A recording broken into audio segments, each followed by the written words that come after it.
You ain't got time for dueling? You do now, where you going? You ain't got time for dueling? Well, you better make time! Oh,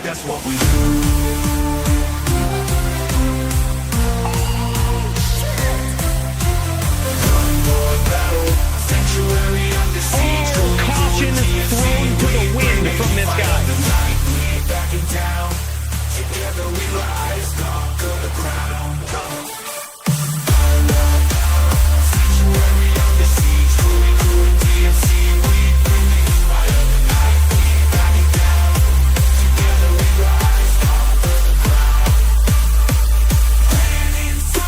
And that's what these two guys are doing right here.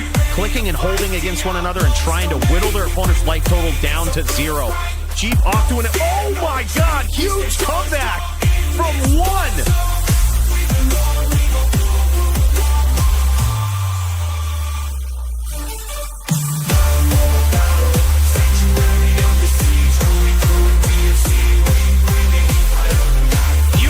Chain from Tocheng, just keeping the pressure up and constant damage. Look at this.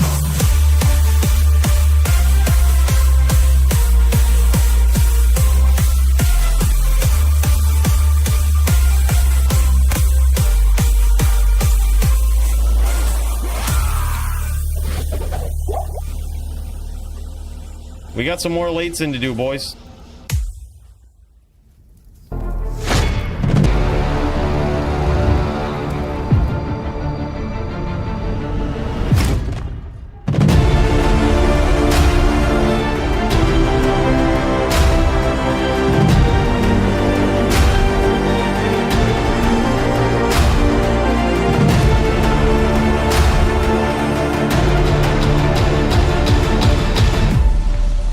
Holy shit!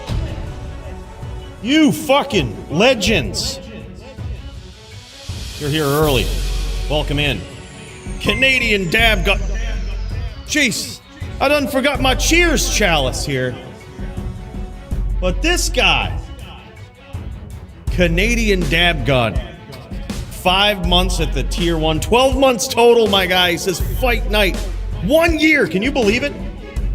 Holy shit, man. Welcome in and thank you so much. Speaking of legends, just in time. The Canadian dab god himself, dude. Thank you so much. We're gonna have to go grab that. Because we got a special cheers for this guy. That is wild, man. Hey guys, welcome in. It's Thursday night. You know what time it is. We're in the Hall of Legends here. What's going on, Nim, Caveman, Green Lung, Smalps, Wicked, and the man, the myth, the track amp himself. What up, guys? Holy shit. And Sawdust. What is this? Sawdust-8472 celebrates 29 months of membership. Look, we had to hire some help there with the voice. She might be working under the table and here illegally. All right, but let's not tell anybody that publicly anyway. What happens in the Hall of Fame, it stays here. Thank you so much, Sawdust. Really appreciate that, man. 29 months. What a savage. Bros, I'm gonna ask for something special here tonight, all right? I'm gonna ask for something special. Okay, this is a special DFC, man. Bill, kill it. Bill. This is what we're gonna do, all right? This one right here. We're sending this one out to our boy Track Amp, the DFC zone, all right? This guy is battling something right now with his health. He's got a fight with leukemia that he's been hanging on, fighting hard, all right? And sometimes we can miss that as we're behind the computers, but it's hard to remember sometimes. We got people behind the pixels, right? And hey, look, what I'm asking here today is that all of us send out this special dedication of this DFC and send our special, our positive energies, our thoughts, our prayers, and all that good juju. We're going to send it to this guy. Because with it, I know he can make it through, right? We've got to believe. Track Amp, you've got to believe.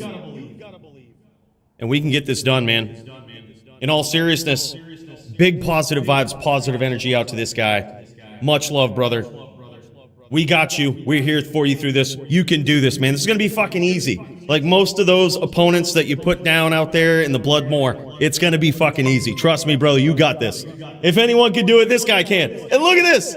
He goes, hey, he says, I didn't need you to do that. I appreciate you. Hey, look, man. No, look, we duel all the time. We out in the moor, but look, it goes beyond the pixels, right? That's what it is. That's what it is. And at the end of the day, man, we're all out here having fun. We all got each other, you know? We're a community, and what a special time it is to be alive. What a special time it is to be in each other's lives in this capacity, right? So, hell yeah, man. You didn't need to do that, Track Amp. We got you, brother. We're here for you. Let's kick some ass here today, huh?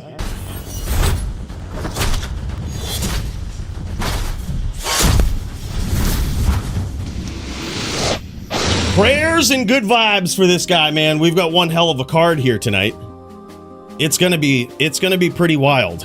It's gonna be a nutso one, if you will. Let's get in there and check it out, man. There's some crazy shit. There's some crazy shit going on. Yeah. Big prayers to this guy, man. Thank you guys so much all for that support. Sending it to Track Amp. It's gonna be easy, dude. Easy PK. Easy PK. We've got it. We're here for you, brother. Let's get in there and check this card out, huh? There's some violence going on, and I don't know if you guys are ready for it.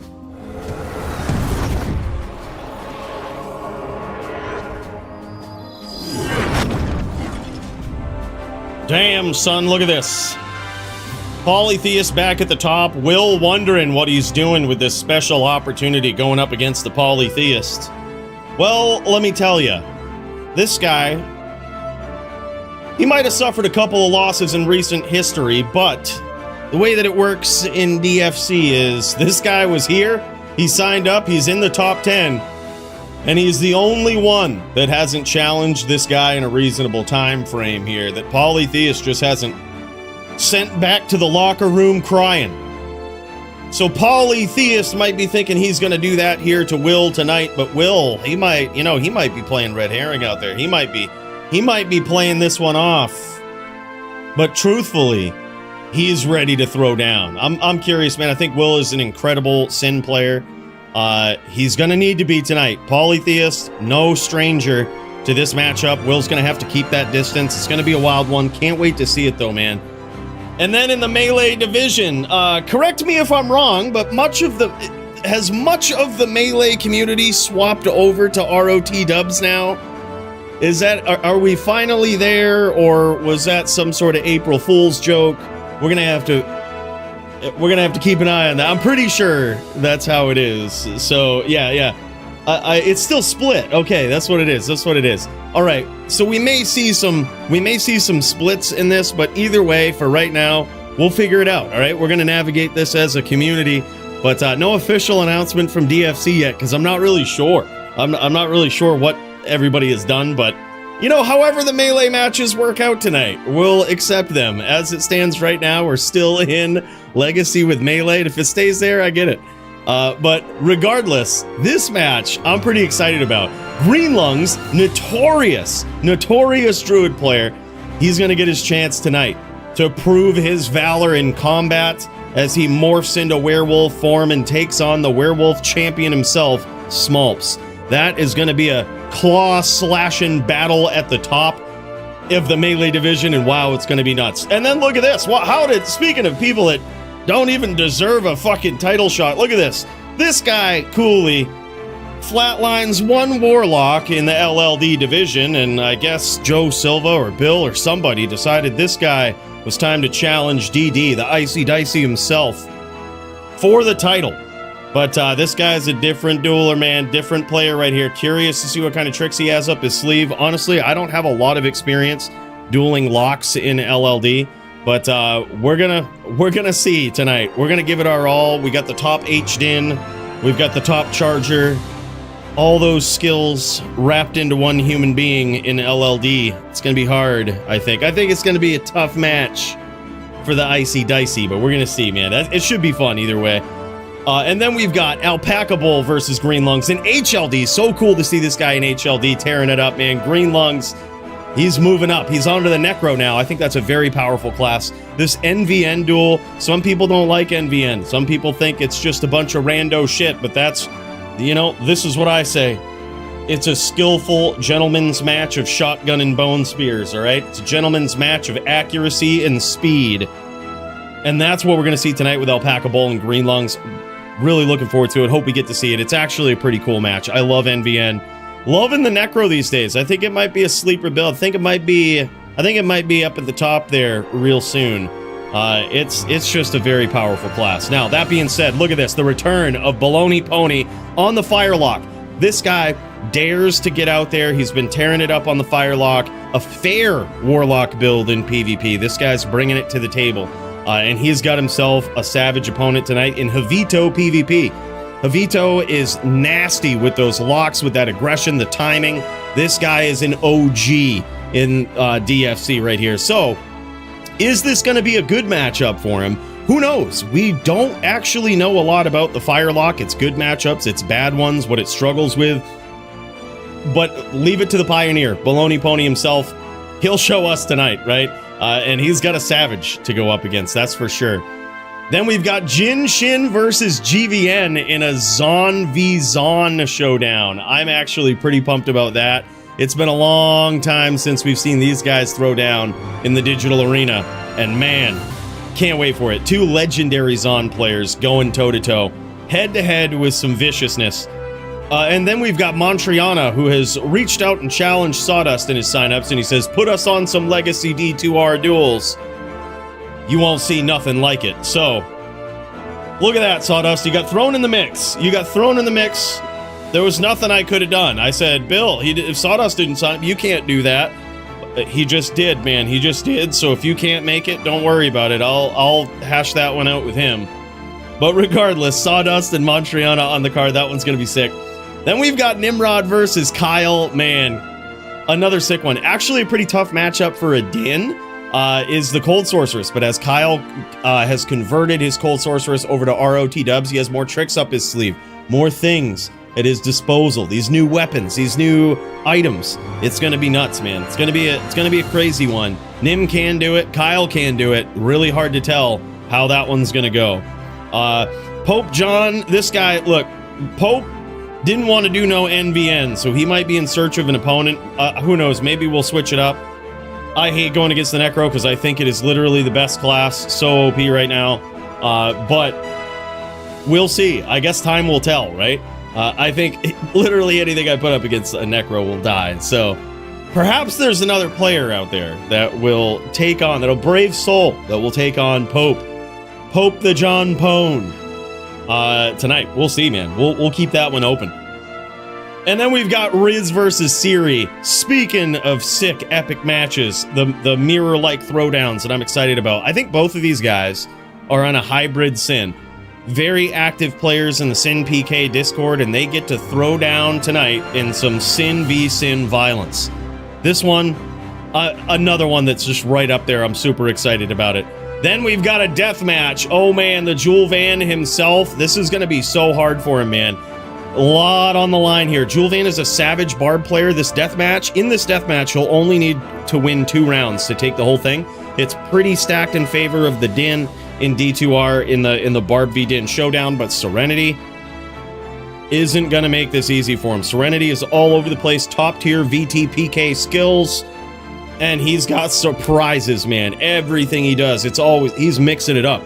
And Jewel Van, though, if he can get 2 wins, he can take the whole thing.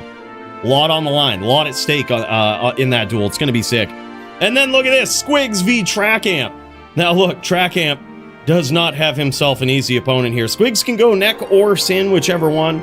I think this is an age-old, no matter how you slice it, it's going to be a long match. It's going to be a duel of attrition.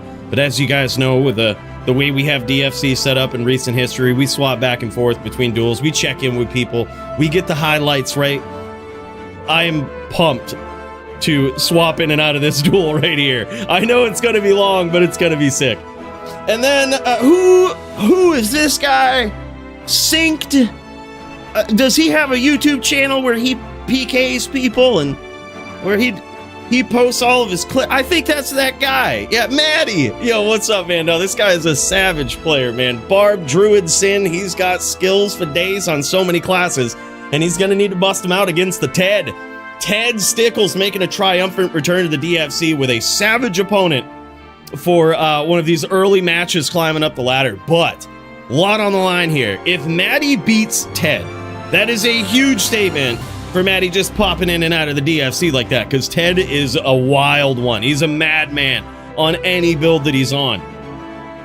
A win over Maddy for Ted is a huge statement. That's one that could propel him to the top of the ranks very quickly. So can't wait to see that old school FPK match between those guys.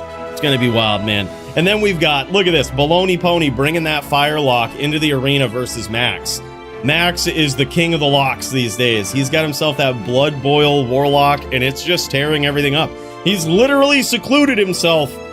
He got the build banned in general PvP. It's only allowed in Warlock v Warlock, and he's gonna see what he can do versus the Firelock and Bologna Pony tonight. See if he can hold on to the unofficial BMF belt of these Warlocks, right? I don't know if we want to call it that, but baddest ass Warlock player is Max. He's got that unofficial title, trying to hold on to it. Then we've got the LLD division, man. AF50 versus LOL Rages. This guy, LOL Rages, is one of the most savage LLDs on players. AF50 coming in with so many tricks. He can bring anything to the table. Something tells me he's probably going to bring a Sin. He's probably going to bring that Blade Sin to the table. And that's going to be an interesting problem that LOL Rages has to solve. Can he do it? If he can, that's a big win, because I don't think there's any Zons that have ever taken that thing down. So that's going to be a big statement for LOL Rages, something that, again, could just propel him in to this title contention territory that he was just in recently. And then we've got Murder SC in the LLD division on his Barb versus Green Lungs on the Sork. Can he catch him? Can Murder SC run down Green Lungs, get those nasty whirls in there? We're going to see. And then look at this, making his DFC LLD debut, Smolps. It wasn't enough for him to take down one division. This guy, melee champion, stepping into LLD, and Nimrod's going to try to set him straight. Nimrod's going to get up in there. He's going to deliver the violence. And he ain't going to be going easy on Smolps, even though this is his first run in the LLD division. He's going to be welcome into it with some absolute din violence. Going in on Whirlwind Barb. No shit, AF50. That's going to be sick, too. Actually, a pretty solid one. Fun match, I think, with that for sure. Yeah, so epic LLD card tonight. And look at this melee division, man. The return of 22B Maddy, and he's going up against Alex tonight in some Din v Din showdown. We've got Coach Jason. This guy truly believes. He's got a lot of confidence in himself, all right? He's got a lot of confidence, but tonight, he's also going to have to take on 22B Maddy to welcome him back to the DFC. And let me tell you, Maddy is insane. This guy is a legendary melee dueler. Can he shut down the hype train of Coach Jason? We're going to see tonight, man. Then we've got Darius D2R, absolute legend in his own right, going up against Thorjitsu. Another wild match right there. We've got Murder SC going up against AF50. Man, two of the most creative, savage melee duelers throwing down. Oh, I can't wait to see it, boys. It's going to be a night. It's going to be a real good night, man. Thank you guys so much for being here. I hope you're as excited about this card as I am. Let's get in there. Let's get ready to exert all of the digital violence upon our foes and prevail as we kick some ass.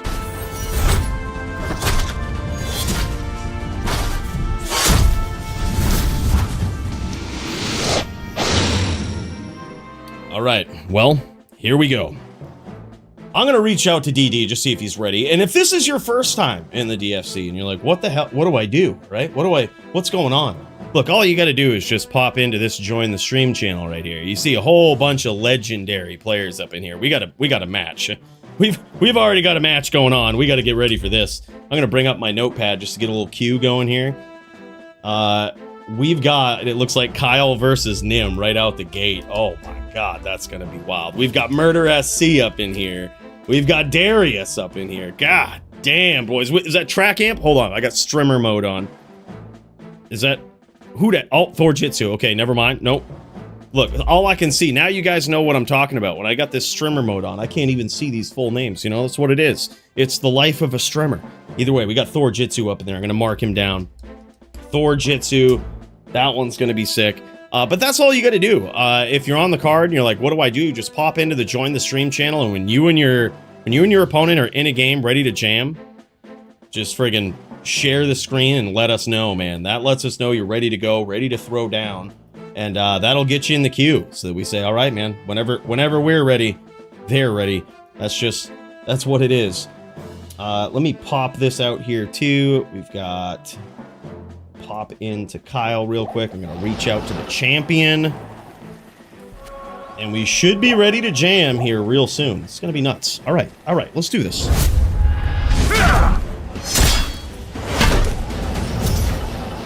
All right. Reaching out to DD, the Icy Dicey. Icy Dicey. The man, the myth. Yo, man. Let me know whenever you're ready tonight.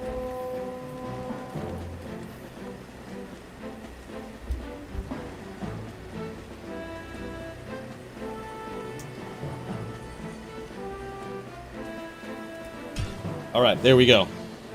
I just asked him if he thinks it's a fair match too. He might have more experience with that than I do. So I don't want to win via cheese. You know what I mean? We gotta, if we're gonna win, we're gonna take this title. We're gonna do it right. All right, he's got this beautiful Bloodmore music playing. Does Kyle? Let's get in there and check it out. Oh man, Kyle on the Cold Sorceress going up against Nimrod on the Din. This one's gonna be nuts. Hey, thanks, Emma. Yeah, I told you to stay in the truck. All right, get off that. Get off your phone. I told you not to harass the chat and let them know how sexy I am. Holy shit! Look at this, big FOHs here from Nim. That's going to be a big problem. Certainly something that it looks like Kyle got caught off guard for. Now he's keeping that distance. He's going to try to kite Nim into these blizzards. He's going to do his best to deal with it in this round here.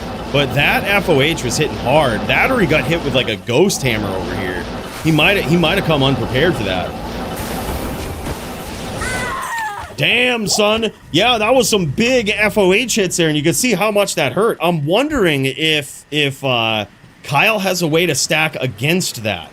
You know, if he has something that he can do, some sort of stash answer to this with light res. Because that is certainly going to be a problem from the outside there. I really like his strategy, though, as Nim was kind of coming in. As he realized what he was up to, he started dropping Blizz and trying to get Nim to run into it, right? Trying to stay out of the range of that FOH. And he needed to there, man. That was like 3 or 4 FOHs, and that was it, man. It was all over. And by the way, truthful dope. Look, boys, I'll be right back. I got to go grab me a cheers chalice here, because we've got a couple to do. And I seemingly have left this in my last place of occupancy here. So let's jam it. BRB.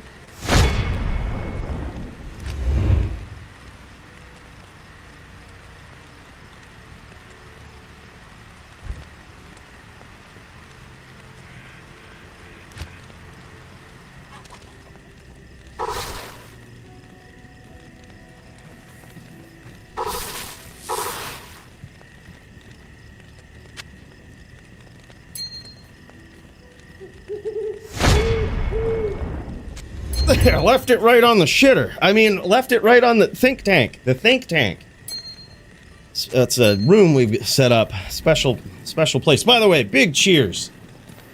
First of all, the Canadian Dab God, man. Thank you so much for the 12 months. Big cheers to this guy. Thank you all so much. Really appreciate you guys. And then, of course, Whooping for the 5-stream streak. Truthful Dope. KY, thank you guys both for the 5-stream streak. Appreciate you dudes. Huge. Yeah, we've got straight lemon juice that we're jamming with here today. We don't mess around. We don't mess around.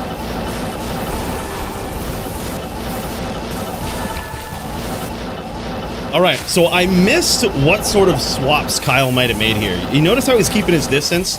He may or may not have had decent enough swaps for this, but what he's doing is he is certainly trying to keep his distance, so that he can avoid as much of that FOH as he can, regardless of whether or not he has adequate res for it right now. He's just trying to avoid as much of it as he can, land these shots from the outside. And by the way, I forgot to mention, team duels are online while DFC commences now. So if you want to get in there, do some team duels, you'll notice that there's some dueling channels in the Discord that you can pop in. If you're looking to set up a team, you could do it in the chat. Nice hits there from Kyle as he stacks up that light res and gets himself a win. It looks like Nimrod is on a Grizz FOHer here. Yeah, look at that. He put that T-Gods on there, stacked up that light res, and now has a bit of an answer. He can tank a bit more of those FOHers, and that's going to be big for him. Yeah, so if that is something you're interested in, you can tag people. You do not have to be a DFC dueler to pop in there. All you got to do is, if you're interested in teams, pop into one of those channels, get yourself on a team, or hit some people up in chat. You know, see who needs a +1, +2 maybe up in there. And yeah, you can get those going. We will pop over to those occasionally in between matches. But yeah, that's now a thing, man. If y'all want to throw down. By the way, what's up, Ano? Yeah, it's going to be nuts. Yeah, Grizz set is crazy. That's an interesting flex here from the Nim. Coming in on this Grizzden, let's pop over to his point of view here. Ooh, he's making some swaps. He's making some swaps in the stash here, too. Looks like he's busted out a Grief. And that's going to come in handy should Kyle choose to stray a little close here. But the problem with that is that there's so few places that a Din can stack up that cold res, right? It looks as though Nim has got himself a Salvation Aura on, which is really good. But he's going to be giving up something like, you know, the Hodo on the swap if he needs that. I guess, whereas he's on Grizz set, he kind of needs to keep that Grizz weapon. But it's an interesting swap. It's certainly a Nim-like swap here. And, you know what? I'm kind of getting it. As I'm talking through it here, I kind of get this. I see what he's going for. I actually like this. I like this approach. But the way he's making up for his resistances here is he's using that Salvation Aura. That allows him to keep his damage pretty high with charge, with FOH, and while maintaining, and, you know, by keeping those charms in his inventory, while maintaining his damage, while in a very creative way solving the resistance problem. Making an FOH Din with Grizz set a very, very cool choice for this. Certainly FOH is something that Cold Sorks have always struggled against. It's something where you really have to manage that range. I think that it's one of those things where you also need to, yeah, there it is, nice FOH from Nim. You really got to be able to punish him up close too, and I think that's why Nim swapped to that Grief. You've got to be able to punish up close too, because the typical answer, if you only are doing FOH, right, the Cold Sork will just close the distance if there's no threat up close, and they'll just drop a Blizz on you, right? You can't afford that. You got to be able to punish him up close. So that is why Nim swapped to that Grief. It's a very interesting call. I think if I were Kyle here, I think I would just force it out of him. I would get up close right away and try to make him trade FOH for Blizz, right? Teleport in, drop that Blizz on him, and telly right back out, right? Get rid of that name lock, get it out of there, in and out, dropping a Blizz right down on him. Because if he can get Nim in this pattern where he's looking to smite him as he gets up close, it's gonna get weird. Because if he's looking to smite, he's probably not going to be looking to FOH. So as long as he can avoid, he can get up close, avoid the big damage. That's going to be huge right there. Nice hits from Kyle. This is huge. That's exactly what he needs to do. Big hits again, and now Nimrod's in trouble. Those FOHs landing, though. Nim is definitely on that FOH plan right now. I think it really favors that in-and-out Blizzard style. Ooh, very close round between these guys. Holy shit, man.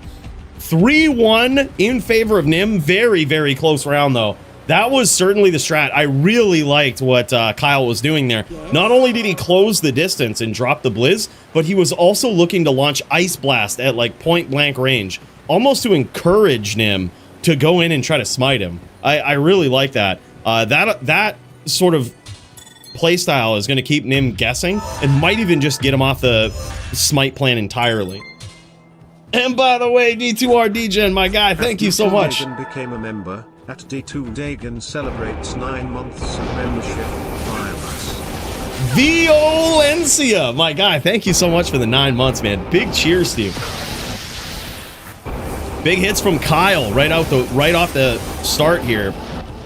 Nim trying to maintain that distance. Oh, and he goes in for the smite, and he gets there just like that. Swap into that grief. That was the call right there. GG's, man. Very nicely played from both of these guys. Very cool match. But yeah, that was wild. I'm actually really proud of Kyle there.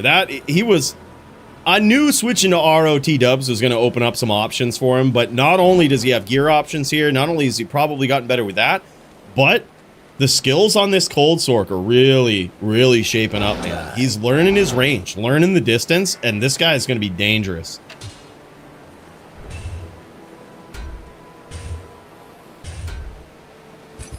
Yeah, I think that's what you got to do, Primo. And by the way, Primo, the man, the myth, is here. He's been here, but... Bro, appreciate you, man, in a lot of ways. Look at this. Was this just a full-faceted Grizz set? Oh, yeah. He had a full-faceted Grizz set with the new Jewel up in there, too. Holy shit. Yeah, look at that. Skin of the Viper Magi with a facet in it. We've got a D-Fathom, near perfect Death Fathom with a facet. Nice J-Mock there. That was a 60 life Jewelers with all facets in there as well. That's wild. Actually, some insane gear here for Frosty, aka Kyle. That's looking real good, man. I love the fact that he had some swaps in the stash there, too. Just worked out really well. Wicked one ball. Big puff vape for you, brother.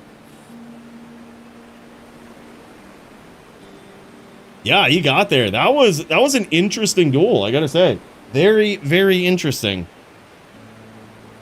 Certainly one that we would have never expected to see Nim on a full Grizz FOH'd in here, but here it is. You never know what you're going to see, right? You never know. That is crazy. Great duel between those guys. Nim has a number of duels on the card tonight. Let's pop into Murder SC next. Let's check this out, see how this is going. This guy might be setting up for some violence here. Nope, AFK. This guy, look at it. He's probably gone and getting the helmet, making sure he's ready.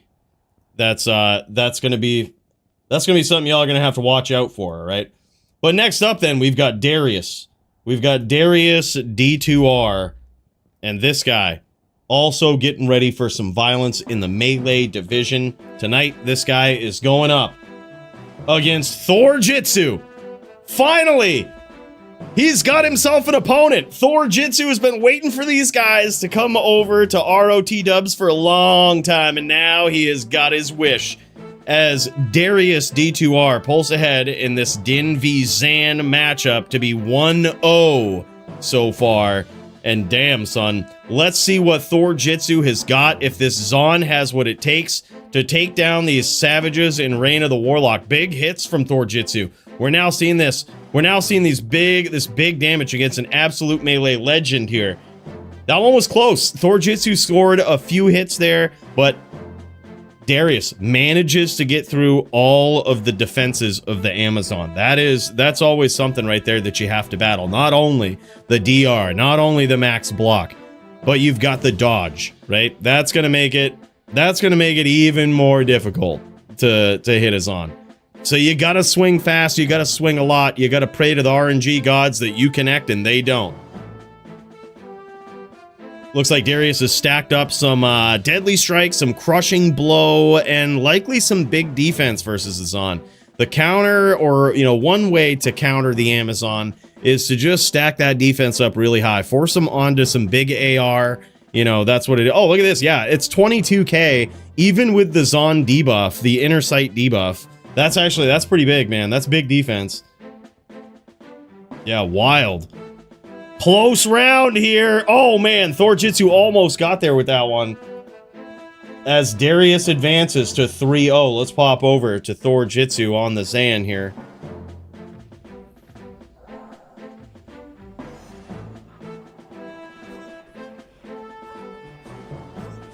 Cinematic zoom from this guy. Oh, big hits. Thorjitsu ahead in this round, and down goes Darius. Now Thorjitsu is on the board as he takes off his shield to encourage his opponent to PK him here and get rid of that Fortitude Chilling Armor pre-buff. Gotta clean that off in between rounds.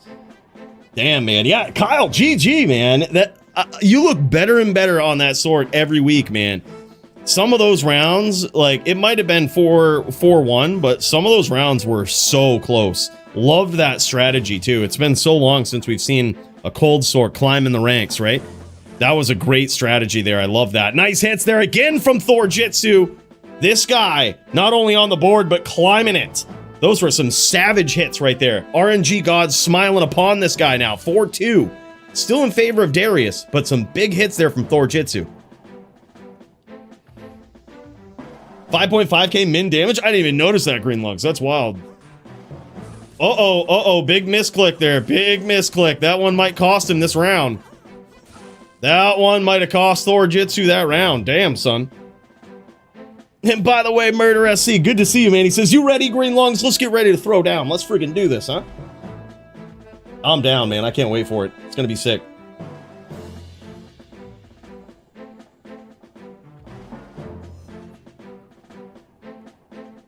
Nobody in the Team Duel channels, but just to let you know, those are open. It's right below the Join the Stream channel. If anyone's interested in that, what you can do is, if you're interested, even if you've got a duel, your opponent ain't around or whatnot, just pop into those channels, wait for people. Maybe you get yourself a team going, and would be pretty cool to see some team duels, man. Those are always open for the entirety of DFC, so feel free. We've got LLD, HLD, and Melee, so, you know, who knows? Hang out in there if you haven't got yourself an eminent duel, and who knows?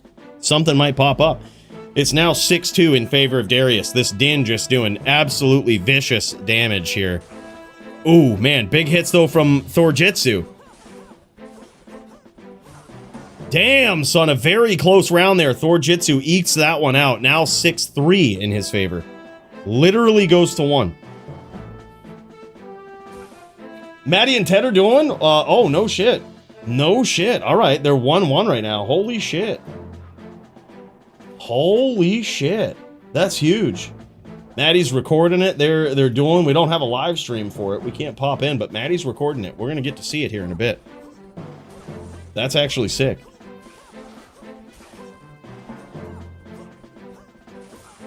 Speaking of impenetrable defenses here, Darius looking real clean on that Din. That time he barely got hit in that round. That stacking up that defense is really making, really kind of evening the playing field versus Thorjitsu's Zon. Making it so these guys are almost equally as hard to hit, but Thorjitsu gets some big hits right off the rip here. But damn, Darius comes back with some savage hits of his own. Now, I do believe that Thorjitsu is really trying to utilize as many of the new weapons, the new items as he can. And I've talked with this guy before about his item choices too, and he's noticing that in using items like a Sunder Charm or, you know, the new Jewel or whatnot, a Sunder Charm in particular, while it is a really cool boost to your damage, it makes it very difficult to, especially on these like not S tier classes. I don't know if you can call the Zon non S tier in Melee, but like the ones that often aren't champions, I would say. It's hard to make up that additional -10 to your physical resistance, right? It's actually really hard to make that up with your gear.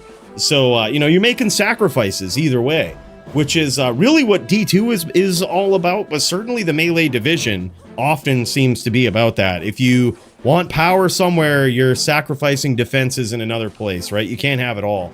And that was an extremely close round. I believe 7-4 now, still in favor of Darius. Put us in the queue. Got you, brother. All right, Murder SC. Look at this. We already got you up in there. We already got you up in there. We're checking with you guys next, man.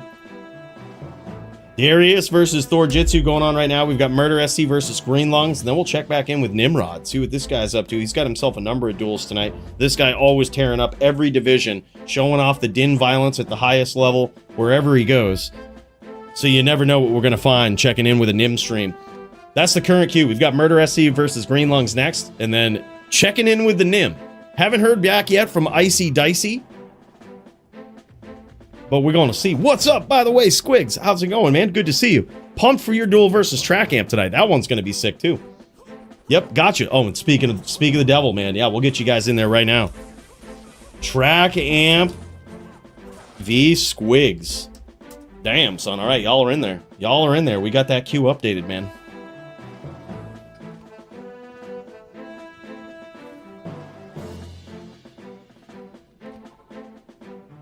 Ah, chilling in game with Smalls. All right, man. Hell yeah. Hell yeah. No rush. Good stuff. Good stuff, man. Getting those licks in, you know, helping him getting some practice duels in there for his title defense tonight. Or his attempted title defense. He's going to try to hold on to it for as long as he can. It is a competitive title there in the Melee division. It's going to be wild. These guys showing off some gear here. Love this in the Melee division. We get to see everybody's choices. And it looks as though Thorjitsu has certainly moved that Sunder Charm out of his inventory. It really is just so hard to make up for the physical resistance. But you certainly can stack those new jewels in your items in DFC. And that's where things can get very interesting, right? That's where they can get real interesting. Look at this, though. This is a mallet-using paladin player right here with Darius. Stacking up IAS in all the spots that he's going to need it, which tells me, his helm choice tells me, I didn't quite see that hammer, but I think it has IAS on it. Otherwise, you wouldn't be able to hit the max breakpoint. Yep, there it is. Yeah, well, that's actually an insanely nice mallet right there. Yeah, 40 IAS, 420 ED. Holy shit. That's a cruel master mallet right there with IAS and E-Rep. One socketed, he threw a low rune in there, put that helm on for more deadly strike. That's just some great choices there for this matchup. And look at this, the new gloves and new boots here being used by Thorjitsu for that big IAS boost there, but also strength, dex, cannot be frozen. There's so many good things there. You know, there might be a lot of fire damage on those gloves, but you know, we're gonna... I think it's actually still legal, believe it or not. I don't think it actually breaks... Yeah, maybe not. Look, maybe it doesn't. I think it's 300 is the max. Yeah, either way, fuck it. Those gloves are just too cool, man. That's cool. I think, you know, when we make Melee rules, we never know. I think we made them not knowing that new items would come out in the upcoming years, you know? Yeah, gloves plus High Lords is exactly 300. No shit. Yeah, that's sick, man. That is sick. He's got it literally figured out right to a T. Love it. That's actually really good. That's actually really good. Awesome to see this. Great duel between these guys. It's so cool to see more of these guys moving over to ROT dubs and Thorjitsu finally getting to test out this Amazon against the greater Melee community, man. I think we're about to see big things from this. This makes me happy to see. That being said, let's pop over to Murder SC versus Green Lungs. These guys getting ready to throw down in the LLD division. This guy, Murder SC, putting on the helmet. You know he ain't fucking around now. Green Lungs better watch out, because this man just got serious. He's on that barb. He's got his helmet on. And Green Lungs better know. This shit's about to go, it's about to go down. We're gonna need some epicness here for the epic Murder SC as he tries to hunt down Green Lungs in the Bloodmore. Now, this match is in the level 30 LLD division. Little bit different than HLD. You will see some teleporting, mainly from Green Lungs, who is on a sorceress, but also from Murder SC. You'll see him busting out that legendary staff that we made a short about a while back. That is really the key to the mobility of the Barbarian, closing the distance in LLD and getting those big hits in there. You got to do it quick, right? But that is the way that essentially characters, non-sorceress characters, teleport in low-level dueling. And one of the craziest things is it's a skill in and of itself, just mastering the timing of the swap from Telly staff to back to Whirlwind, back to main side Whirlwind. It's not just a skill swap, right? It is an entire weapon swap to get there. It's kind of crazy. But it requires some practice to get that down. Murder SC getting pieced up a little bit here, but the good thing is he seems pretty tanky. Like, it's only a matter of time here is what he's thinking before he catches Green Lungs. He's been able to avoid a lot of the big fireball hits. It looks like Green Lungs is running out of mana. He hasn't been clipped clean here, but he's run out of mana. That's why you see him kind of bouncing back and forth here, just trying to maintain the distance. Nice hits there from Murder, and now Green Lungs is in trouble. He did take some damage. But that's what I mean. He knew it was just only a matter of time before he gets in there and pieces him up, gets those big hits as Green Lungs tries to rep some of that mana and get it back. Keeping that distance. He's got to really work that distance on Murder SC here. Another thing that I don't think you see a lot in LLD for these Fire Sork builds is the 1 point into Meteor.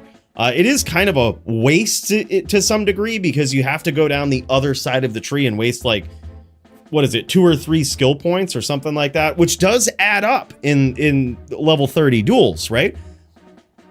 But man, being able to light the map on fire in LLD with constant meteors that still do some pretty significant damage if you get a direct hit, I think is really cool. It also fights back against the life rep of your opponent, but you don't see it a lot. That could just be a crazy Coooley conspiracy over here, but I think it's a really good skill.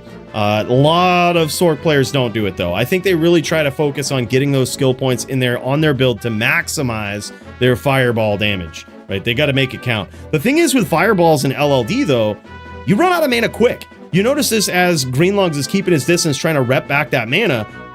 You run out quick. Oh, nice hits there from Murder as he's very patient, very conservative with those tele charges and gets there. That was crazy. Yeah, these guys are level 30 right now, Dill.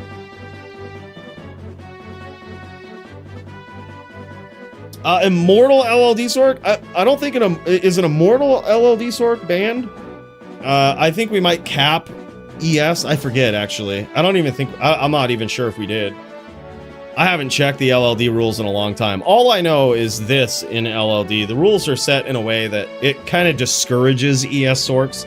Because ES Sorks in LLD, if they don't want to die, they basically don't have to. You really don't even need to fully commit to like being immortal. You just have to have an energy shield, and it gives you so much survivability in LLD that if you really keep your distance, you don't. If you don't want to die, you don't have to. Is what it is.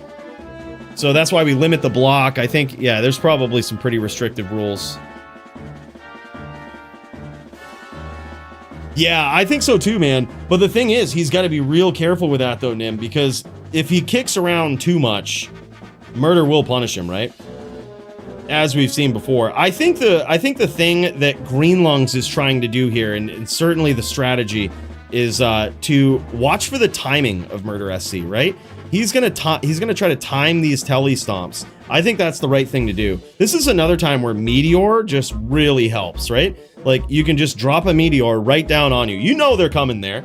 And then it also gives you a window. It says, if they tele stomp now, sure, it's not ideal, but if they do it at a very specific window, you know they're going to take a Meteor. So it allows you to kick around in that spot for longer than you usually would have. See, this is just, what do I know? I just obtained the HLD title on a Fire Sork once and held on to it for 4 defenses, all right? But all I'm saying is in HLD, that's a pretty savage strategy. One that I also use in LLD on my Fire Sork. I really love Meteor. It certainly doesn't do as much damage as it does in HLD, but it's still a very vicious skill. And there's not as many ways to absorb the fire damage, such as, in HLD, especially BM HLD, what people can do is put on a Phoenix and then just stand in your fire from your Meteor and they can heal from it. Well, that's not necessarily an option in LLD. You can't really do that. So, like, not that it's against the rules, you just don't have the items. Like, there's no way to do it. So it kind of forces you, if your opponent's using Meteor, to like choose even more carefully how you approach a Sork. Oh, nice stomp there. That was a surprise stomp from Green Lungs. Certainly one Murder SC did not expect. Green Lungs did land some damage there, but I think he paid for it a little bit. I think he got clipped with a whirl.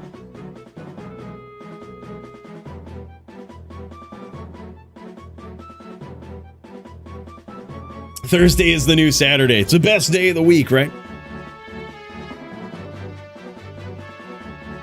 Yeah, it is definitely a highlight of my week, man. I look forward to DFC every week. This is sick. I love chilling with you guys, the best duelers in the world. It's the greatest community, man. Murder SC working on that fancy footwork, trying to actually close the distance now more with his running than he is with teleport. And that's because he knows that the Sorc will out-teleport him, right? He is running off from charges. The Sorceress just has infinite teleports, right? So he has to budget the occasions in which he uses that.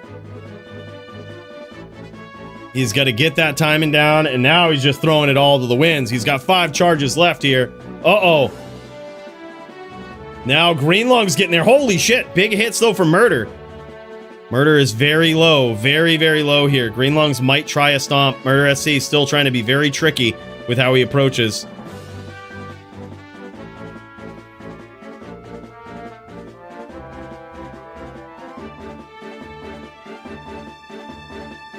Another thing that Murder SC could do is use Leap here. That is something that you could technically leap over a fireball, but if you land close enough, it can stun them. That's another mobility skill you could use in light of, teleport. But it looks like his bow has run out here, and he definitely just got clocked by a fireball with no bow. And then the next one, I was gonna say, the next one without bow is definitely gonna put him down. GG. It is now 1-1 in the level 30 division. Murder SC versus Greenlungs. This is wild, man. What a wild and vicious throwdown.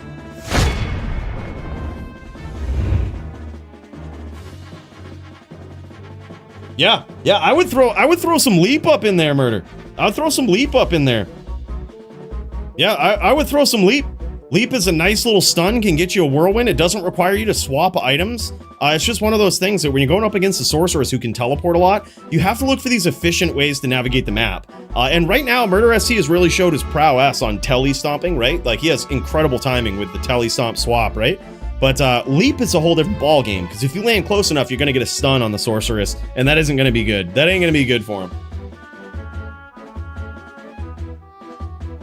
Hey, and thanks for that, Kyle. I appreciate it, man. Oh, nice hit there from Murder. Just to start things off, completely unscathed so far. Nice stomp from Murder. And now you see Murder trying to cut him off. He's realizing the pattern. But he can't get too overzealous here. Oh my god, and just like that, gets in there and delivers the violence. 2-1 now in favor of Murder. Yeah, I think you got to. I mean, that's the thing. With this, if you're a sorceress, you certainly don't want to get hit. Your biggest strength, I mean, as you can see, these fireballs don't hit like they do in HLD, right? Your biggest strength is being able to keep the distance on just about any of your opponents, right? You're the only character in level 30 duels that's naturally blessed with teleport. So what you can do is keep your distance there, right? You keep your distance and you try to, that is a skill you've got to master. And you've got to really, you've got to figure out creative ways to punish your opponent. Oh, huge hit there from Murder. And he might have connected there again.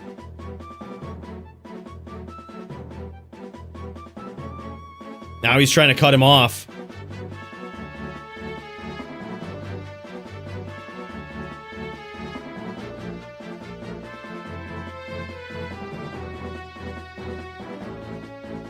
Ooh, and he did.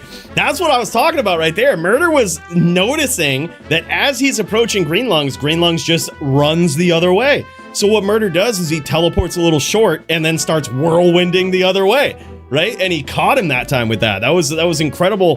That's what I mean, man. Smart dude. It's that fucking helmet, man. It's that fucking helmet. It keeps all of these intelligent thoughts right inside, and all of the dumb ones, you see the hole at the top? They fucking leak right out. So all of the dumb thoughts, they don't get stuck in there. They fucking leak out. And then the smart ones, the big brain thoughts, they're too big to escape the hole. See, y'all was wondering what was the deal with that helmet. That's what it is. Small brain thoughts leak out. Big brain thoughts, they get stuck in there. They just marinate. How good is Warlock in low-level duels? It's actually more fair in level 30 duels than it is in HLD, that's for sure. How good is it? It's pretty good. It hits really hard.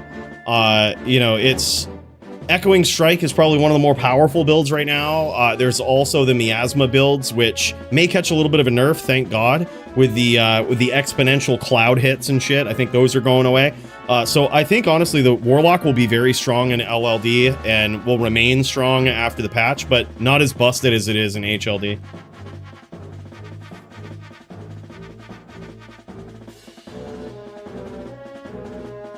Damn, son. All right, let's see if we can check this out from Greenlung's perspective here as he dances on this sorceress, tries to maintain that distance.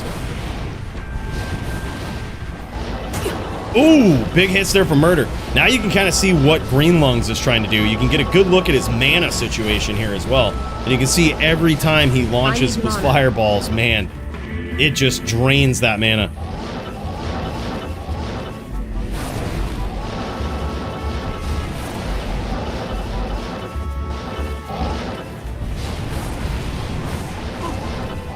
That one connected. Nice timing there for Murder. You can see how delicate it is, though, as he walks in. Those fireballs might have been good. Those were good hits. Greenlungs has to be very careful of his timing with teleport, especially busting out the insight. Because when he has that insight out, man, he is completely vulnerable. He can't block anything.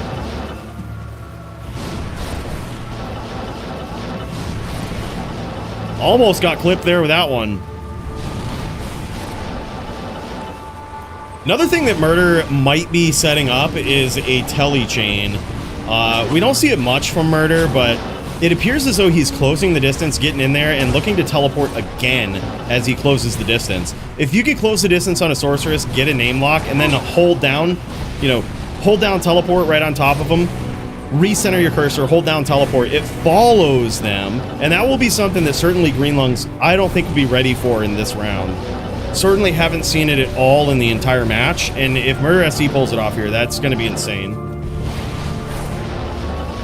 It is very hard to get on a sorceress. It's hard to catch their tele frames, but a barb can do it. It's hard to stack up the necessary FCR to keep up with a sorceress in LLD on top of keeping your damage there. There's not a lot of options, right? Like, there's not a ton of options like there is in HLD to hit your cast breakpoints. There's not really a lot even in HLD for the barb, but there's even less in LLD.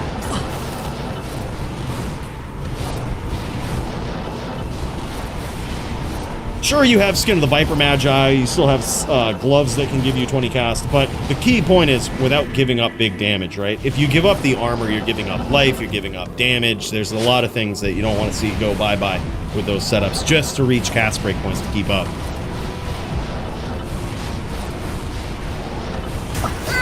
Damn, son, and there it is! Murder SC gets there, catches him clean!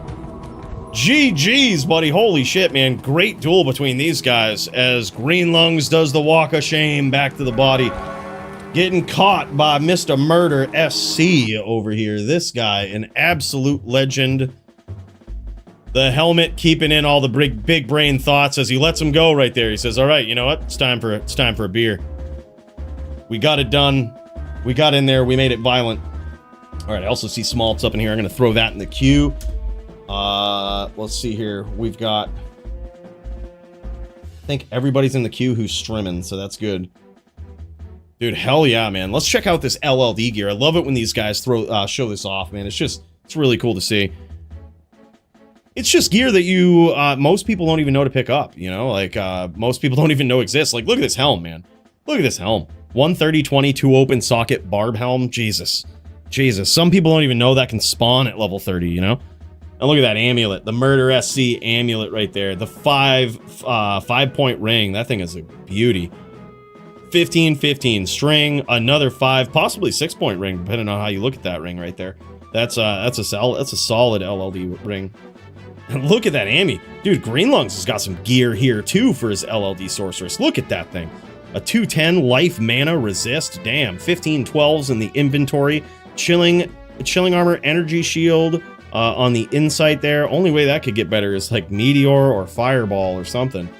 That's insane. Uploaded my duel with Ted. I sent you the link. Hey, thanks. Appreciate that, Maddy. We'll check that out. I'm going to throw that in there. We got the Maddy v Ted. And we shall check it out. Can't wait to see it.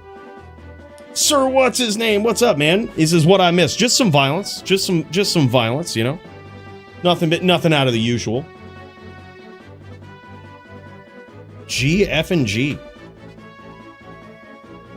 Yeah, Throwbarb is definitely S tier. Throwbarb, definitely S tier. You want to run a Brawler in LLD, but it is a Brawler, I think, is a very, very S tier build.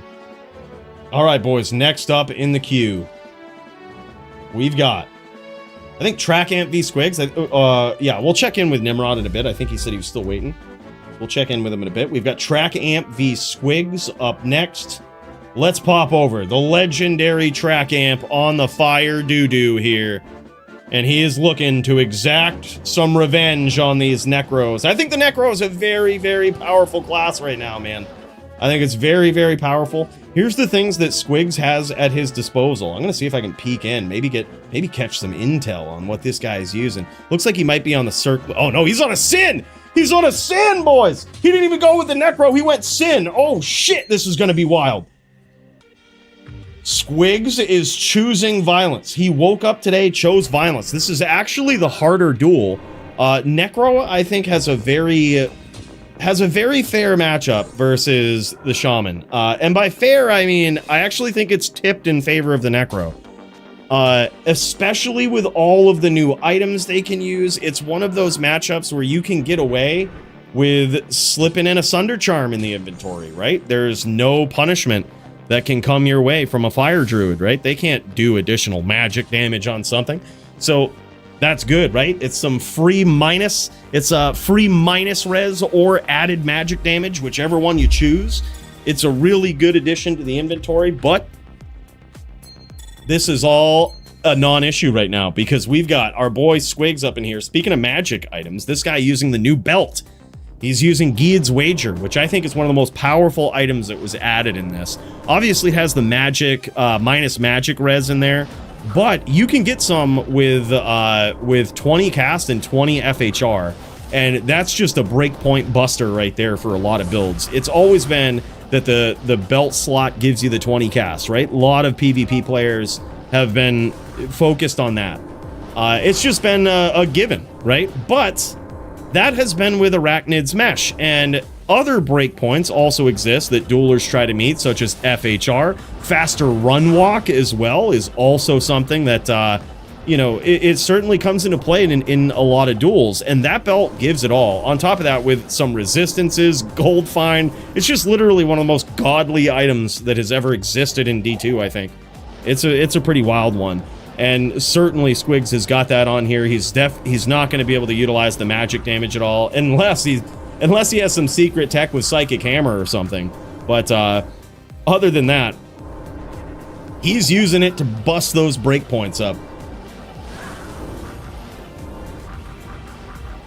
Best class for melee duels using fists, no weapons, probably a druid.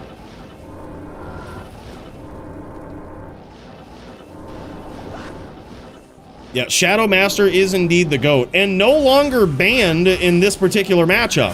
Why is that, you might ask? It's always been banned in Sin v Druid. Well, not always, but that was one of the big changes a couple of years back.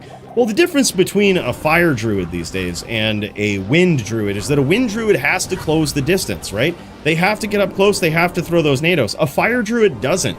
They no longer are in so much of a threat of that Shadow Master just through some AI fuckery, just setting them off their game plan, setting them off, setting them off of a perfect stomp or something. They're trying to keep the distance. They have big AoE damage, so they don't need to be as accurate as their Wind Druid counterparts. Meaning that Shadow Master not necessarily as big of a setback in this duel as it is in Wind Druid versus Sin. Yeah, I'm telling you, man, so far Squigs has done a great job at avoiding really any big damage. And you can see this, he's trying to set some literal and figurative traps here for Track Amp. CT casting these traps, walking around with him, trying to get Track Amp to run into him. I like what he did there, man. He laid some traps way down in the southern wing right there, and acted like they weren't there. You notice sometimes the direction that a Sin walks in, they're either doing it for one of two reasons. They are either walking away from traps that they've set, right, to try to get you to telly into them, or if they're tellying there, they're usually tellying towards traps. Well, what Squigs did there was walk towards his traps, which is a confusing maneuver in the more. And he did catch Track Amp there with as he tried to telly around and get an angle on Squigs. He ended up just eating a ton of traps. You gotta play the mind game on a Sin here, and it looks like with this Sin in particular, Squigs has really just committed to traps. I think that's the way to go in this matchup. I've seen some people go in with a Whirl Girl, which it's not a bad idea, but it's oftentimes a risk that is not worth the reward, right? If you get in there, close the distance, and whirl, first of all, your opponent can just put on some block to make it even more punishing for you. But you rarely want to close the distance on a Fire Druid. That's exactly what they want you to do. You're almost certainly going to take some damage. Nice chains there from Squigs.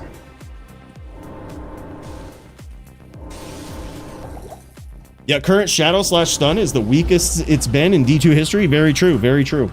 Yeah, it's no longer possible to kind of capitalize on that. Patent Pending 12 became a member. And what is this? Patent Pending 12 celebrates 12 months of membership, 1 whole year of violence. Holy shit.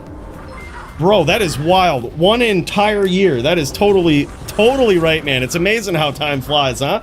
Dude, thank you so much for 12 months patent pending, and that ain't even enough for this guy. He's going in, gifting 10 memberships on the YouTube. That is so crazy, man. Patent pending. Big cheers to this guy. Let's tip one back, man. Super kind, super generous. That's wild, brother. Big cheers. Thank you, man. Yeah. Whatever we're sipping on here tonight, this is the man to tip him back to. Big hits here, though, as we look away from the violence. Big hits for Track Amp as he gets in there and very quickly evens up this duel, and that's the risk. That's the risk that you take on a Sin, or really any class, of going up against the Fire Druid. It looks all fine and dandy closing that distance until you've got a savage player like Track Amp getting in there, hitting you with up boulders, setting a bit of traps of his own, which is something that Track Amp on this Druid certainly does. It's he's trying to light this map on fire without you really knowing exactly where all that is, right? But look at this, he's very low. Squigs keeping that chain, and now you can see these traps. He was Track Amp was expecting that he was going to get chained there. Had a nice little up boulder waiting. That was wild as he tries to rep to full here, tries to avoid any Mind Blast PK damage. It very well could be. Yeah, it looks like, I was gonna say, he just got hit with Mind Blast there. Two things could be the case. It could be that Squigs didn't put a lot of points into Mind Blast. Doubtful. Or it also could be that Track Amp has an IDR helm on. An IDR helm would be something like 20 cast with like a jeweler's, or just a jeweler's helm of Life Everlasting, I think is what they usually go with. And they'll put 2 soul runes in there for even more integer damage reduction, and usually a low rune to get their lightning resist up. That's what we've seen Poly do before. Wouldn't be surprised if that's also a similar game plan here that Track Amp is on. Squigs took a beating in that exchange shot. Yeah, that's the danger of it, man. As Squigs gets in there and he tries to close the distance and he tries to finish, you can see how quickly it can turn around. Squigs took a beating, Maddy says. Let's check this out, dude. Let's see what Squigs is looking like up in here. He might be on the path of repping to full here. Oh, yeah, look at this, though. Yeah, he took a beating. Nice Kano there. Nice Kano there from Track Amp.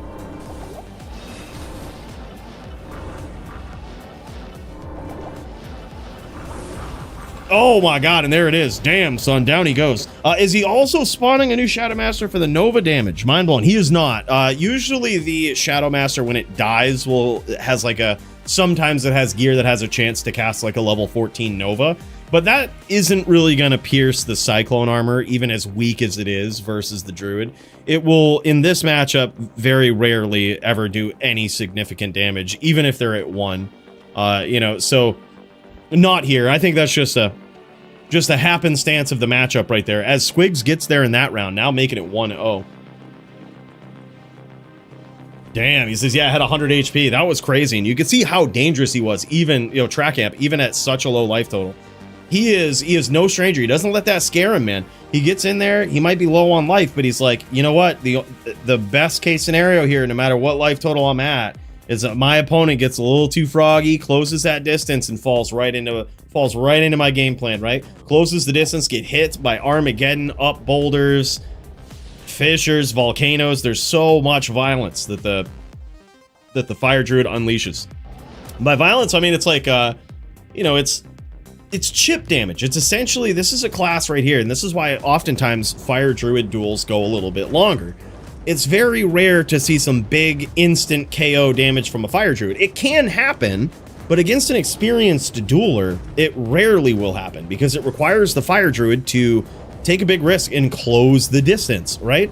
And in just about any class that they would ever go up against, that's the wrong move. Right? If you're going up against a Necro and you think your pets will protect you, they're just going to chain spear you. I do this with Poly all the time. It keeps him honest real quick, right? Like, he'll get the name lock and he's like, I'm going to go for it. I'm going to get in there. And it's just like, as soon as you see it, it's just like, spear telly, spear telly, spear telly. And it's like, that's going to fucking hurt when it hits. Like, it's not going to feel good, you know? And so even in that matchup where you figure it would be most beneficial to close the distance, it just really isn't. And you can carry that through with just about any matchup. You do it here, you're just going to run into a 5 stack of traps. It's a very risky play. Can't be doing that, right? You got to wait for your opponent to come to you.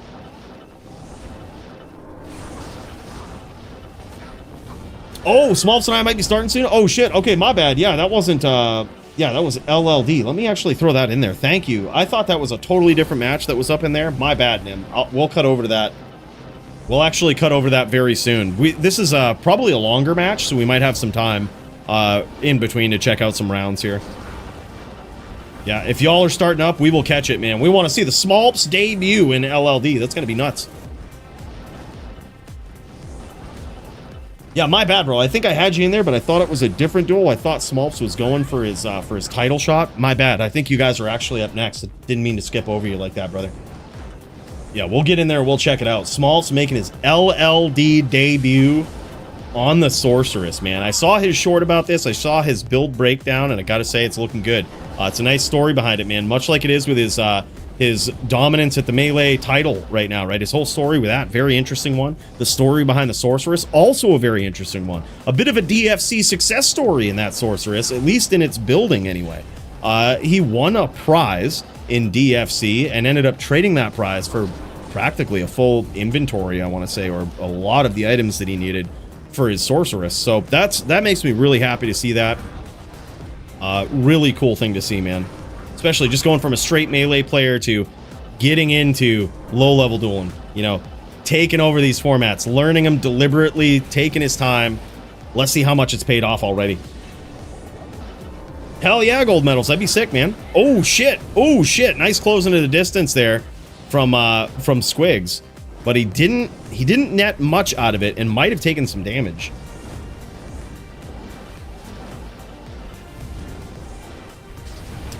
Best in slot weapon right now, probably versus all in a very general sense, is going to be Suicide Branch with the new jewel in it, with a physical jewel in it. But there's a lot of swaps that they make. Depends on the matchup, but that's probably the usual go-to.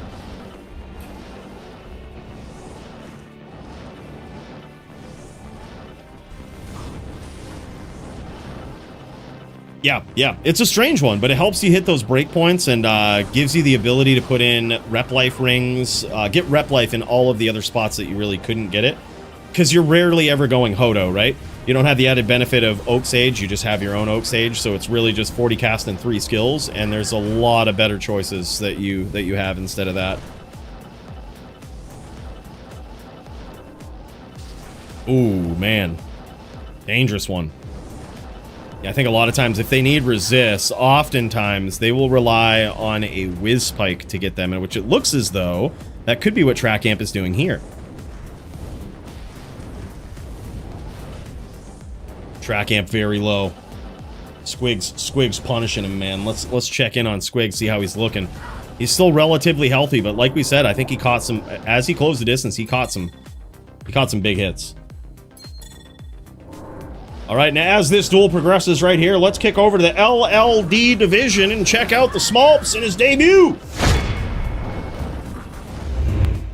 Damn, son, here he goes. He's off to a start here versus Nim, trying to keep that distance. Smolps is a controller player. Look at this. He's on an ES Sorceress. That's, I think, a very good choice versus a Hammerdin in particular. Makes you a bit more tanky. And but the thing is, it does make you a bit weaker to FOH. The interesting thing about that, though, is that your opponent usually can't tell how weak you are to it, right? Like how much damage it's actually doing, because most of it's going to your mana, which isn't immediately available for them to see. They can't see how much damage they're doing to your mana here, as Smolp stays on the outside, catches some hammers. It looked like might have just narrowly avoided them, actually. Nice FOH shots there from Nim.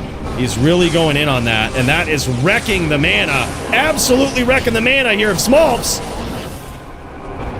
As it stopped him from teleporting there. That's insane. Look at this. He can't teleport.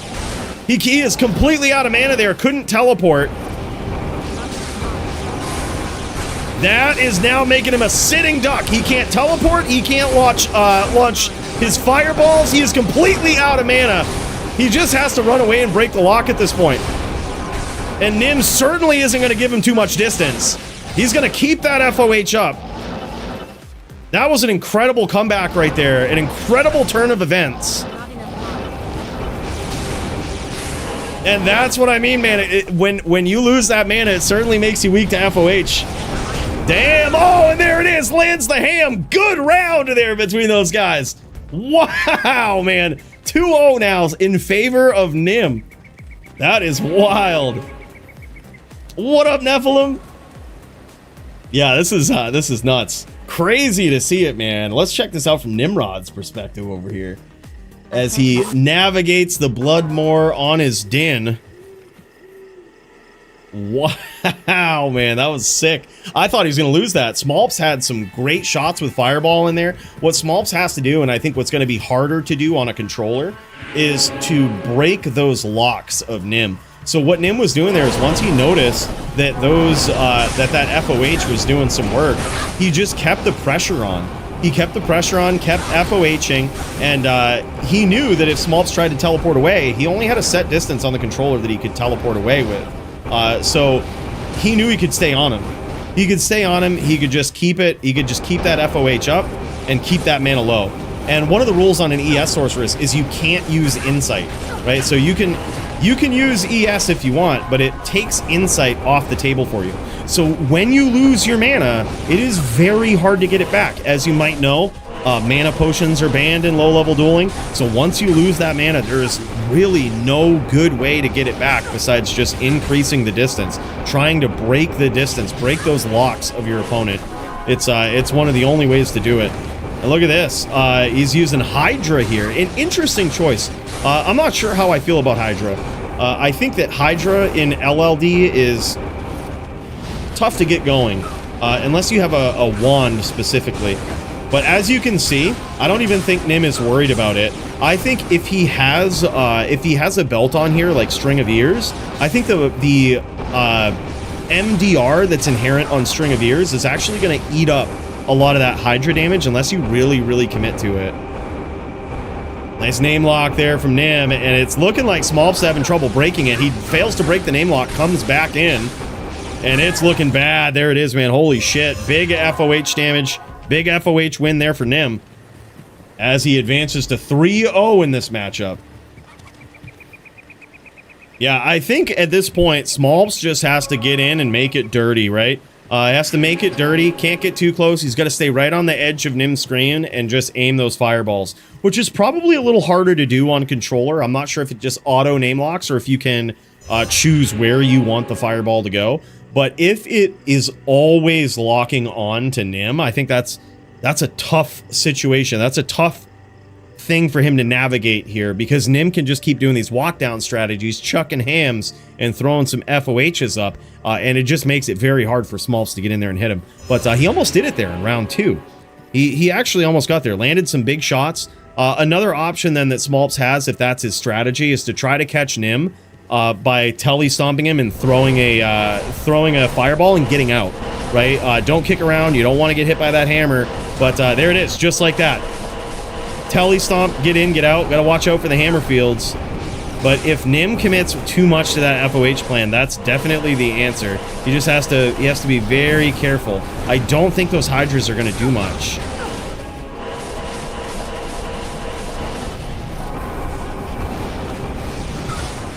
Nice shots there from Alicia Keys, aka the Smolps.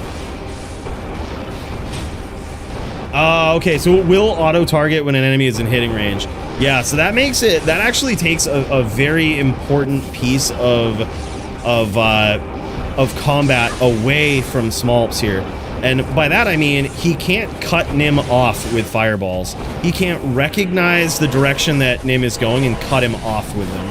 Or maybe he can. It looks like he just threw some there that weren't locked on. Could be wrong though. Oh, look at that. He lands some fireballs there. I really like this in and out strategy. This is a great strategy for Smolps. As Nim goes in and commits to that FOH, that's exactly what he needs to do. Just in and out. Throw those fireballs at close range. Yeah, I'm trying to gauge the damage from those Hydras to see if they're doing much.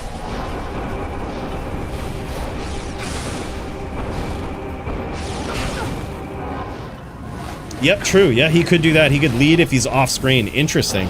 Look at that, hiding some fireballs behind the Hydras there. That's interesting. Smolps in a lot of trouble here, but he's actually worked Nim down quite a bit. This is still anybody's round.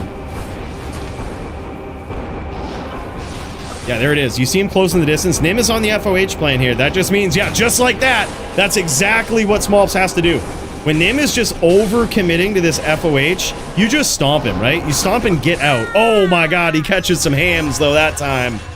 That's the risk. You gotta watch out for those hammer fields. But yeah, he's gotta get in there. He's gotta close the distance, get the stomp, and get out, right? Don't even kick around. Yeah, I think the Hydra's an interesting choice. In my experience, I don't think it does much in LODs. It's not necessarily worth it.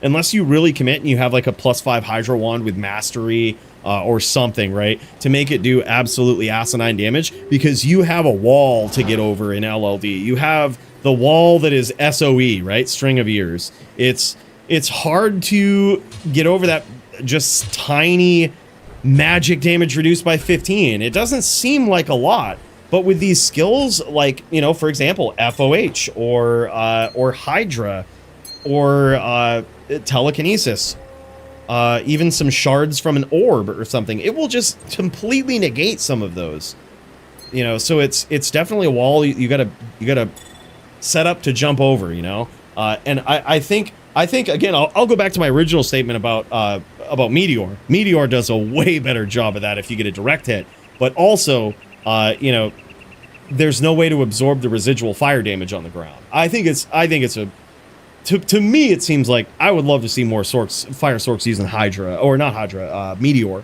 in LLD. I think it's well underplayed. That's an insane scepter there for Nim. It's Fist, Conviction, and Meditation, allowing him to kind of choose what he needs most there, right? FOH from the outside with Conviction backup, and then when he's getting low on mana, boom, Meditation, dude. That's a really cool setup. And that also allows him to swap back to Spirit on his main hand, giving him big mana, big life, and of course, cast and damage. Dual Spirits on the Paladin, of course, the only character that can use Dual Spirit at this level. That's wild. Let's pop back over to Track Amp versus Squigs here. Great duel in the LLD division as Nimrod welcomes Smolps to the LLD arena. That was actually, I gotta say, really impressive from Smolps. I think that there was certainly some disadvantages I think he has on controller there. Just the auto name lock. Sometimes you got to cut people off those fireballs, right? Sometimes you got to cut them off. And you know, I think another reason though, right there, that Meteor would be really cool. If you have no option but to name lock somebody and they're sitting in hammer fields, drop a Meteor and watch them run out of it, right? Like they won't kick around in that hammer field for too long.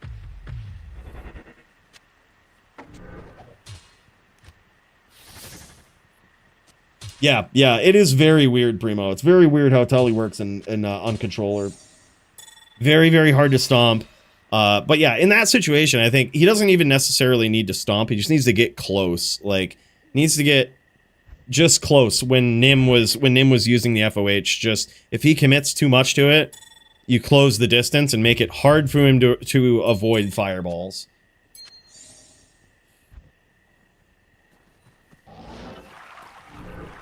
Yeah, and sorry if I missed that, Legendary. Yeah, that was a level 30 matchup. That was a bit different there. And we go back to the HLD matchup between Squigs and Trackamp. It looks like Trackamp got that last round, making it, I'm not exactly sure the score. I'm going to guess somewhere around 2-1. I'm going to guess something like that. I'm gonna just throw me up a guess there. It could be greater. We watched an entire duel, so.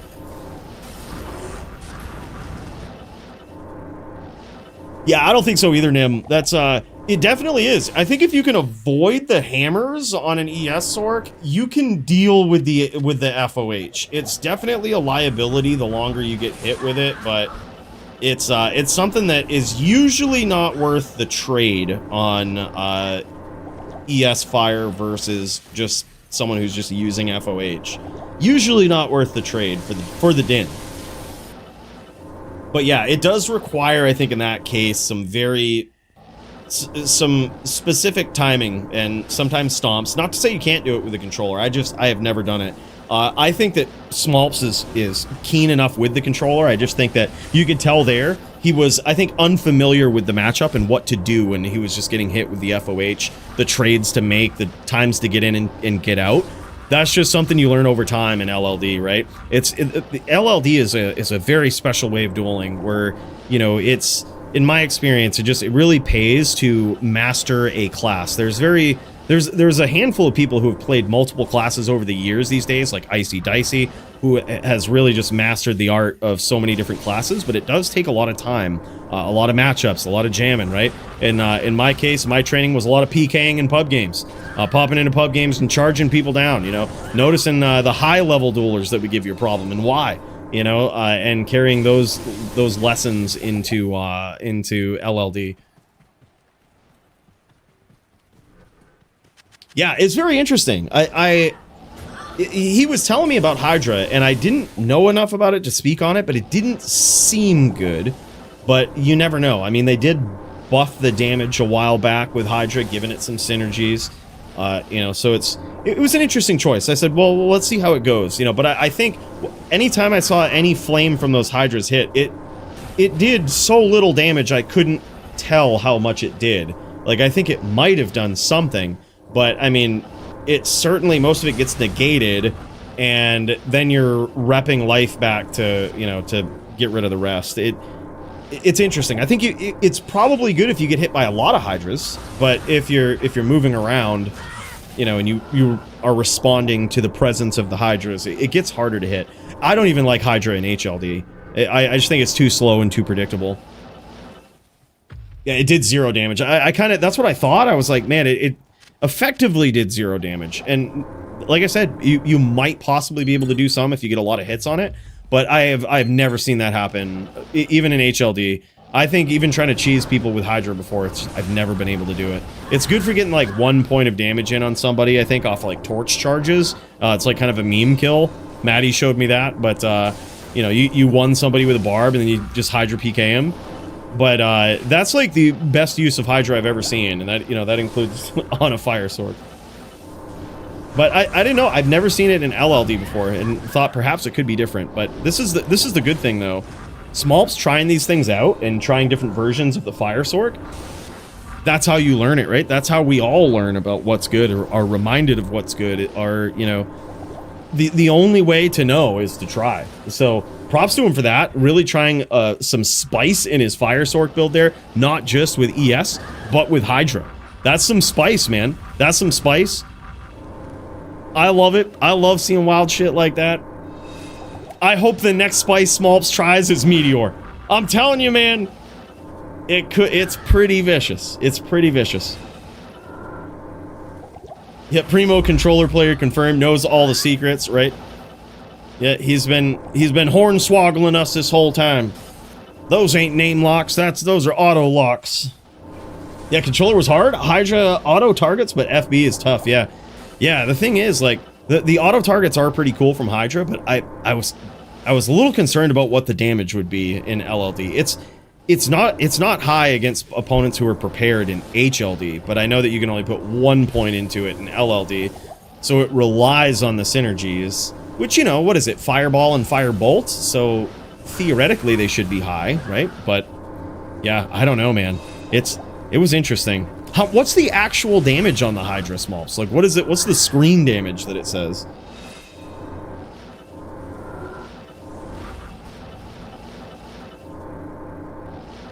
Backbone controller player, Samsung S20 Plus. Got him. That's right, dude. That's right. So all those times that Primo just absolutely flatlined that Barbarian in the Bloodmore, that was on controller, Maddy. You ought to be ashamed of yourself. Ought to be ashamed. Getting controller playered there. Primo had to nerf himself. It's too good. Novus Organ option in LLD? I don't think so. I haven't seen many of them. I've seen more meme-worthy TS Orcs than I have Novus Orcs. But I would say probably not. I mean, there's always a matchup where things can shine, but the Fire Sork is king in LLD, or queen, as it is. Okay, so 267 to 324 per Hydra, so that's like every time they hit with a Firebolt. So let's do the math here. That is, with no resistances, that is 50. With 0 resistance, that is a little over 50 PvP damage on a max roll. With resistance, that is less than 15. So it gets all negated by an SOE. Yep. Wow.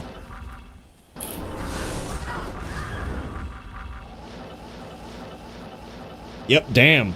Yep. I figured as much. I was trying to pay attention to be like, how much is this actually doing? I couldn't tell. It didn't look like it hurt at all.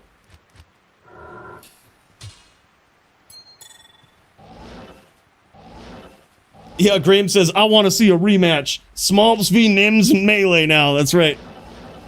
That's right. Smolp says, I'll get my revenge. I'll get that revenge.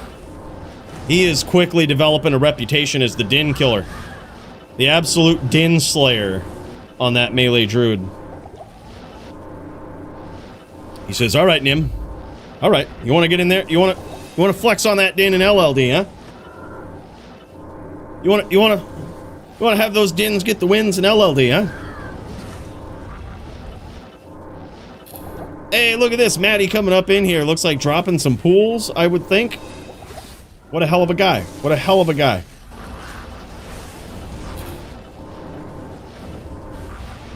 LOL was poning pub duels on my phone. Kick nubs. I'll sign up next week, see what happens. Dude, hell yeah, man. That'd be sick. That'd be sick. I think that would be a fun new rivalry at the top of the Melee division. Smolps v. Nimrod. Man. Bringing it back to those old school days. Yeah, right, Marcos. That's no, G-rushing in LLD is very interesting. So first of all, I'll just say, if you're not following Barricade on Twitch, check him out, dude. Here, we'll give him a shout out. This guy is known to do G-rushes, right? This guy is known to do G-rushes on his stream, and yeah, I'm not sure about. Yeah, it looks like he might be offline right now, but he is, or maybe he isn't. I don't know. My command is fucked up either way, but either way, Barricade, Savage, guy's been known to do G-rushes just for fun. Gets them done in like 10 minutes. But the thing is, there's an interesting challenge with LLD G-rushes, and that is getting all of the quests, right? Sure, you can get the skill quests just by hopping into some place. If you're too close to level 30, you can just die and let somebody else kill Iswal or something, right? But the hardest one that you'll really never be able to do solo is the potion in Act 3. You won't be able to get that. Because by the time you can wear all your gear and kill the things that would get you the potion, you'll level from it. So what a lot of us do is the real committed LLD duelers will have a character that's an HLD that has the quest open for the bird, right? So, or the golden statue, the jade statue. So they'll go out, find the jade statue, go to the game with the LLD, drop it, and let you get the quest, right? Yeah, that's the way to do it. I follow him, yeah, but he does not do non-ladder. True, actually, yeah, he does a lot of ladder rushes, doesn't he? Well, hey, I mean, can't hurt. Get it in there, you know? Yeah, nice dude from the Toronto, hell yeah. Yep, Canadian. Yeah, real good dude, man. Barricade's a hell of a guy.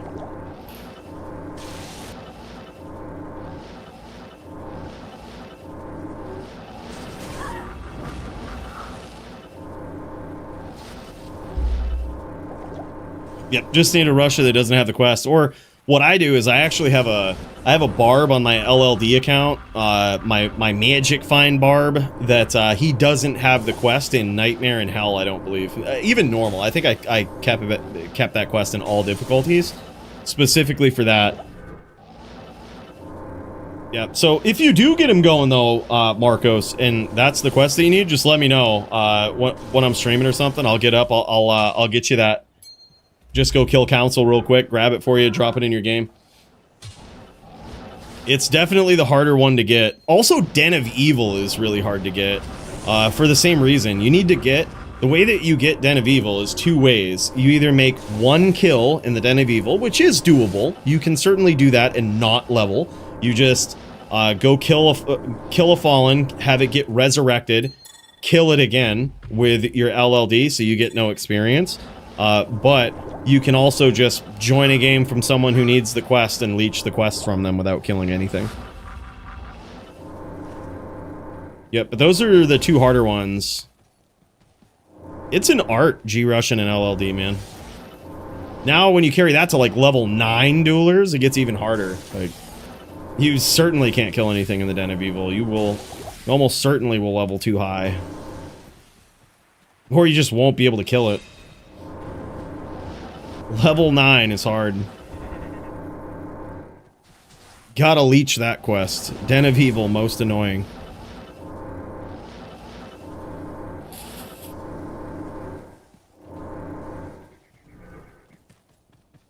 As we check out the track amp versus Squigs. Squigs is taking a bit of a beating here. Let's check in with track amp and see how he's looking. He might be low. Oh, he's really low, yeah. But you've noticed that the cadence of this duel here is that Squigs is kind of... He doesn't get overzealous when that happens, and that's smart. That comes from the experience of Squigs right there. He knows he's got him low, but Track Amp is doing what he should do here. He's low, but he's keeping the distance, and he's trying to avoid these traps, but he's also waiting for Squigs to come in and make a mistake, just like this, right? Look at that, keeping up that Mind Blast, very nice, but that isn't going to do much damage with the IDR here for Track Amp. What's up, Wolfyar? Welcome in, man. Yeah, that's... Even though Track Amp is low here, it's going to be... It ain't over till it's over, especially on the Fire Druid, especially when you have some nice IDR like this. The Mind Blast damage isn't getting through. It's literally just going to be... Squigs is going to have to catch him in some traps. He's going to have to set some not only physical, literal traps here, but some mental ones as well.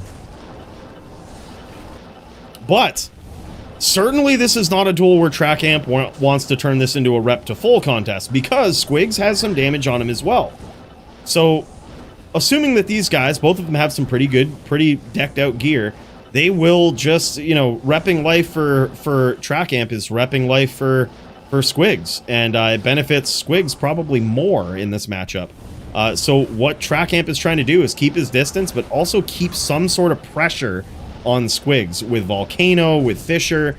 He's trying to keep the distance, stay just on his screen, and drop a Fisher under him, drop a Kano under him, hit him with some of these far off spells without really committing too much to closing the distance, right?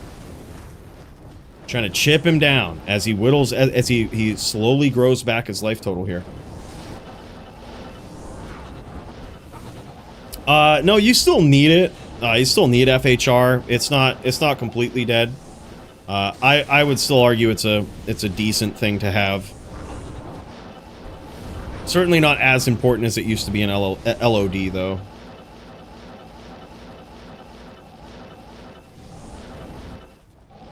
Squigs lands a few more hits here. Now Track Amp is at just under 300 life.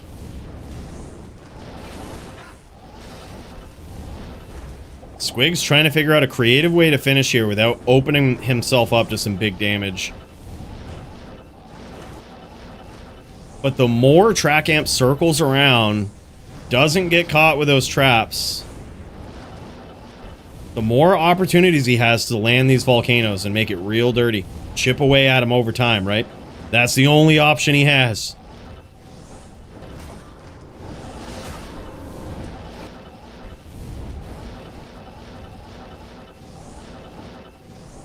Very, very interesting. Very tight duel between these guys.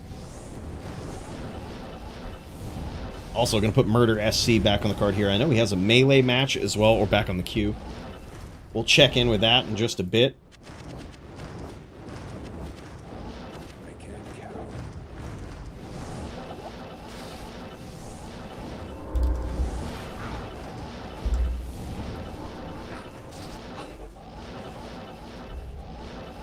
Oh, hell yeah.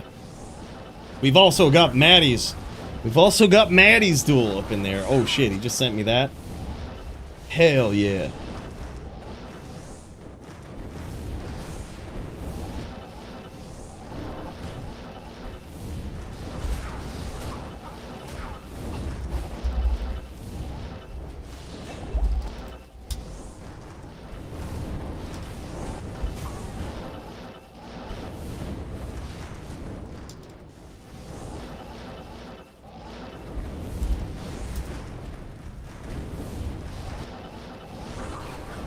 All right, looks like DD just got home. He's gonna freshen up here, get ready to throw down for the LLD title. HDin v Echo Lock should be sick, man. Should be sick for the title. We're certainly busting out. I mean, I hate to do it. I hate to do it to the guy. He's a good dude, very skillful, but we're gonna have to bring in that punch out music. Oh man, nice hits.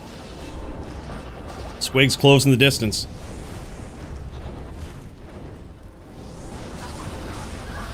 Big Kano hit there. That might have actually scored some big damage. And he is... I mean, Track Amp is in a place where if he didn't have his IDR, he would certainly be Mind Blast PK. But as you can see, that is not a problem. That is certainly not a problem.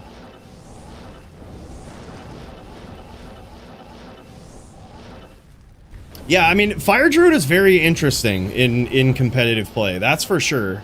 And we say this all the time. It's not one of those builds that in a competitive match is really going to get that big KO damage.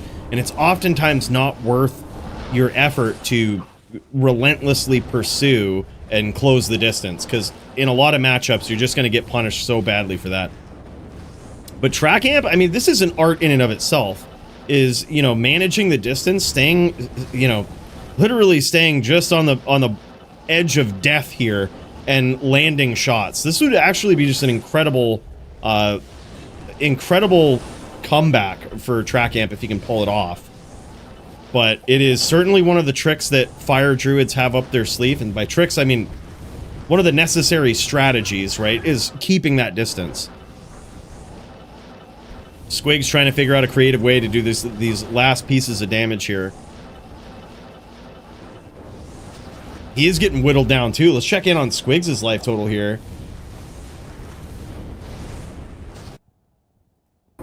Squigs has been taking some pretty consistent hits, I gotta say. Taking some pretty consistent hits.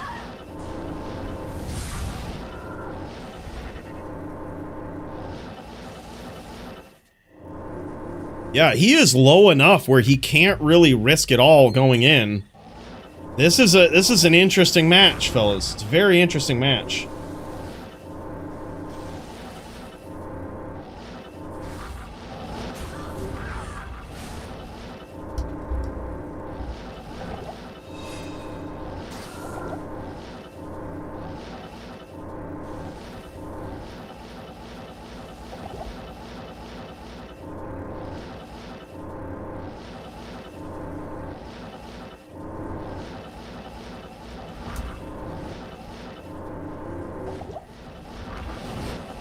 All right, looks like Siri had to step out. It looks like he got called into work, so him and the Rizzler ain't gonna be able to make it. There it is, man. Squigs gets there, ends up doing that last bit of damage to track amp. Holy hell. What a hard-fought damage right there.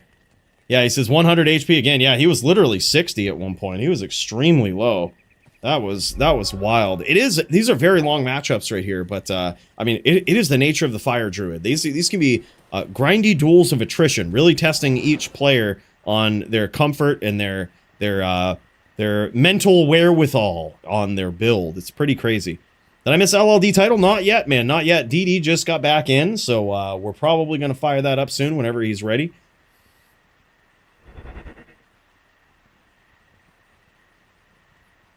Gonna be wild, man. All right, while we wait for this round, let's see about checking out Maddy's duel here. He's got this thing recorded. Good thing is we can swap back and forth in between, man. Check this shit out.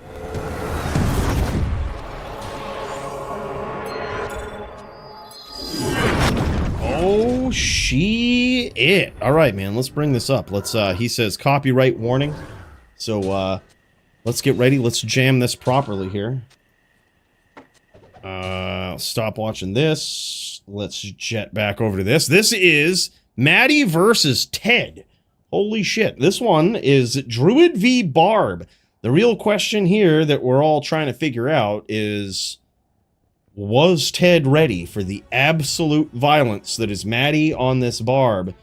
Maddy, very, very skilled, very experienced Barb player, but does he have what it takes to take down the Teats Mobile over here, aka the Teds? Getting some leaps in there. I like these chain NATOs that Ted is doing. He's really, look at these, keeping the wolves up and everything, really trying to bait Maddy in there. Oh, big damage from Ted. Holy shit, man. Maddy gets in there, closes the distances, and gets some big whirls in, though, too. Huge.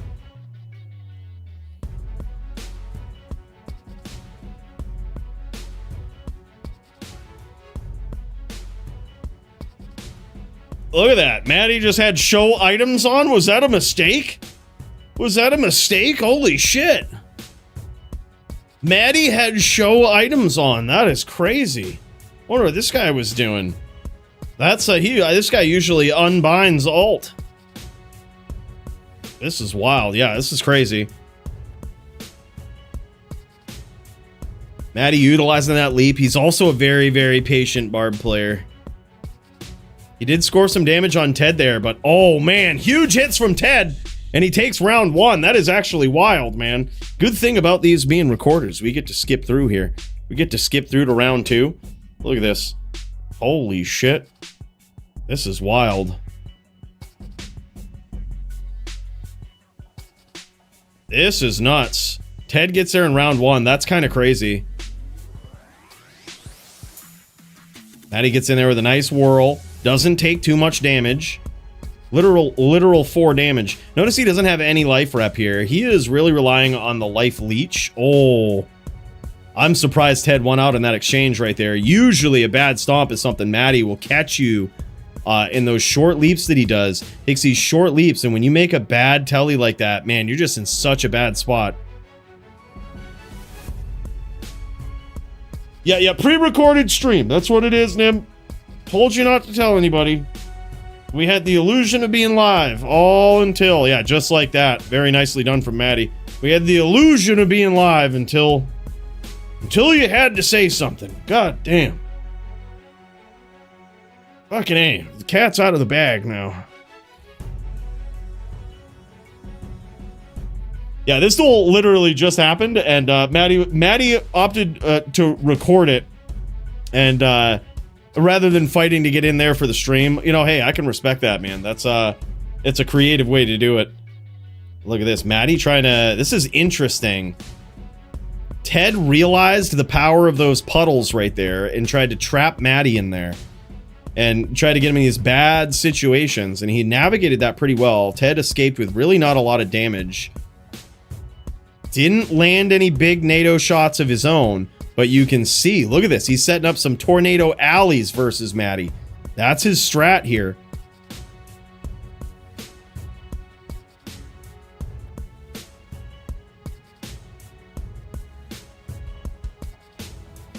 Ooh. Oh, man, he gets him again. That time, Ted won that exchange.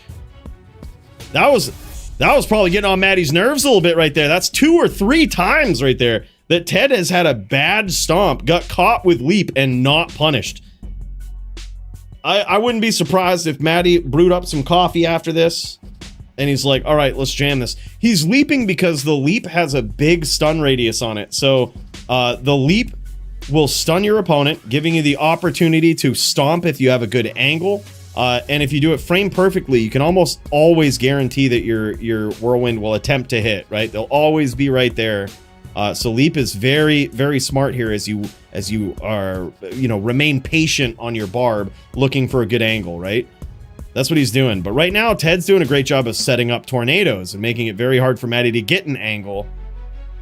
Oh man, another big hit there from Ted. Maddy returns fire. Hard telling how much that did.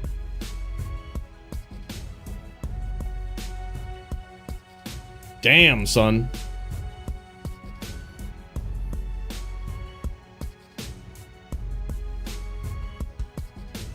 Not yet, AF50. We're going down here real soon, though. I think we're watching this match and the match between Track Amp and here, I'm gonna get this going as well. Track Amp and Squigs in the background. And here, we'll pause this. Actually, I'm gonna finish up this round here. I'm gonna see how this went, and then we'll cut over to the Squigs v Track Amp match, which is still going. Nice hits there from Maddy. And it appears as though Ted is about half life. Both of these guys are about half life, little under.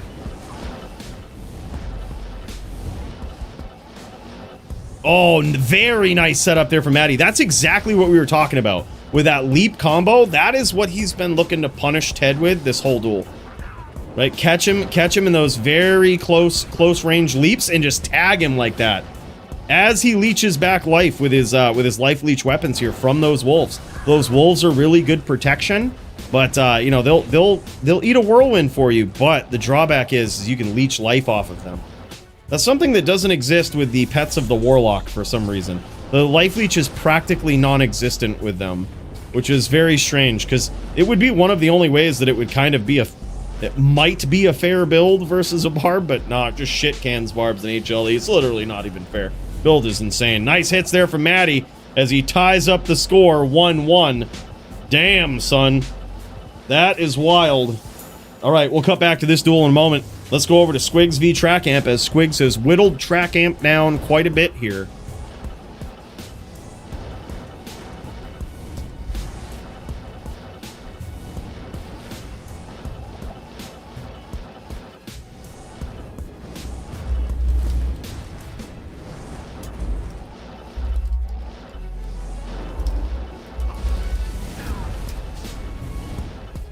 Damn, son, here we go. DD is ready, man. He's ready to throw down for that LLD title. Echo Lock VH Den. Man, oh man.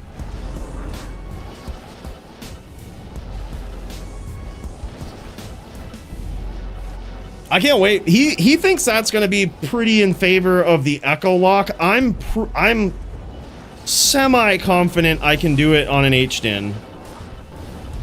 But I don't think I've ever dueled a player like DD in that matchup, so he could be right. It could be an absolute shutout. It'll be fun either way, though.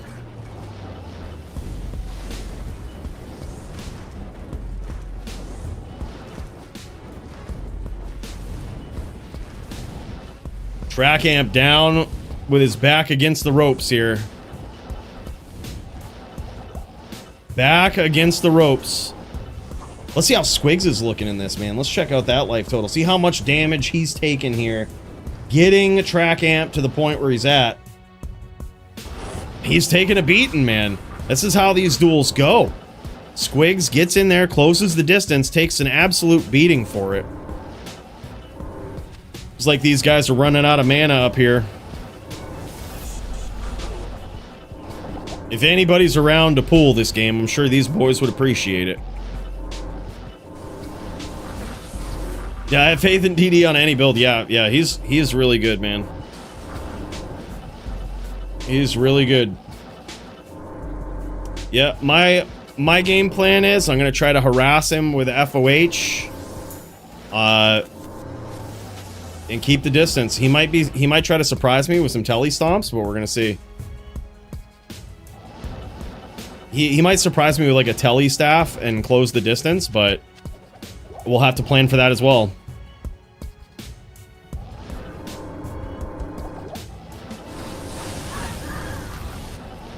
I don't know about that AF50. I think you're pretty good, man. I also saw Murder SC playing on the Echo Lock too, and like it's pretty devastating. You can get caught pretty clean with it. I think I'm gonna have to try to turn it into a real duel. And part of my goals this year in D2 is be a better loser, but also don't be afraid to turn things into a real fucking duel in the DFC if I'm dueling. Don't be afraid to turn it into a real duel if you have to. Oh, nice hits there from Squigs. Closes the distance, and it looks like he went in with Dragon Tail.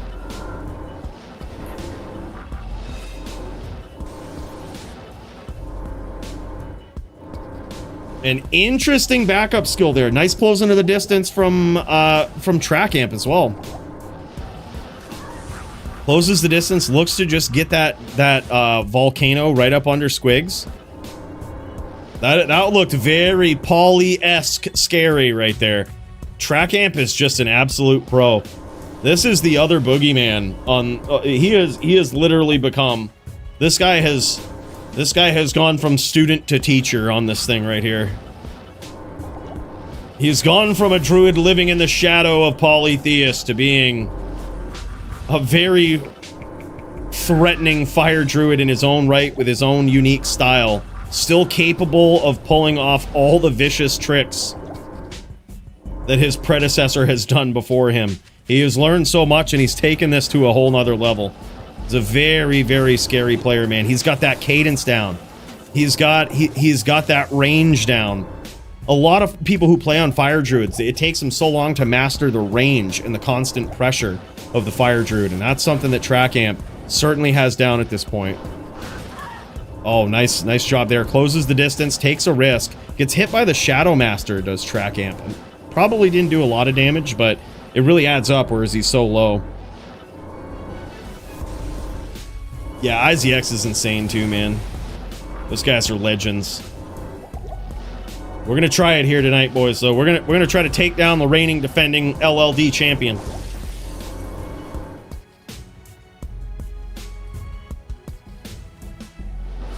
Uh-oh, I was gonna say that fade ran out there. Luckily Squig saw that and recasted it, but if he had any pre-buffs with that fade, those are gone. Oh no, he's gonna swap right out to him. Just like that. Recast, you see him recast bursts of speed there. That's to reset the timer. Oh my god, the traps paid off! He set some sneaky traps up there in the moor, and while he was battle ordering, Track Amp tellied right into him. That was insane. That is like best case scenario right there. Track Amp tried to get in there, punish him for battle orders, and damn, those traps just paying off, man. Those damn trappers. Alright, boys, it is time. I say we get up in there and we bring this fight to DD. Let's put him to the test, boys. Time for some Din violence.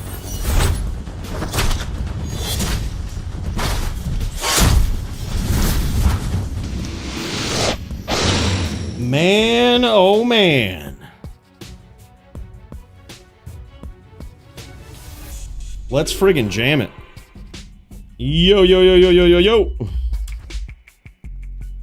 Hell yeah, man. Ombre on the Warlock. This is gonna be nuts. Alright, Bill, you know what it is.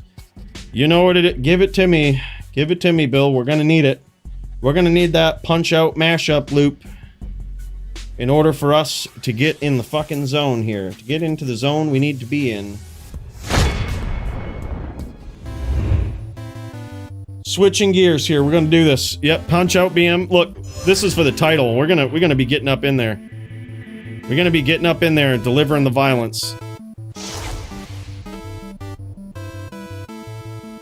Ready, brother? Double lot. I didn't even check my gear. You too. Alright, round one.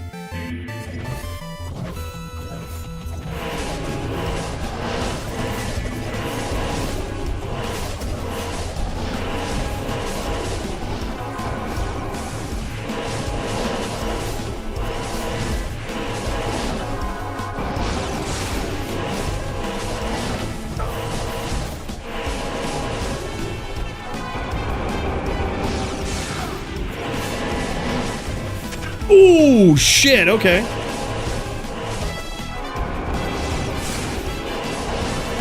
No way. Good angle. Good angle. Holy shit. All right. I got caught there. I got caught there. He says, Jesus, fook, that damage. All right. That's all right. That's all right. We can get this done. I feel like this is very doable. That round should have been ours right there. That should have been ours. Whew, man. Yeah, that was insane. That damage was nuts.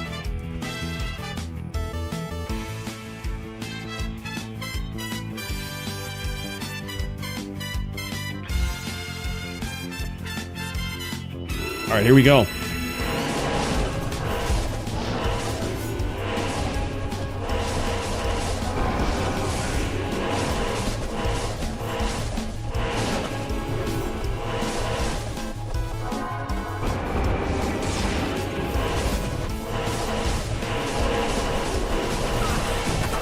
No way! I saw that coming, had the hammer field ready. Alright, he's in trouble, I think.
Got him. Wow. GG.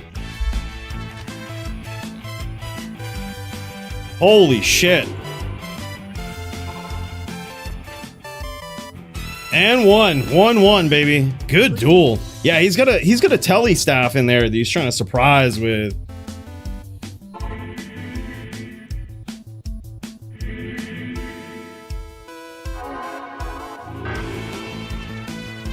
I'm wondering.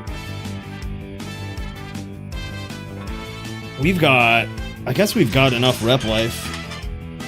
We've got enough rep life. We can turn this into a real duel. That's all we need.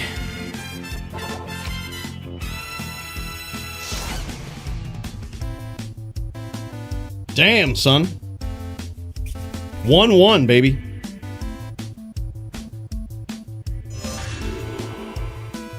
All right, here we go.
Damn, dude. Holy shit. And by the way, Caveman Ken, the man, the myth. Diltos DESTRACTION. What is this? Bro, thank you so much, man. I appreciate that. Official big cheers for you after this round. We got our shit pushed in with that. With that last hit.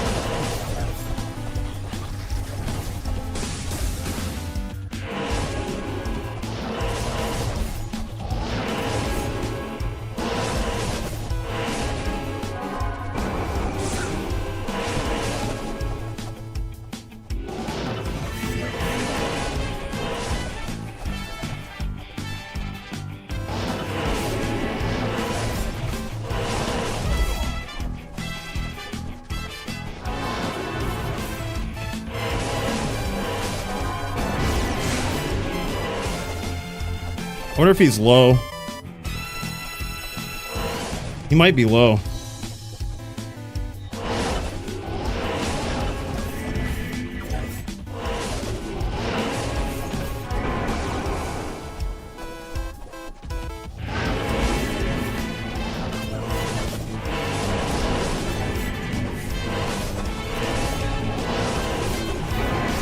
Oh yeah, he's low.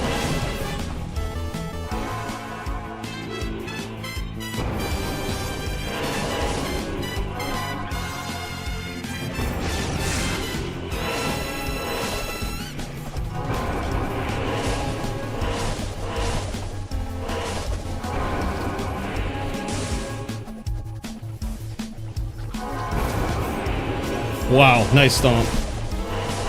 I got so lucky with that.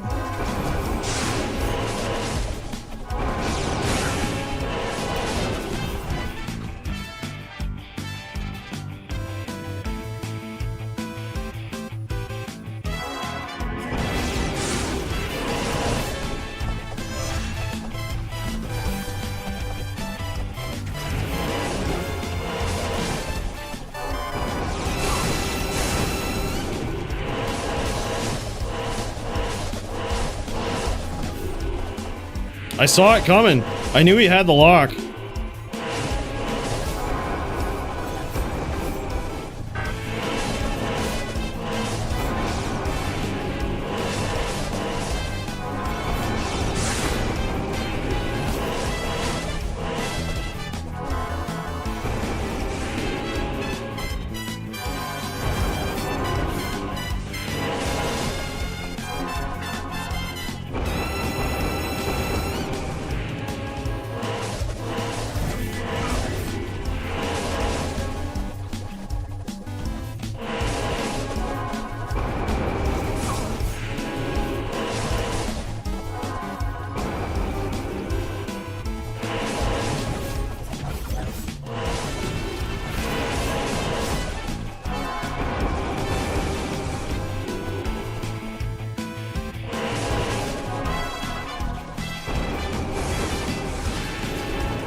Oh my god.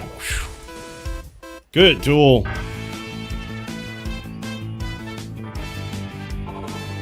Damn, son.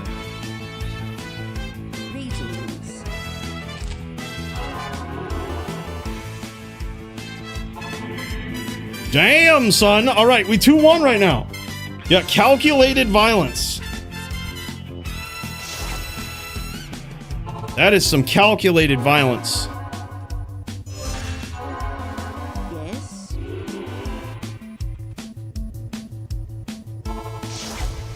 Ooh, holy shit, man. Yeah, and sometimes if you pay attention to what his blade looks like, you can tell when he's actually gonna blade warp too. Like there's been a couple of times where I see what the blade looks like, so I know he's blade warping, and then I'll rush to that spot to throw hammers. It's very rare, but I think he noticed that too, so he's careful with that now.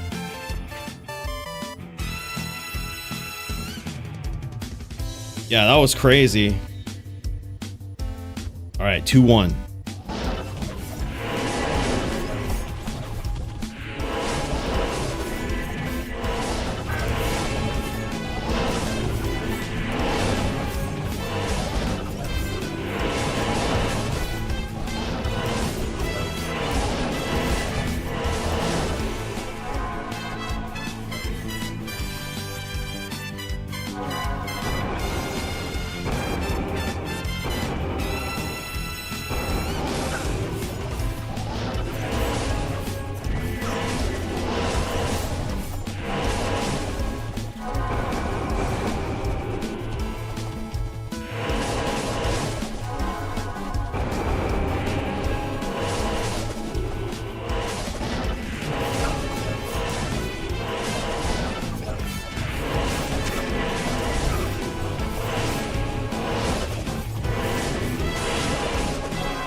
He's probably going to be coming in hot.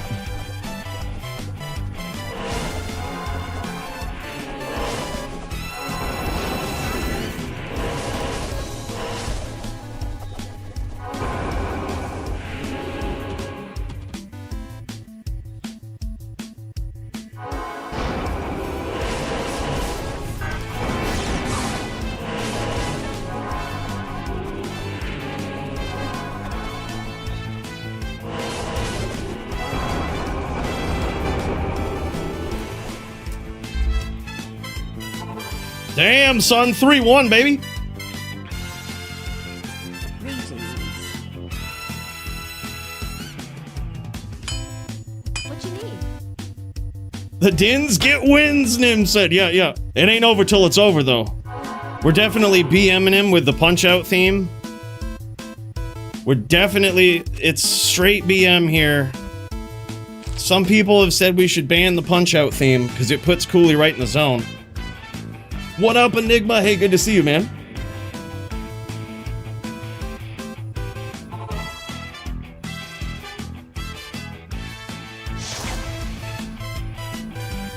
Damn, man. This is a duel. Holy shit. This is a duel.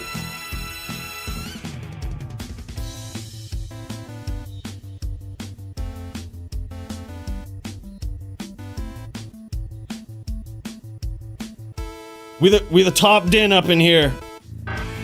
Hem and Zaka. They doubt the Coooley H-din skills in LLD, but you can't underestimate them. No, we're not live. This is all pre-recorded now. No, we are not. We're not. No, this is all pre-recorded stream. Live streams, we're done with all of that horse shit. Go, bro. 3-1.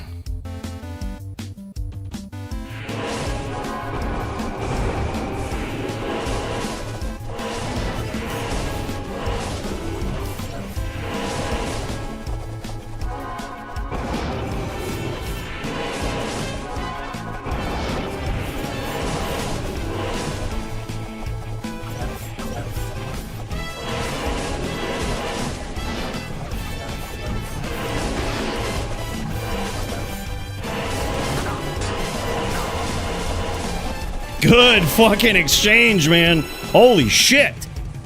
Violence.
No way. Nice.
No way! Holy shit, good duel. Good duel, man. Holy shit. Alright, we 3-2, baby. We 3-2. That was crazy. That was crazy.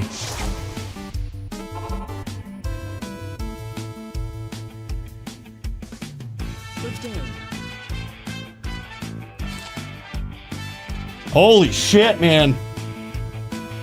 Yep, Coooley versus Icy, dude. This is for the championship belt. LLD. We're 3-2 right now. We're technically in the lead. We need one more. Holy hell.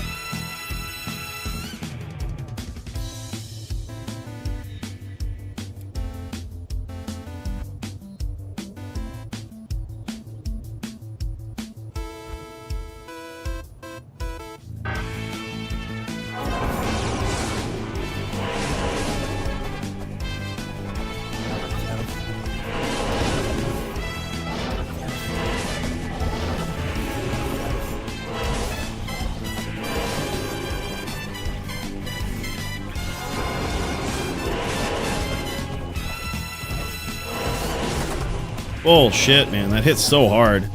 Alright, rep to full.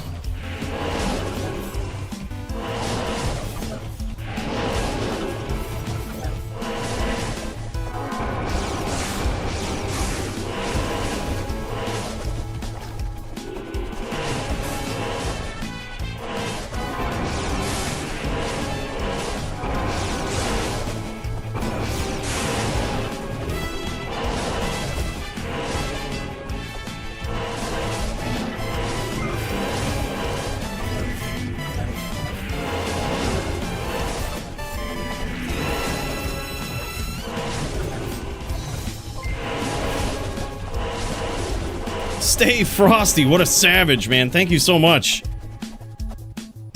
5 gifted memberships, that is wild.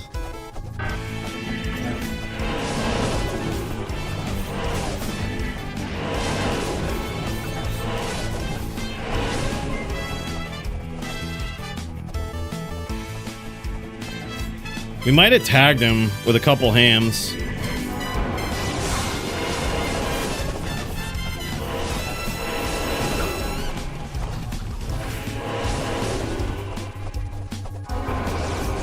Nope.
No way. No way, dude. GG. Holy shit. Alright, it's 3-3 right now. I am overburdened. We've lost our lead. We've got to get creative. We've lost our lead. Creativity is a must.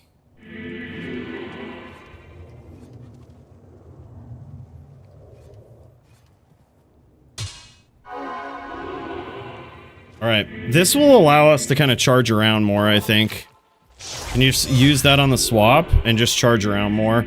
We take a little bit of a hit to the hammer damage, like quite a bit of a hit, but that's alright. I think we can jam it. Holy shit. 3-3. Go, bro. Alright, let's do it.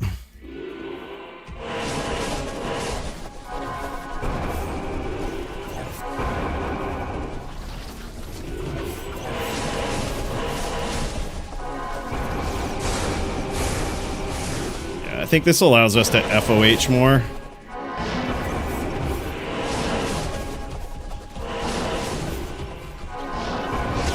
No way.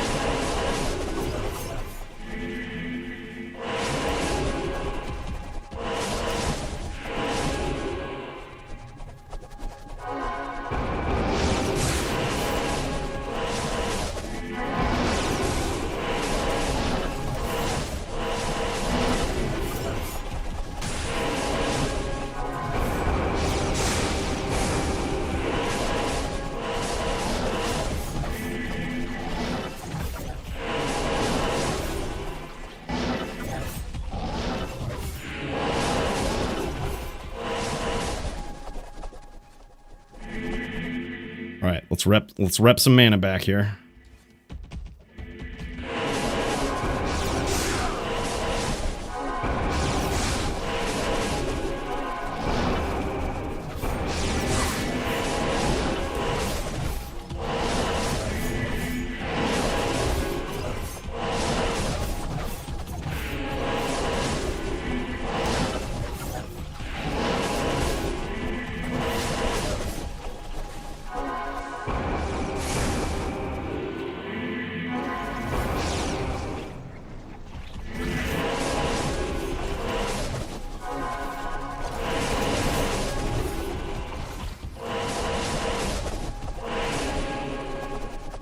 These hams ain't doing shit, though.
No fucking way.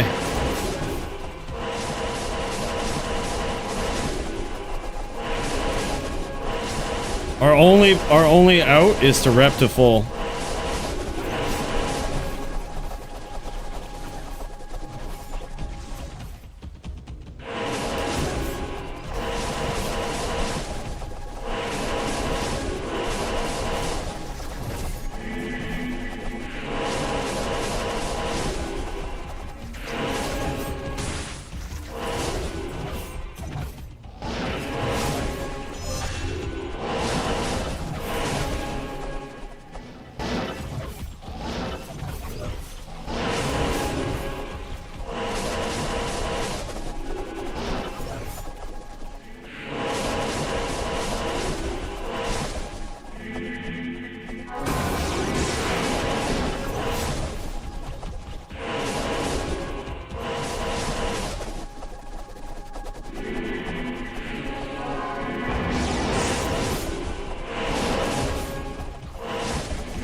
I got so lucky on that.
Holy shit, man, what a duel. Whew!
What a duel, man.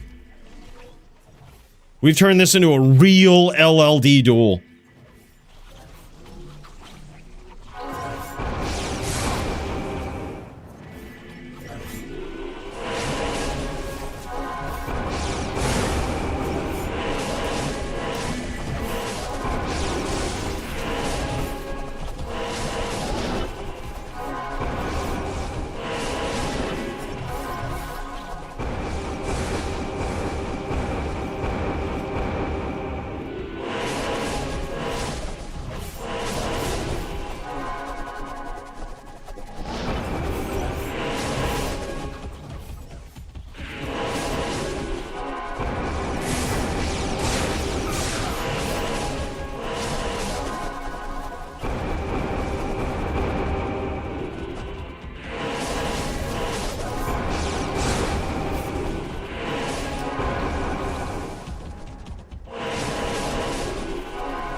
Real duel, boys.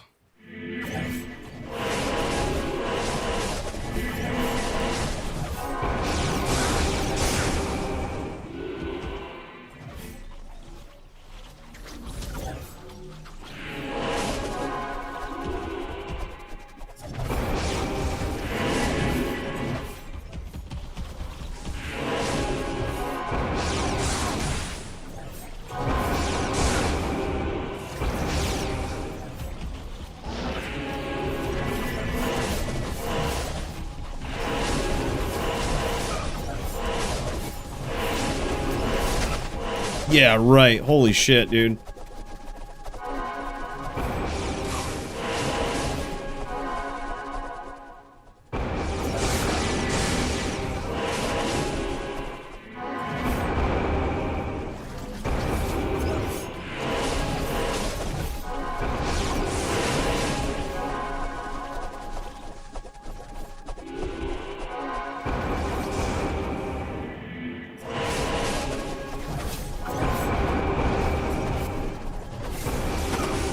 What the fuck?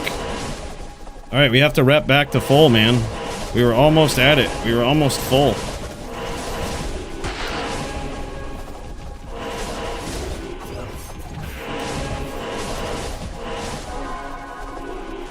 We were almost full, and then we got wrecked.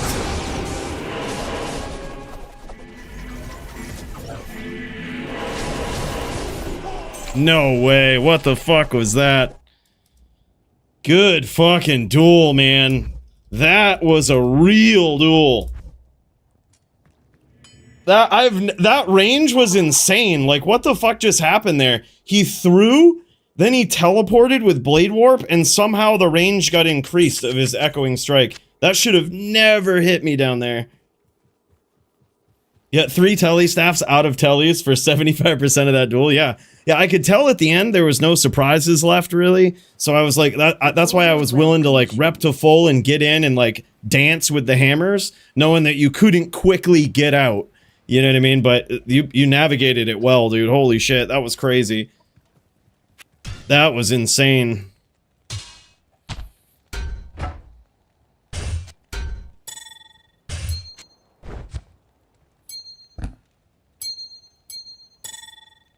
That was an insane duel, man.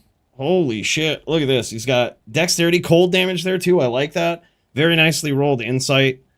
And look at this. This is actually insane. We were in a real duel, boys, and he was ready for it, too. This is what I love about Icy. He's fucking ready for real duels. Rep life and everything. He's ready to throw down. Like, he's got the 22 rep life between this and the amulet. Like, he was ready for a real fucking duel. That was awesome.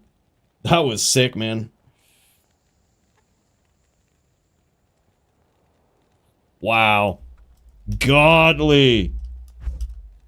That was actually fun, dude. That was actually fun.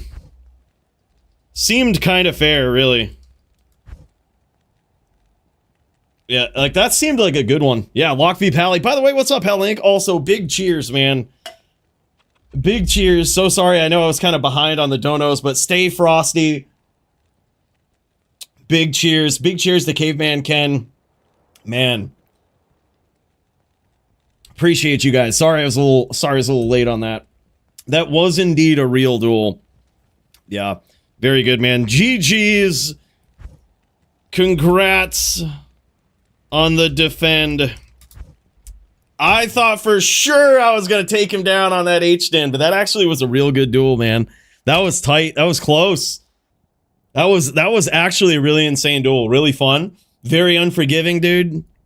You know, but that was good. He showed what made him champ right there, dude. Just able to adapt to any fuckery going on, you know? That was sick. Very nicely done. All right, who did we miss up in here in the Discord? Let me see here. There's probably some duels going on that we missed. Oh, man, we've got Bologna Pony up in here. Let me take a quick inventory of what's going on real quick. Give me just one sec. We've got Alpaca. We've got also the Maddy v Ted that we're still watching, but we've got Alpaca. I'm going to check with Murder, too. Murder SC. Alpaca after that. And then we've got Bologna, and I think he's going up against Max. But we'll check in with Bologna after that. And then we've got Green Lungs, Lol Rages. Oh my god. Let's go. Lol Rages, Green Lungs. Taking a quick inventory, boys. And then Thorjitsu as well. I think it was just melee today, but we'll check in either way. We'll give it a look. But yeah. Fook and G also fucking... Wow, man. Yeah, Smolps for the title too. Holy shit. We gotta work that in there, actually. Let's throw that in after Bologna. Smolps for the title. And hell yeah, man. All right, let's check in with our boy Murder and see what's going on. See if he's jamming. Looks like he's on the Discord. So he might not be jamming. Let's go over to Alpaca. Alpaca Bowl. I think he's doing some NVN is what this one is, if I remember correctly. And damn, yo, what up, Murder? Dude, were you ready to throw down too? I looked in, you were on the we were on the wrong screen. I'll pop back in after this though. Oh, BB, oh, that's right. Thorjitsu versus BB Maddy. That's right. Thorjitsu 22B Maddy. And those guys are ready. All right, and what we can do actually, if you guys are on deck and ready to go versus 22B Maddy, what we'll do is I like to swap in between melee and HLD. So with this fight right here, after this round, we'll see if we can get a round of melee in there as well. These ones tend to go pretty quick though. NVN. Oh my god, nice hit there from Green Lungs. This one might actually be quick, but we'll feel it out.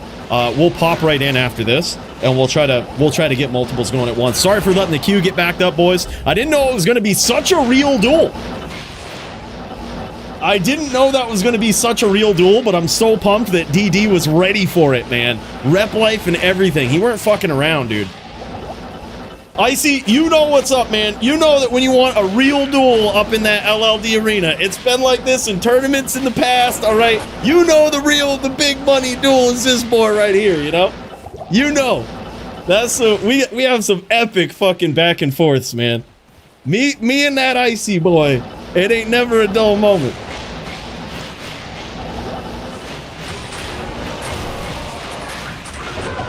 No way, dude. Green Lungs, and these guys annihilated each other, dude. 1-1. Holy shit. Just went out to get some Libby gear. Now I'm almost ready to start learning and playing. Dude, hell yeah, man. It's all about just jamming those duels, too. Getting them in, joining up in the LLD games, and just getting some reps in, man. What you just saw was an absolute masterclass of hammered-in play in LLD. All right? Just to, you know, I'm trying to remain humble about this. It was an absolute masterclass. I actually don't know if there's any better hammered-in players in LLD than me right now. Mainly, not that they don't exist, but that they're not active, all right? I do believe, out of all the active LLDers, I don't think there's a better hammered-in player, right? So what you want to do, go back and check the tapes. No, in all seriousness, just get in there and jam some duels, man. Just get some practice in, and that's the only way to figure it out. It's the only way to learn it, you know? Murder says, pshh. He's like, shit. Look, Murder's been practicing with me, though, so Murder on Din is like, he's like my Din apprentice, all right? He's gonna be right up there close. And damn, down goes Green Lungs. Alpaca Bowl gets there, pulls ahead 2-1. Yeah, these are going to be really quick duels. So we're going to cut over to Thorjitsu 22B Maddy after this, and we're gonna go. We'll also check in with Murder. You guys are doing some LLD? All right, so we'll do LLD and melee. We'll check in with Murder versus AF50. We'll start that up next alongside Thorjitsu versus 22B Maddy.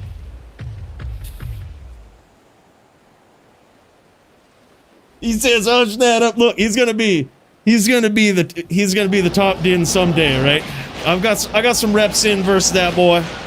All right, I got some reps in. I've been showing him the ways. I don't show many people the ways of my H-Din craft, all right? But Murder knows now. He knows the tricks. And now Icy knows the tricks. He's felt it. He's felt the wrath of the H-Din. He caught on to my style, dude. He did really well. I couldn't believe it. When I repped to full in that last round, I was like, he's so fucked. I thought for sure I had it after that, but he adapted so well, man.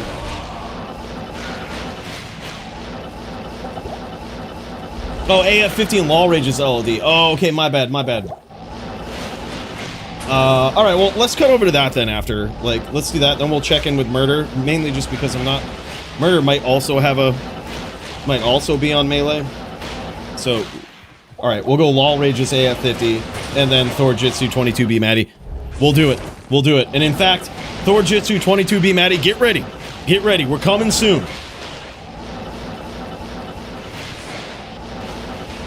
I don't think Green has ever done NVN before. Yeah, it's definitely a different one right there. 3-1 so far in favor of the Alpaca, but I gotta say, he's looking pretty clean for someone that's never done it, man.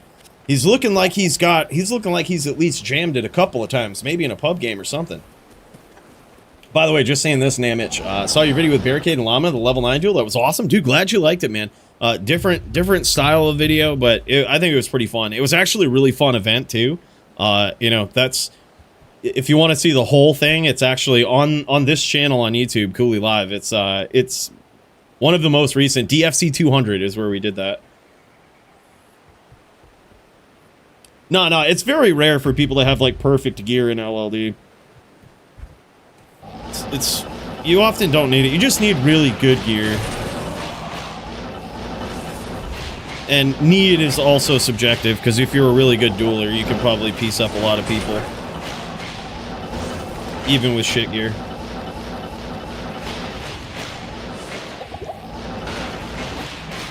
Okay, GG. We do have Bologna in there. I've got Bologna in there. Havito. Yeah.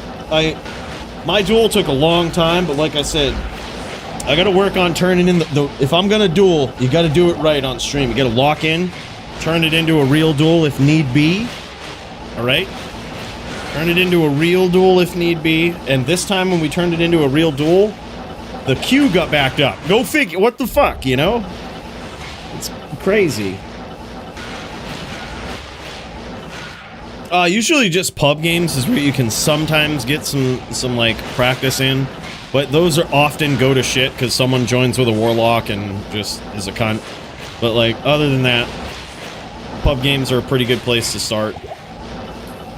Also, Polytheist, he streams a lot, get some duels in versus him. Now, granted, you know, against him, you'll just be playing against a fire druid, and a very good one at that, so... But sometimes he's in good pub games with some decent people as well. But I would just say, yeah, look for some pub games, you know? Make sure to say go before you duels and stuff, and that way games don't turn to BM shit. You know, right away anyway. Earlier than they have to.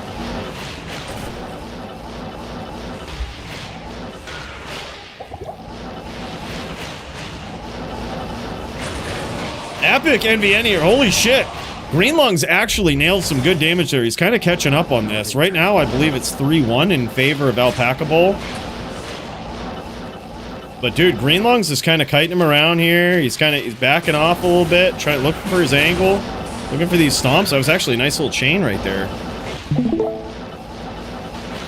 I love that Alpaca Bowl has the new helm on. Both of these guys have the new helm on. That's some big damage, dude. Alpaca really looking for these name locks. NVN, I think, is a cool duel, man. It just feels like such a shotgun duel, you know? Like, it really just comes down to the quicker one on the trigger, some nice setups like that. Now we've got 3-2. That is wild between these guys. The NVN is a spear-only match. You might have seen this in DFC 200 with me and Llama. It's a spear-only match. That's the rules. Mainly because, not that everything else is super OP or something. It's just the duels are really gay. Like, if you do, like, bone spirits and teeth and stuff, it's just... They turn into real long duels. And, this is just a way to, like, turn them into a quick duel of fast-paced accuracy, you know?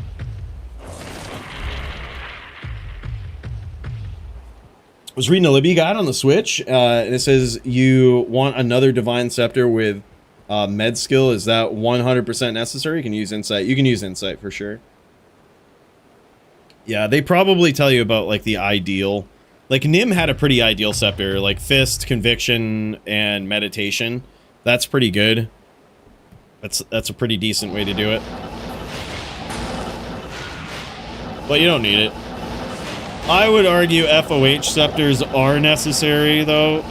just because as a Libby, you always have to be able to threaten people and change the way they play from the outside. Holy shit, Greenlung's catching up with these spears.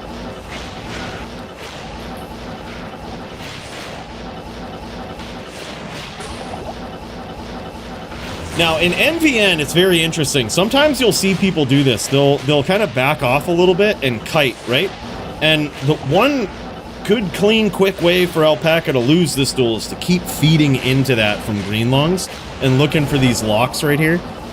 What I've noticed in NVN is if someone backs off and they're kind of taking like not the aggressor role, but they're just kind of, they're backing off a bit. The actual answer is you got to do the same thing back to them, right? Like you got to like never look for the name lock, just shoot spears from the outside because they will punish you with like up spears and shit and spear trains. You just got to do it right back to them.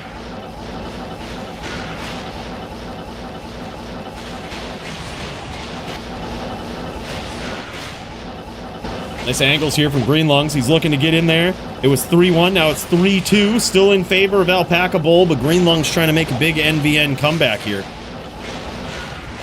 Oh, nice shot again from Greenlungs. This is getting insane.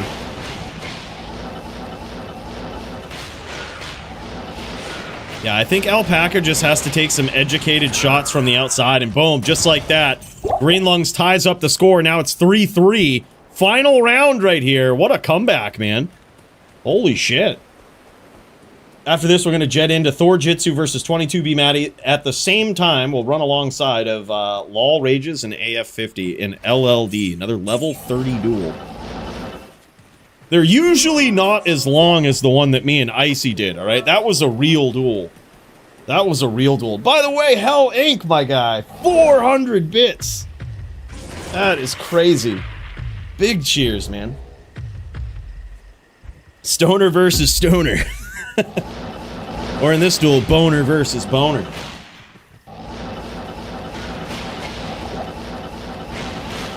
It's probably less than that base, honestly, Lemon. Probably less, but I'm not sure. I haven't checked in a long time. I've literally had my FOH sticks since like week 1 of D2R, and I think I found them. So like I never really looked into price and stuff, but I don't know. Maybe they might be the same price. They might not be. They're probably close. Especially if you get like, I would honestly focus on divines. You know, especially if you're a Libby, they just do more damage. Those might be a little more pricey, but I can't imagine they're too much. Nice shots there though from Alpaca. He's trying to close it out. Very nice up spear right as he catches him with a name lock there. He's going to be very careful chasing him though. You can see he's kind of carefully approaching. I actually really like that. You can't take the full role of the aggressor if someone just constantly backs off, right? You got to kind of keep them guessing.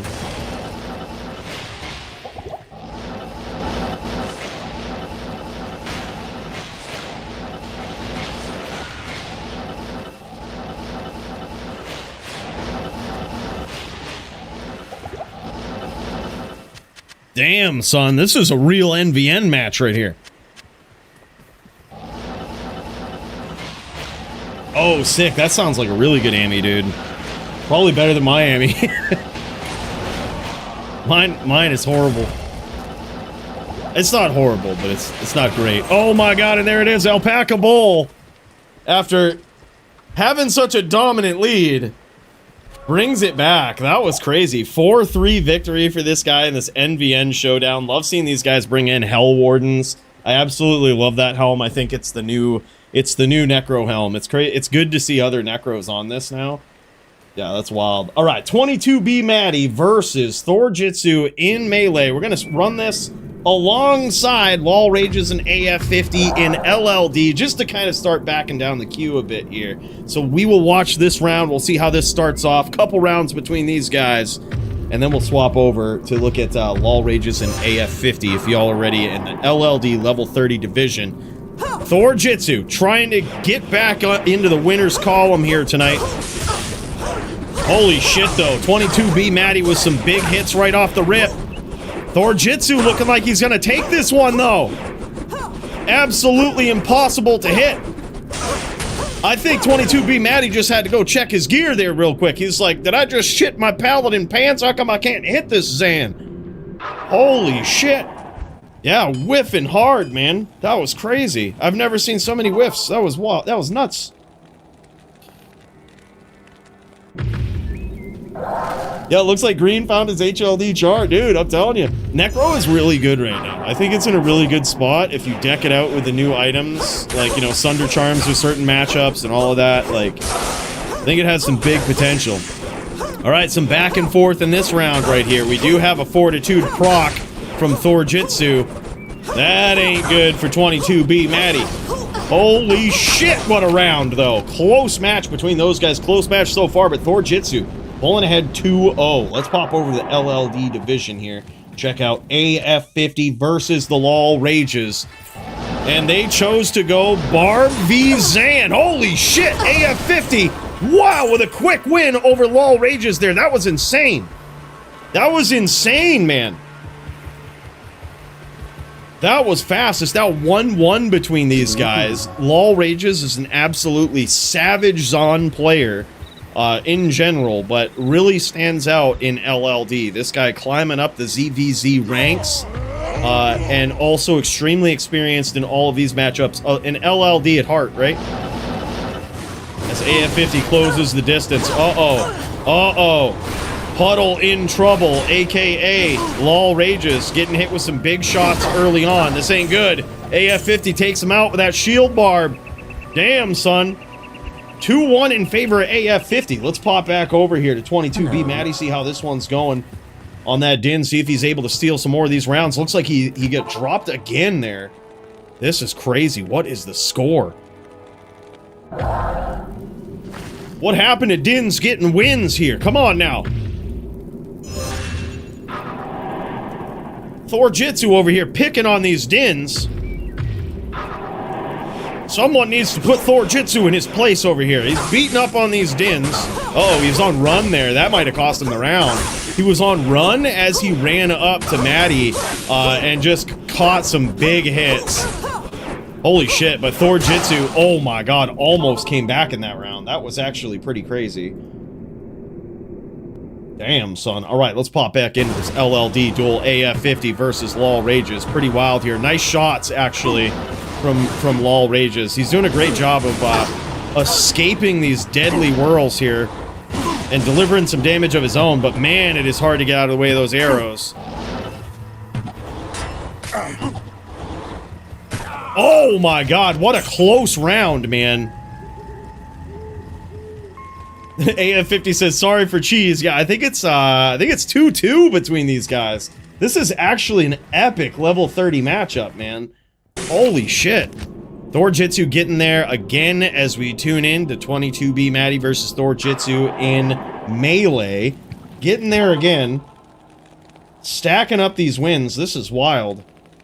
Just to give you guys a heads up on the queue, we'll go, we've got LOL Rages and AF50 right now. We're bouncing back and forth between that and Thorjitsu versus 22B Maddy. After this, we'll check in with Murder SC. I think he has a duel versus AF50. So we'll do that at the same time as we run Bologna Pony versus Havito. So Murder's duel and Bologna Havito. I think Bologna Havito is going to be the one we drop into first. Give AF50 some time to get over there with Murder SC and set some stuff up here. And then after that is Smolps for the title, man. That shit's going to be wild. That is going to be wild. Let's pop over AF50 versus LOL Rages. I'm going to see if we can get this from LOL Rages' standpoint here. He's got, wow, it's now 2-3 in favor of LOL Rages. What is this? From 2-1 to 2-3 now in favor of LOL Rages. The skill on this Zan, let me tell you, he's figuring out the cadence of AF50. He's figuring out the timing.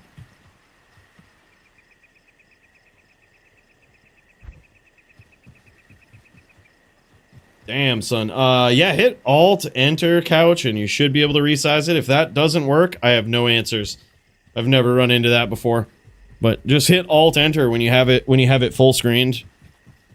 And you should be able to grab it. Just grab it by the side and drag it. If that don't work, I don't know. Chuck us in the old queue. Hell yeah, man. Polytheist. Polytheist is on a bit of a time crunch here today. So we will probably get that going here at some point. At some point soon. Polytheist he's gonna be on a plane flying. Polytheist, as the champion, is actually on his way to a press conference with the media out in Hollywood. He's going to be answering many questions from the press about how it feels to be a DFC champion, his backstory, how he got there. Will probably be out on Netflix at some point, so be on the lookout for it. Got like an extra 30-45 minutes? Hell yeah, man. Damn, this is some big damage here so far from Lol Rages. He's done a great job of managing this range. And he is loading up on these arrows. Uh-oh, uh-oh. Holy shit, what a round. 2-4 in favor of Lol Rages with a big comeback there. That was actually pretty savage. As AF50 goes and gets that gear, let's pop back into the 22B Maddy versus Thorjitsu match. Another close round between these guys. Holy shit. This is wild. 6-4 now. 7-4 for these guys. Let's see if AF50 and Lol Rages show off their gear. That would be crazy to see, man.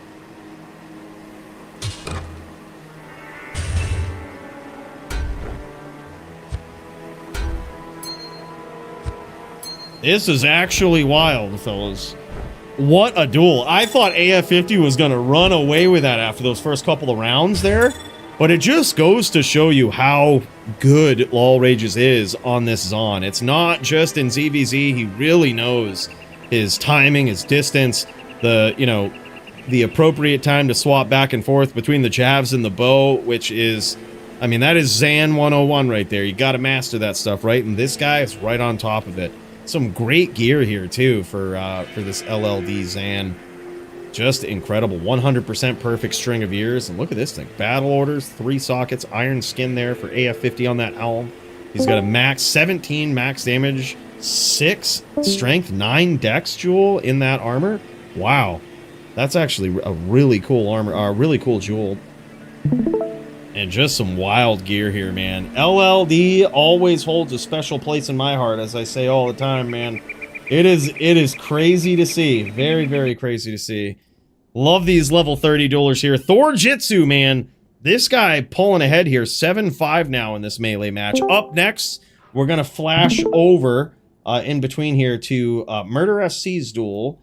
Or I'm sorry, Bologna Pony's duel. And then as this duel comes to an end, we'll have Murder SC versus AF50 going on.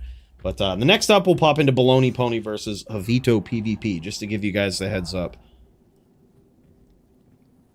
This is epic, man. Thorjitsu getting he is well on his way to getting in the dub column here in DFC 202. 7-5 was the last update to the score, but as you know, it ain't over till it's over. As Alpha, aka 22B Maddy, says, he shows him right in that round. He says, "Look at this. You mess with the dins, we get the wins." That's what it is. 7-6 now. Very close duel between these guys. Let Poly go before us. All right, yeah, we'll start up. We can start up Poly. Poly v Will may be a long duel, so we'll bounce some things back and forth between that. Yep, we'll be managing, boys. We've also got I want to get Smolps in there first because he's been very, very patient waiting for his title bout. And that one's gonna be savage.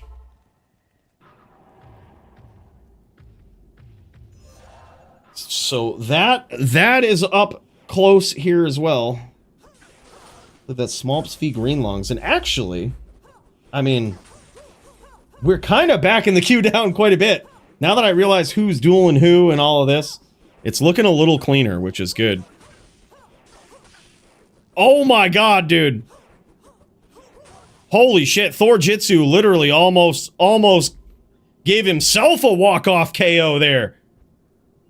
He lost the lock, started doing the walk-off, and almost got KO'd. Look at that. Holy shit, what a duel between these guys. And we've also got the Bologna Pony versus the Havito. We're gonna pop into that very soon here. This duel is almost over, so I'm gonna check out the culmination of this melee bout between 22B Maddy and Thorjitsu. Maddy trying to get up in here and get some wins for the Dins. I gotta say, I love this setup. He's got some sort of red armor on, which makes me think that it is very likely an E-Rep 2-socket rare with a big life total in it. Big life up in there, which is an armor that certainly biss in a lot of situations, and really cool to see in this. And GG's, there it is, Thorjitsu getting in the winner's column here today. I bet he's so happy to see these guys pop over onto ROT dubs and finally get some of these big matches in here versus these absolute legends, man. Congrats to 22B Maddy getting it done here. Or, I'm sorry, to Thorjitsu getting it done here. That was crazy. Thorjitsu says, finally, gets up in there, gets a dub. That is sick, man. That's really good to see. That's really good to see. Not usually, Skillless. That was actually a very random one-off that Mr. Llama suggested for his appearance in DFC 200. But I'm actually glad we did it. We got a few good creators up in there, some really good creators, and I wish I would have given people more of a heads up because it was so short notice that I decided, I was like, oh yeah, we should bring more people in on this. First it was just like me and Llama, and I was like, oh shit, we gotta get more people in. So it was like the day before I messaged people. Luckily, Jim and Cade were just like, yep, let's jam. Is it? It's good old Valor. No shit. I was wondering. I almost said that, Darius. I was like, it's either what the, you know, the BIS 2 open socket E-Rep rare, or if I would have finished that thought, I was gonna say, or it could be Valor, which is that's crazy. So he went with the EDC. No, he went with the Cruel Master IAS on the axe there. Very nice, actually. Single low in that. He's got the Pally Vizzo, the SS, and just that nasty Valor. It's so good to see that. F Valor Zotted. Man. That is an 08 special right there. 09 special, really, even. That was like big in some early patches, man. It's so good to see it still getting some use, you know? Wow. All right, boys, let's pop into Bologna Pony versus Havito PvP. This right here is going to be an epic one. Bologna Pony is on one of the fairest locks you can run in PvP. He's on a fire lock. There are some locks that, making PvP history, they got their skills banned. I don't believe in the history of PvP there's ever been a skill that's just straight up banned.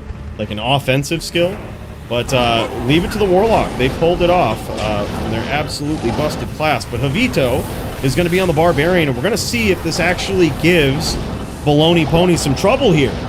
Let's see if it actually gives him some trouble, or if he's got the setup. If he has jammed this enough, and he kind of knows, you know.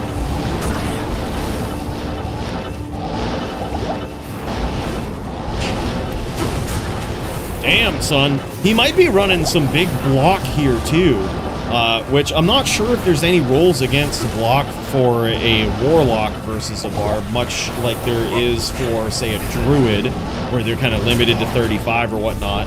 But I wonder if he's actually stacked up the block here, which is going to make it hard for Havito to hit him.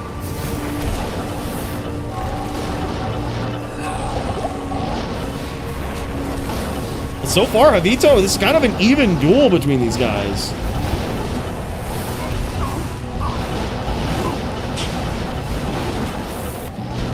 Vito keeping that pressure up, and there's one thing that he really has to watch out for in this duel in particular, and that is he's got to make sure that he doesn't engage inside of an Armageddon here, or an Apocalypse, sorry. He's got to kind of keep Bologna Pony on his screen, or on his map anyway, to make sure he doesn't get hit with Invisa Apocalypse, right? That is the worst. But if he can do that, and he can manage to stay out of the center of this, or at least time it properly, just like that, that was beautiful timing from Havito, then he's going to be looking good in this duel. Yeah, and you can see from the walk here for Bologna Pony, he might actually have some pretty dilapidated... He might have some pretty high block. He might... This is certainly something he has factored in. There's only, you know, the Apocalypse is kind of like Meteor in the sense that it is a bit telegraphed, but man, the AoE on it is so large. That's the thing. And you got Bologna Pony here backing off a little bit. He's waiting for Havito to come in. He's going to try to catch him. He's going to try to force Havito to know the timing of this Apocalypse.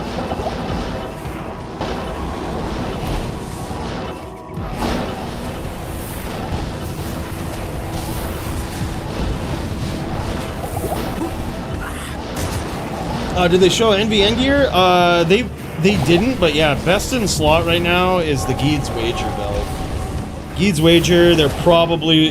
I mean, I can tell just based on the fact that both of those guys were running the new helm and not getting too speared that they were certainly using Horizon's boots. Both of them were.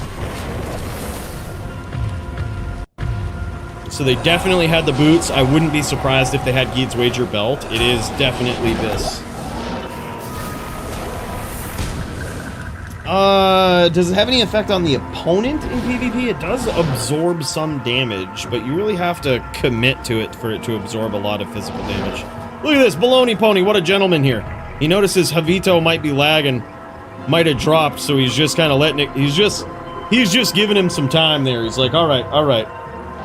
Yeah, I think he might have. What a gentleman here. Stop swinging at him. What a gentleman. Yep, there it is. There it is. Looks like Havito dropped. No worries, man. What we'll do is we'll kick into the Murder SC versus AF50 while our boy gets fired back up here. Havito dropping on that barb. That's too bad, man. That's too bad. But that's all right. They'll get this duel up again and running. And it looks like, wow, Murder SC might be on his Zan here. He might be on his Zan. Oh, and sorry, this is not LLD division. My bad. This is Melee. My apologies. I hear the names of two LLD legends, and I assumed LLD, but nah, this is some melee match right here that's going on. So this will be a melee throwdown between the Murder SC and AF50. Murder SC on his bear Zon right there. You might have just seen a little bit of a morph back. You might have seen that bear thinking he's going to be going toe-to-toe on a druid. And then just as he morphs back, you see the real form of Murder SC's character. He is on a bear Zan. This guy is absolutely wild. He's gone crazy. He's gone crazy. But it's actually a pretty vicious character, let me tell you.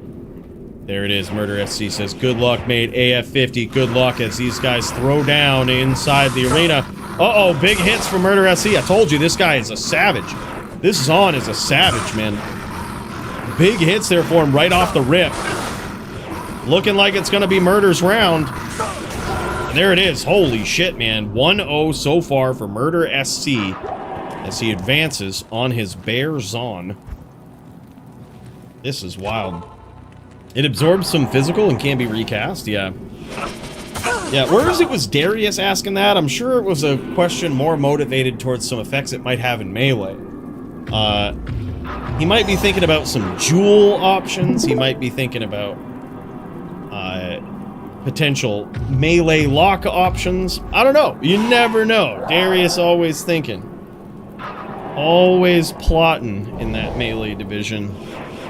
Never know what's going to happen. All right, here we go. Round 2. AF50 trying to get up in there and do some serious damage. He's got to really stack it up early versus Murder SC. Now, there's some players that versus a high life opponent like this will stack up the crushing blow. You know, they'll stack their din up with some viciousness. That CB being a big thing. But it looks like AF50 is planning on getting there with just massive damage in and of itself. You don't see a G-face on this guy. You know, this is just straight violence from him. It's now 1-1 between these guys. Let's pop back over to Bologna Pony versus Havito and see how this is going. Looks like these guys are back up in here. Bologna Pony playing on controller, as you see from the setup there. This guy, not only an innovative and very creative dueler with the builds that he brings to the table, before he returned, made a triumphant return to the DFC on this Firelock, this guy was one of the OGs on the Fire Druid in the DFC. Bringing it in, making it work with controller, on controller, right? Which does certainly give you some decent advantages on that, and probably on this as well. We're gonna see, right? Oh man, big hits from Havito there early on. This is huge, man.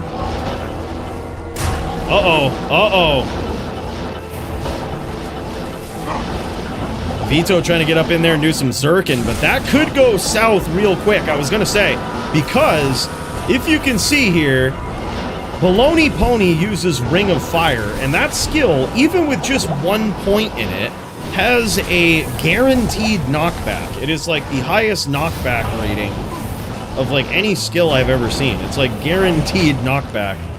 And so that could get dangerous on a Barb that's trying to chain Zerk, a character that has pretty high block. Nice hit there from Havito.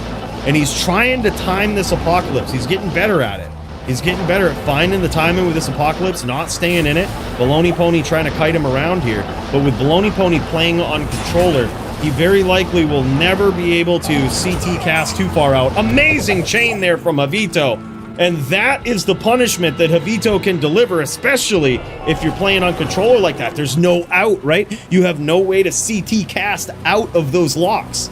So that was very nicely done. A very good observation there from Havito. He saw an opportunity and he took it. He's a dangerous player. And on this Barb as well, man. It's magnificent to see. Yo, Shapendi, what's up, man? Darius, too much thinking, right?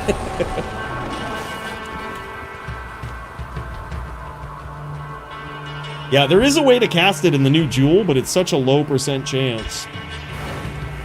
It's, I don't know why they gave us a 1% chance. I feel like they should have done, with those new Duels, I think they should have actually left that ability off of those Duels, but they would have actually been better that way, some of them, but that, or if you're going to put it on there, make it like a very high chance to cast, right? Just like, I think it would have been better without them. The physical Jewel had no respect for sins that do physical damage. That's for sure. Like, or any sin that uses Fade. Like, just seems very non-bow-ish. But then again, does Fade work like ES Max? Max will know the answer to this. Does Fade work like ES, where if you cast, if you have ES active, and then you cast a lower level ES, it won't do anything, it won't reset the timer or anything, it just will have no effect. Does it work like that with Fade? If so, I take it back. That's actually kind of cool. Well thought out.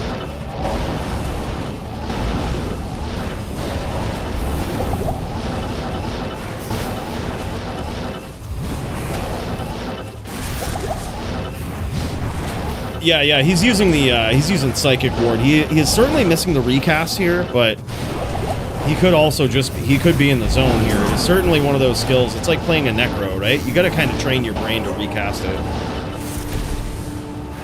So far, Bologna Pony is in the lead of this match right here.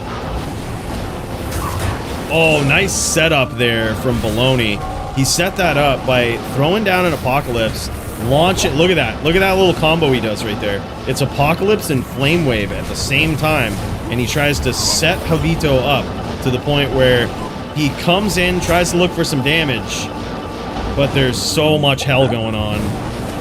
And Havito is so low, he might even get tainted PK'd. He might even get tainted up in here. Oh man, that time he got Apocalypsed. That was crazy. All right, let's pop back over to Murder SC versus AF50.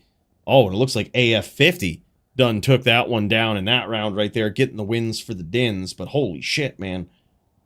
Murder SC's Zan is something. Holy shit, Loot Goblin, aka AF50, is up 6-2? Holy shit, this is a turn of events here in this melee match. This is a turn of events.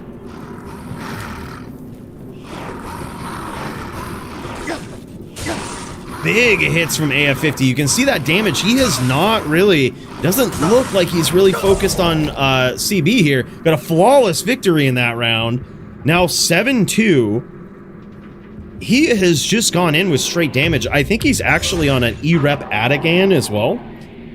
You know, so that is, I think, anyway, if I remember correctly, I think that's his weapon. It's a very rare weapon to see. You used to see it a lot more in LOD. You used to see like some crazy weapons there, but no, it's a Conquest Sword. That's what it is.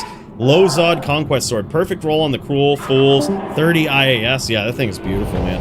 It's a really, I knew it was a really unique weapon. He's got a Conquest Sword. Absolutely crazy. Holy shit, man. That damage is something. That damage is something. You can see he just whittled him down so quickly with that one zeal there. When it connects, man, damn, it hurts. Murder SC hanging on here. He might actually sneak this one out. It's going to be close. Holy shit, he gets there. Big comeback for Murder in that. Now 7-3. Big comeback for Murder. While these guys get set up, let's pop back in. Bologna Pony versus Havito PvP.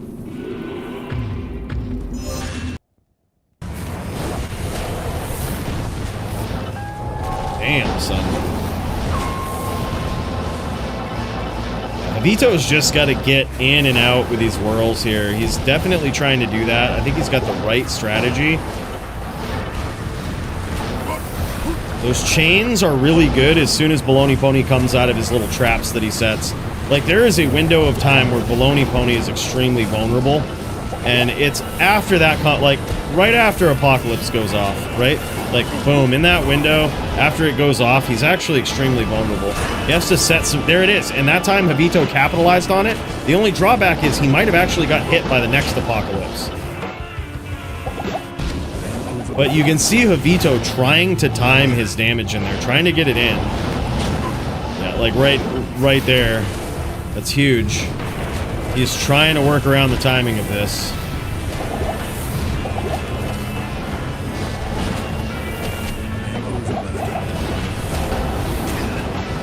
Very nicely done there from Havito. Just gets in, lands his shot, doesn't get too greedy. That's what he's got to do. It's really too bad that you can't punish Warlocks by leeching off of their pets. I really don't know why that doesn't work. But they just... I'm not sure why. You should be able to leech like pretty nasty off these pets.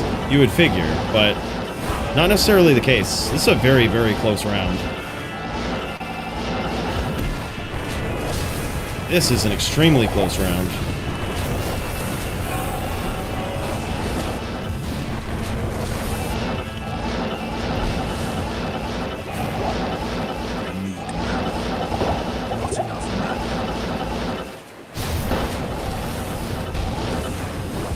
Havito being very patient because he is also very low. Damn, Invisilipsed. Invisilipsed, man. Oh, that feels bad. Oh, and it looks like this duel has come to an end. It appears as though AF50 must have won as these guys pop in and show off their gear. He fells Murder SC's Bear Zon. Interesting, dude. Wow, man.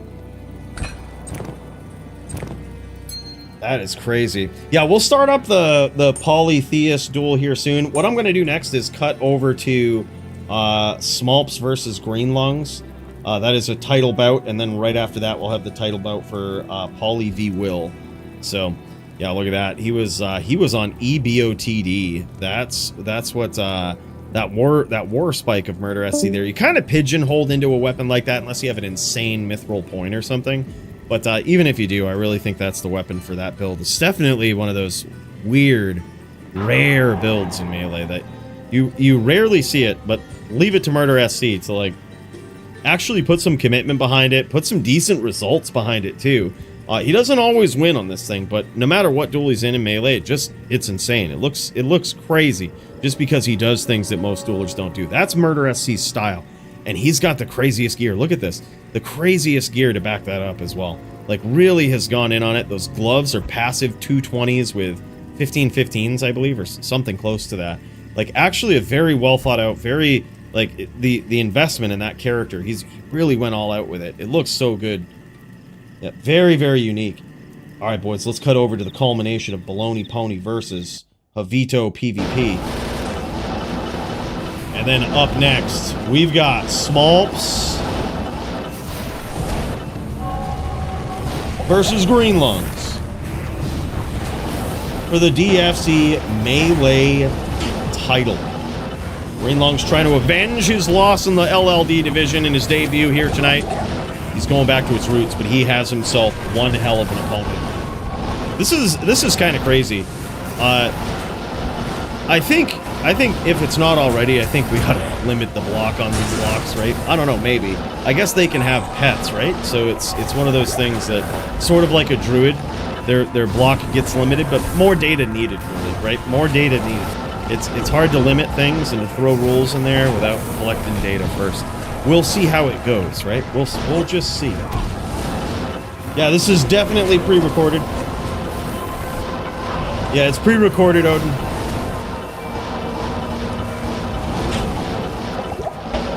Yep, don't worry.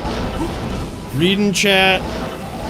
That any response was something that I made up probably a couple days ago when we pre-recorded this. So if it seems to line up with what you're saying, you know, it's what it is. By the way, what's up, Clint Chias? Controller AA Warlock, not chasing one life barb. LOL, he says.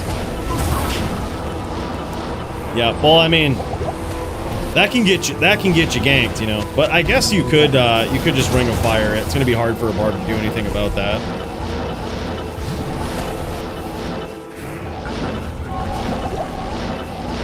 Yep. Pre-recorded on YouTube, but live on Twitch. Exactly. We really like to keep you guessing. That's what it is.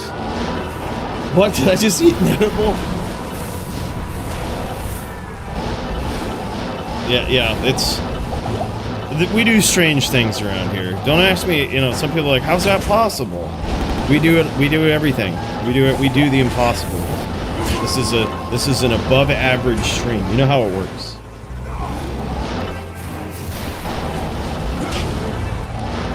Truthful says the weekly Poly is a goddamn animal post. He really is, man. He really is. Yeah, we're gonna cut over. I know he's on a bit of a time limit, but we'll start up the melee match. I can't imagine that will be an epic match, no matter how you slice it. But then right after that, we're gonna cut over to the HLD title bout between Polly and Will. It's gonna be wild.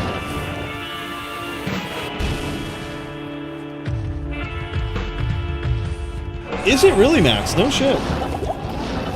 I wonder if something's going on over there.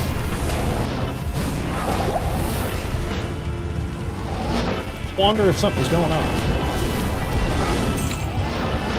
Holy shit, man. And down he goes. Wow. Bologna Pony showing what it's like over here to go up against these fire locks, man. I gotta say, it looks a lot less shitty than all the other Warlock builds, right? Like the Abyss builds, of course, but and by shitty I mean shitty to duel against, than like Abyss or the Corpse Explosion one, the Blood Boil. Like those are just so difficult to beat. Like they look so miserable to go up against, you know.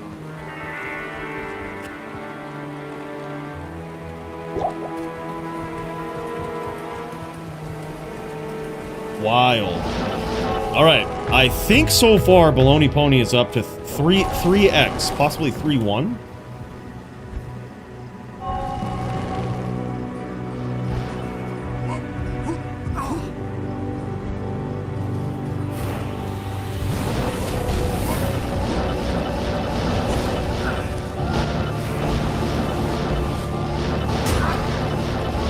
Havito catches him there. Interesting. Uh-oh, nice setup there with that Apocalypse from Bologna, but Havito snuck right in. That's the timing he's looking for. It is really difficult to get the timing down of Apocalypse, especially when you have a player like Bologna. He's really making sure it's practically always up.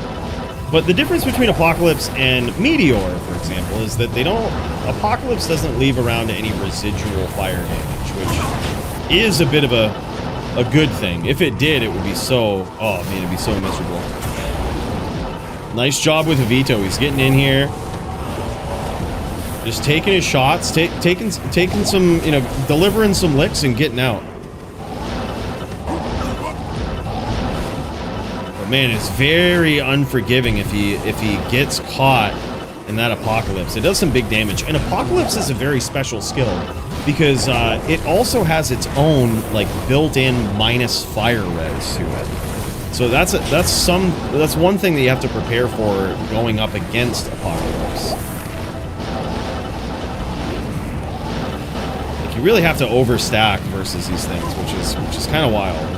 They're almost like the Cold Sork of fire builds, you know?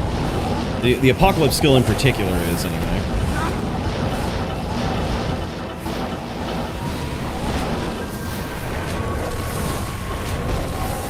And I think the Fire Lock is going to get quite a bit more powerful in this next patch here as well. And by more powerful, I mean it's just the other ones are going to start to suck more. But they still need to do something about Abyss. I loved your suggestion on YouTube too, Max, about the, like, if Abyss just didn't do any damage, I think the build would still be good. PVM and certainly PvP. We might unban it. Damn, GG's, and there it is, man. Bologna Pony getting there on the Firelock. Holy shit, son. It's getting real, and you know what time it is. We about to pop over to Smolps versus Greenlungs in this Fury v Fury showdown for the Melee DFC title. Who will come out on top? Will Smolps defend his title? Or will the legendary Greenlungs once again prevail? Let's find out.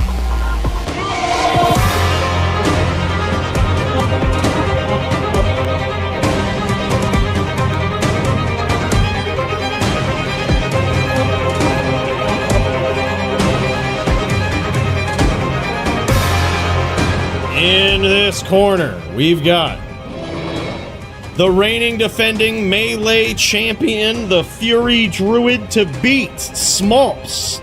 Make sure to give this guy a good old look over there on YouTube. Puts out some pretty crazy shorts. Definitely worth your time. Definitely worth a watch.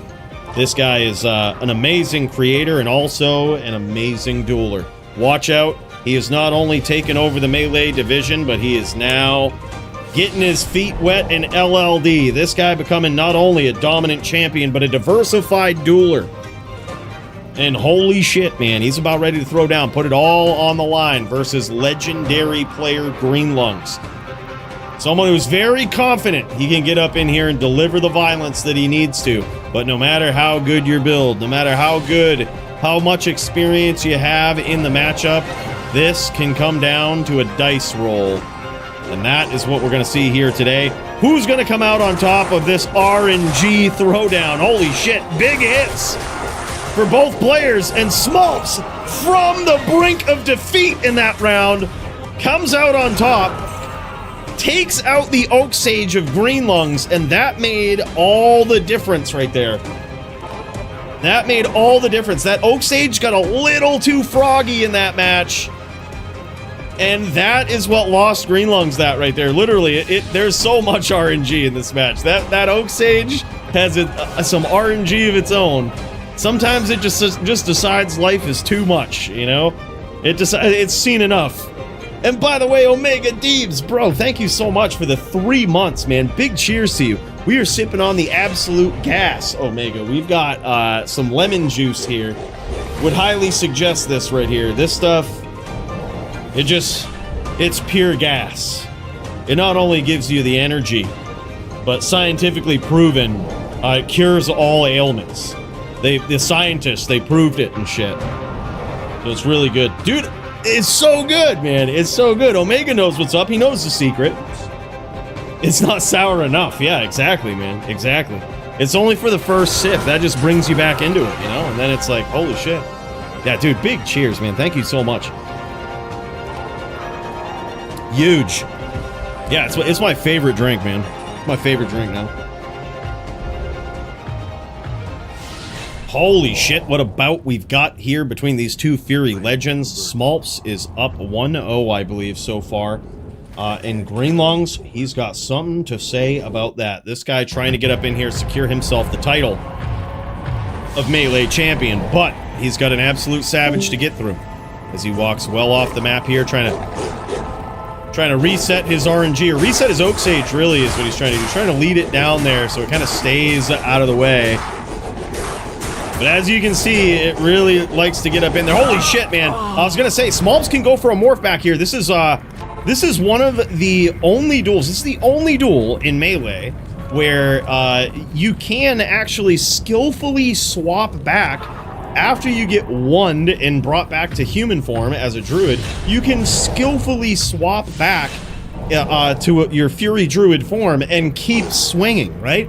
And theoretically, if you get lucky enough, you can keep doing that and not die, right? But the thing is, it takes a lot of frames to do that, and your opponent can get a lot of hits in there in the meantime. Holy shit, just like that. Sometimes right back to back. And there it is. Now Greenlung's pulling ahead here, 2-1.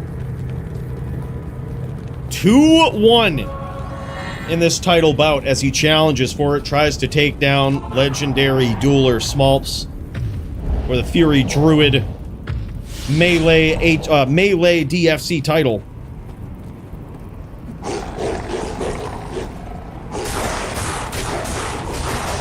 No shit, that sounds delicious, Omega. That sounds delicious, man. Holy shit, and down goes Greenlungs in this. Now evening up the score is Smolps. 2-2 between these titans.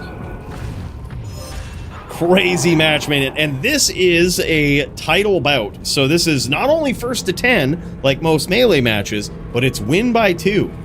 So it's totally possible. These things can go into overtime. They can get pretty tight.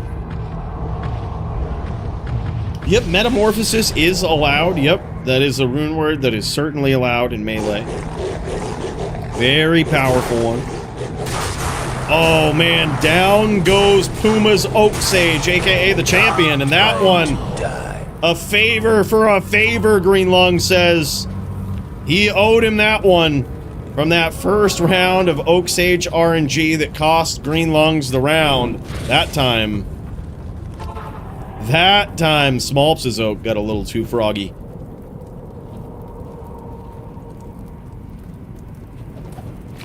Hell yeah, man. Up next, we've got Polytheist versus Will for the HLD DFC title. Man, we've got a lot of title bouts back to back here. Some amazing ones, man. Holy shit, close round between these guys. Oh my god, holy shit. By the skin of his teeth, Greenlungs gets there in that round.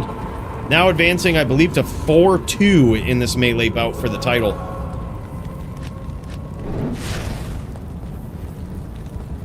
Yeah, meta's insane, man. Meta's a really good rune word. OP? I don't know. Remains to be seen. But, that being the case, it certainly does appear right now that in the Melee division, these druids,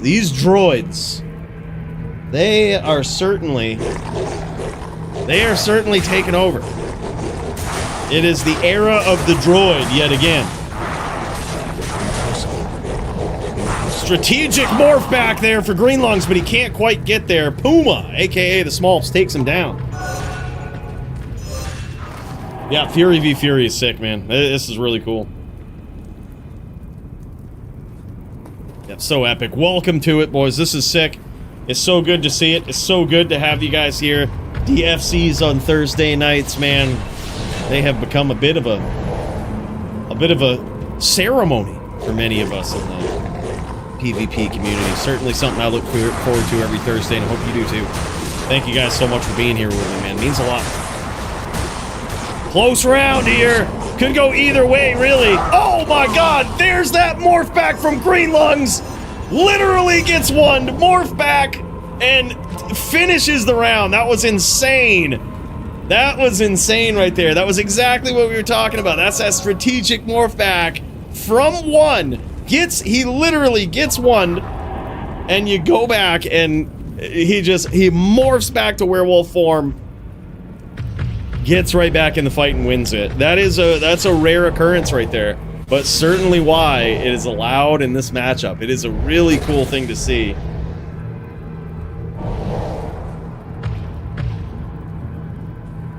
Hey, that's all right. The good thing is, though, the VOD is always up, right? We can always go back and check it out. That's what I love about YouTube. It just kind of keeps it permanent, right? Like it's always there. Big hits for Greenlung. Some return fire from the champ. Uh-oh, an accidental walk down there from Smolps, and that one got him caught. Damn, dude. 3-6 in favor of Greenlungs.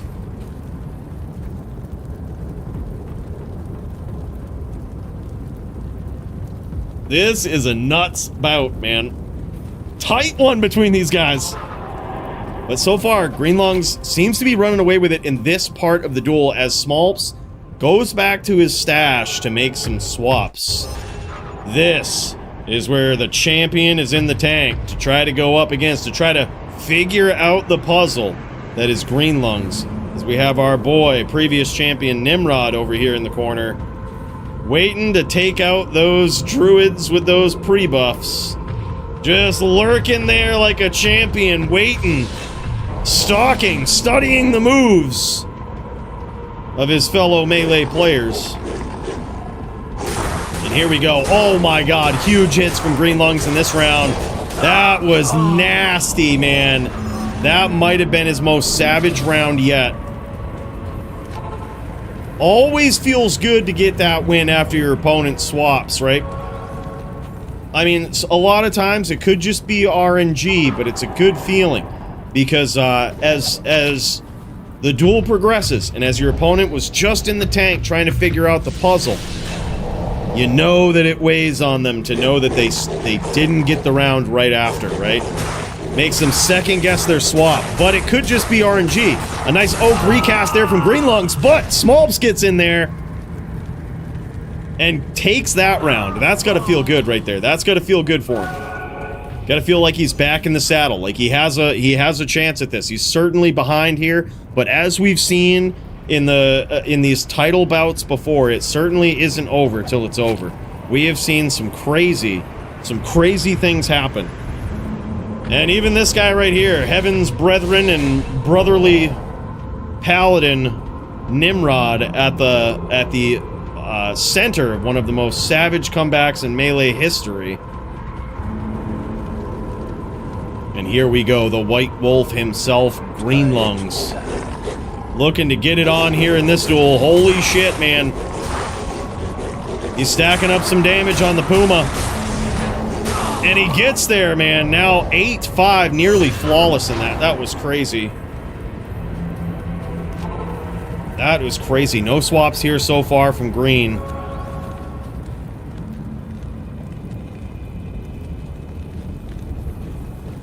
$4-8. Yes, that's what it is. 4-8 in favor of the challenger, Greenlungs.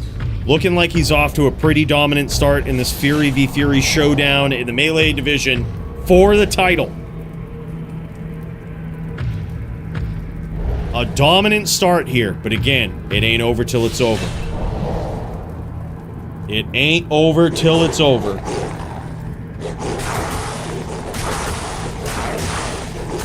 Uh-oh. Uh-oh. Down goes that Oak Sage. Holy shit, and that's what it's all about. Smolps from the brink of defeat gets there.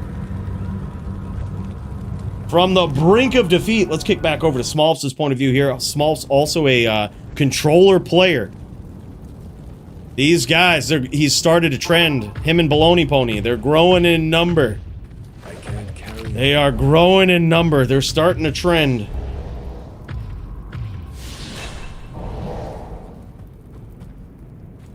Well, he is on PC, he just plays on controller. Alright, here we go. Cinematic zoom from the Smolps as he comes in, taking some big damage, though. Oh my god! What a duel! Literally brink of defeat again! What a round for Smolps. That was insane. 6-8 now. This could be the comeback that he's waiting for. This certainly validates that swap that he went to the stash for. This is the RNG he was hoping for. This is the swing in the tide that he was hoping for. And he's really going to need it to kick in here. He's down by a couple of duels, but he is catching back up. He's catching back up, trying to get back into this and assert his dominance as the alpha wolf at the top. Big hits here so far in Green Lungs. And down goes Green Lungs. Holy shit. Strategic. He was right on that. Almost frame perfect morph back, but Smolps just got there. Smolps just landed the hits that he needs to. It's now 7-8, still in favor of the challenger. But man, Smolps is catching up. He is catching up.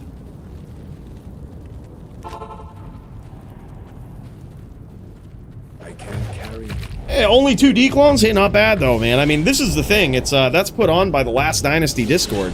And I think it's amazing that those guys do any declone locks, right? Like, without them, without those guys, I don't know. I don't know what we would have, you know? So, yeah, props to them. Even just one. Holy shit, and down goes Smolps. He is now in trouble, boys. He's got his back against the ropes. And it is everything on the line. He's got to pull it off.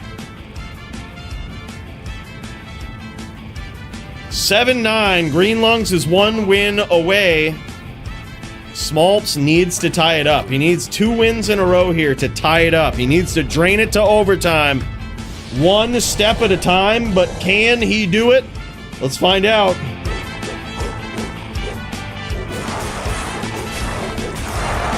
Big hits for both players. Oh, and he tries to morph back, but damn, son, Green Lungs.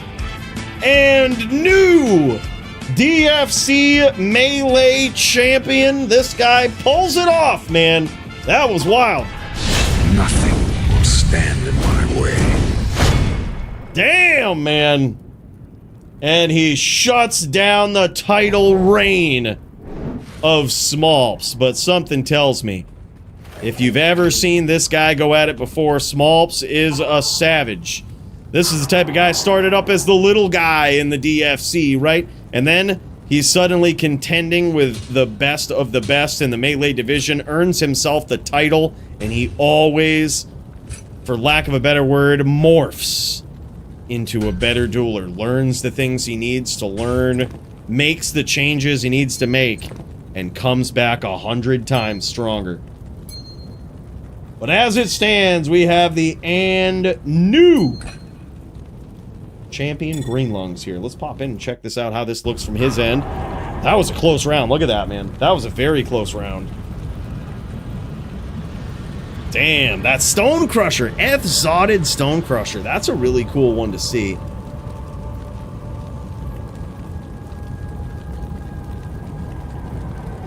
These melee rings with those dual stats, 52 life AR, that's looking clean, man. Yep, and G-Face. It looks like both of these guys opted for G-Face. A very interesting choice there. No metamorphosis for this one. Look at that. That is a beautiful Stone Crusher. That thing is insane. And by the way, Hell Link, what is this? My guy, thank you so much for the 2 gifted subs, man. You're too kind. A gentleman. A gentleman of sorts, bro. On top of the bits and everything, man. What a savage. You're so generous, man. Big cheers to you. 2 cheers, if you will, you know? Let's tip one back to this guy, man. Hell yeah. Yeah, still 24 annies, right? Yeah, if you got enough accounts, it's still a lot. Yeah, those weapons are savage. I gotta get myself an F Stone Crusher, man. I actually found one not long ago. Not any good rolls, but yeah, we've gotta invest in one of these droids here. It's the new thing. It is definitely the new thing, you know? It's the melee dominant class right now. Them droids. Alright, boys, you know what time it is. Let's swap over to Polytheist in the HLD division for the 2nd title bout of the evening. Polytheist back in control of the HLD belt, trying to hold on to it tonight against Will. But Will pull off the upset. Let's check it out, boys.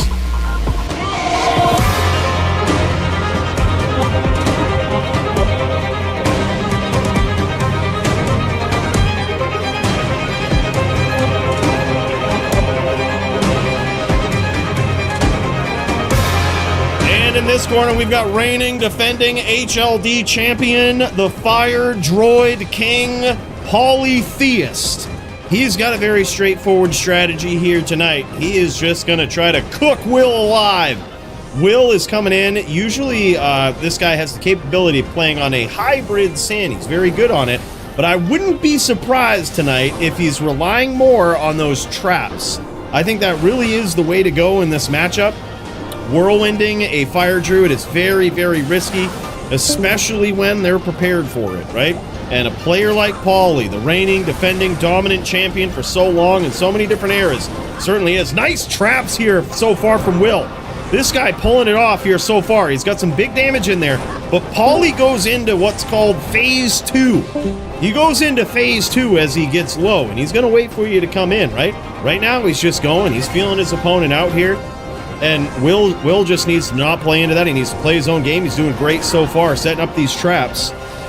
That's insane, scoring some big hits. Paulie already trying to figure out the timing, the distance, the cadence of Will. Paulie is the type of player who learns his opponent. He doesn't just play the game, he plays his opponent. He learns your patterns, your range, your tendencies. Lucky tree right there blocks all of those trap hits for Paulie. The Fire Druids are indeed a very, very nasty class. It's one of those things that it's hard to, man, it's hard to answer it. Like, there's a lot of classes that just get felled by it, you know? It's really tough. Nice close into the distance there from Paulie, showing he ain't scared. He ain't scared. That was probably pretty calculated, though, and this is what I mean by Paulie reading his opponent. He realized that Will had a tendency already to just throw those traps out there pretty far, right? So when he threw those traps out there, he knew that he could just close the distance on Will, get very close, with probably little risk of getting hit with traps immediately anymore. That he would probably have some time, and it certainly paid off for him there. He landed a volcano, but this is the challenge of Paulie. He's going to have to get in there, and he's going to land hits over time, right? He's going to land that chip damage over time. No team duels going on tonight either, huh? Holy shit, I'm surprised. Surprised we didn't get any savage teams going. Looks like Paulie's battle order's running out as he recasts it here. Love the approach here from Will. He's playing this very well, and he's gonna turn this into a real duel, and he's letting Paulie know that right out the gate. He's turning this into a real duel, as you expect. Now, usually, this DFC has been no exception to this. You know, usually in the title bout spot is where we will see the most real duels. And if you've seen the most recent video on the main channel that I put out, we had a little meme that we showed in there. We call that the Bowie meme. He was notorious. That thing it's probably the best PvP clip of all time. It's just Bowie saying what he said. But what he's referring to in that, when he says, in a real duel, me and my partner Z would have just repped to full life, pinned down a Necro, and probably killed him. Well, it might seem cheesy, but he's just saying what everybody's thinking in very competitive play. And that is, in these real long, drawn-out duels, you can kind of rely on your rep life, right, to allow you to help you survive longer than you otherwise would have. And you can keep the distance on that. You can play a game that kind of plays around that and says, okay, well, you got to come after it. You got to come get me, because I'm gonna be playing this game. You know what's up.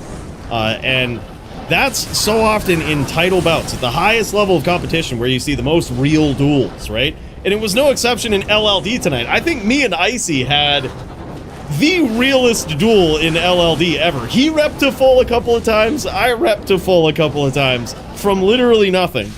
And it's like, here we go, boys. You know, this is where it's at. This is a real duel, you know?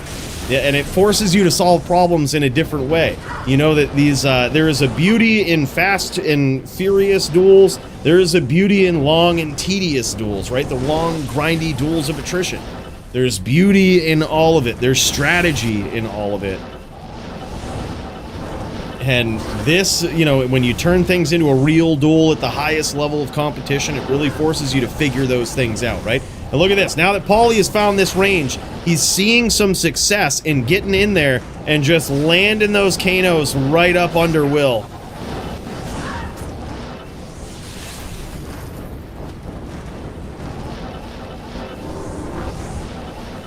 Yeah, Paulie is probably purposely not using the bear or wolves here because his opponent is not using Whirlwind, right? So he doesn't have to worry about that. It would be a mistake if he did anyway, right? If he tried to get up close and whirl. But he's not using Whirlwind.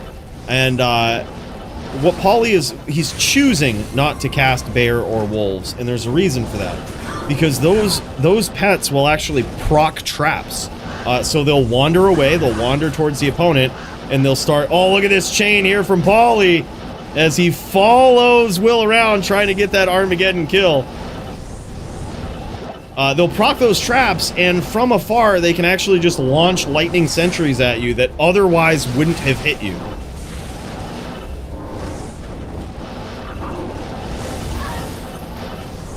So it is a very purposeful thing that he's doing here. But it also makes it so that in those situations where Paulie does those chains, he has no chance of that bear just knocking his opponent right out of their teleport. And there it is. Nice Kano there from Paulie as he takes round one. Will says, oof. Damn, son. Yeah. Yeah, it took Paulie a little bit there to gauge the distance of Will. Will was off to a great start in that round, I gotta say. Like, that's the game you gotta play in this here. Is you have to lay those traps and you have to play the mind games with your opponent. Now, one of the other tricks that Will has up his sleeve here as a trap sin player is if you saw the video we put out or the short that we put out about, you know, a trick you've never seen, that is a very true thing. Some people are like, there's no way that happens. You can't do that. Well, yeah, what you can do as a trap sim player is lay down your traps and walk. You could literally walk to Stony Field.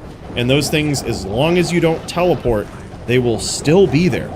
So what Will can do is play this mind game where he sets these, you know, strategic traps up in places and walks around, right? It is kind of dangerous to do that as Polytheist closes the distance, especially if he's avoided all of those traps that you set. But it does allow you to surprise your opponent from great distances as they look for you. But if you've ever seen Paulie in this duel, he has a very unique way of navigating that trick on this from a sin. You know, he will also start progressing across the map by walking, right? Not only does it give him time to rep some life, but it allows him to methodically progress across the blood more and not teleport into things like that, right? Like a 5-stack trap or something. Very nice hit there from Will. That actually did a ton of damage. Score right now is 1-0 in favor of Paulie.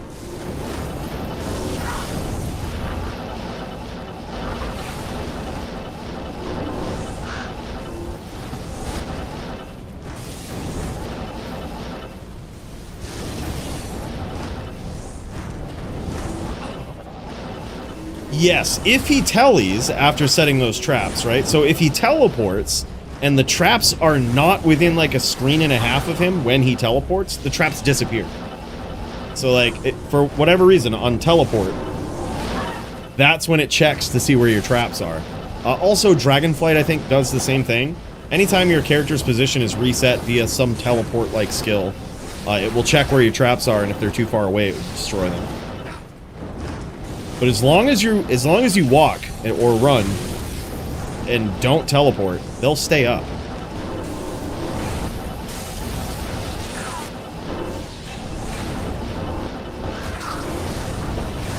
Well, Polytheist, contrary to popular belief, Polytheist can't really run away in a lot of duels.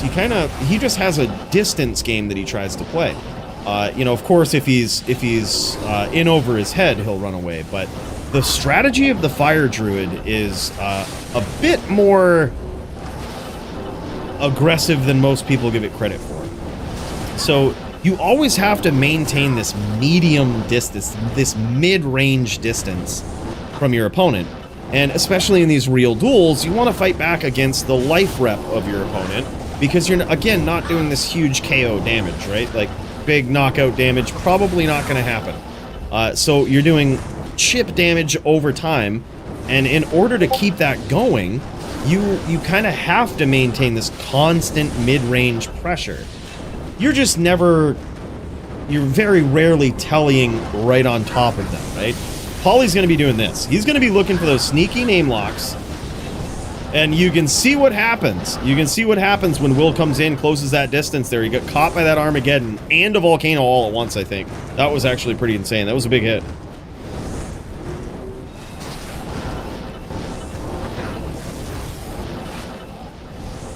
Polytheist now feels he has a pretty good idea of that range on Will. And Will now having a tendency to stay by those puddles, set these traps, and kind of try to take advantage of the middle here.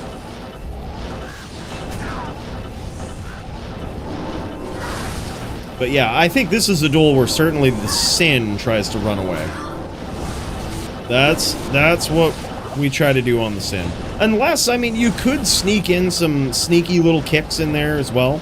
You might even be able to get away with putting a Fury Claw on for nasty open wounds and sneaking some kicks in there. Maybe some Dragon Talents. We saw Squigs do that earlier versus Track Amp. Just getting in there, throwing those claws, cutting them open, right? You could sneak some of those in there, and I don't think Poly would go full max block for that. I don't think he would go full max block setup to prevent that. He would probably just welcome you closing the distance and trying to do something like that. Different than if you went with a Whirl Girl setup where you're slapping on a Chaos as well and trying to Whirlwind. Like, that would probably be a bit different, right? He would probably go max block for that. But questionable. I don't actually know if he would. If his opponent had a propensity to throw them claws, you know, if he would go max block for that. I think right now Polytheist is happy with just playing the game that he's playing here and trying to figure out the range, get in close, and punish Will when he teleports away. Poly has a sixth sense for this. Like, look at this. He knows where those traps are, and he's waiting for Will to teleport away. And when Will teleports away, that's when you'll see Polytheist close the distance and really look to pressure with those name locks, pressure with that Kano, because he knows, like what we talked about before, when Will teleports, if those traps are a certain distance away, they're disappearing. So Will has to reset all of those traps. There's a window of opportunity there for Poly.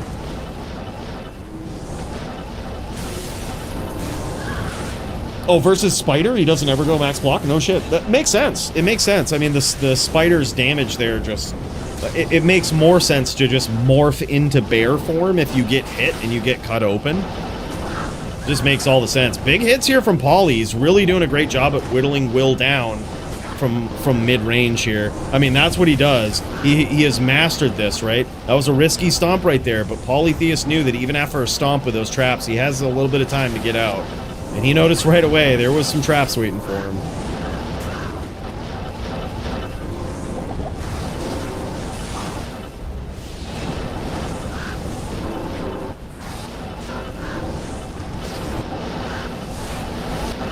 Will getting those hits in there with those traps, but now Poly is smelling blood here. He might have taken a few hits from those traps, but you notice this like borderline hyper aggression here from Poly. He might be a little bit low, but I mean, in my experience watching Polytheist, if he isn't at like 700 or less life versus a trapper, he doesn't play like he's damaged at all. It takes getting him down to about 700 life for him to go into phase 2, which is where he's really going to try to keep his distance. He's going to utilize more CT casting of his Kanos and Fishers, and he's going to try to keep his distance so that he can rep some life. That's the phase 2, right? But he ain't there yet. He ain't there yet.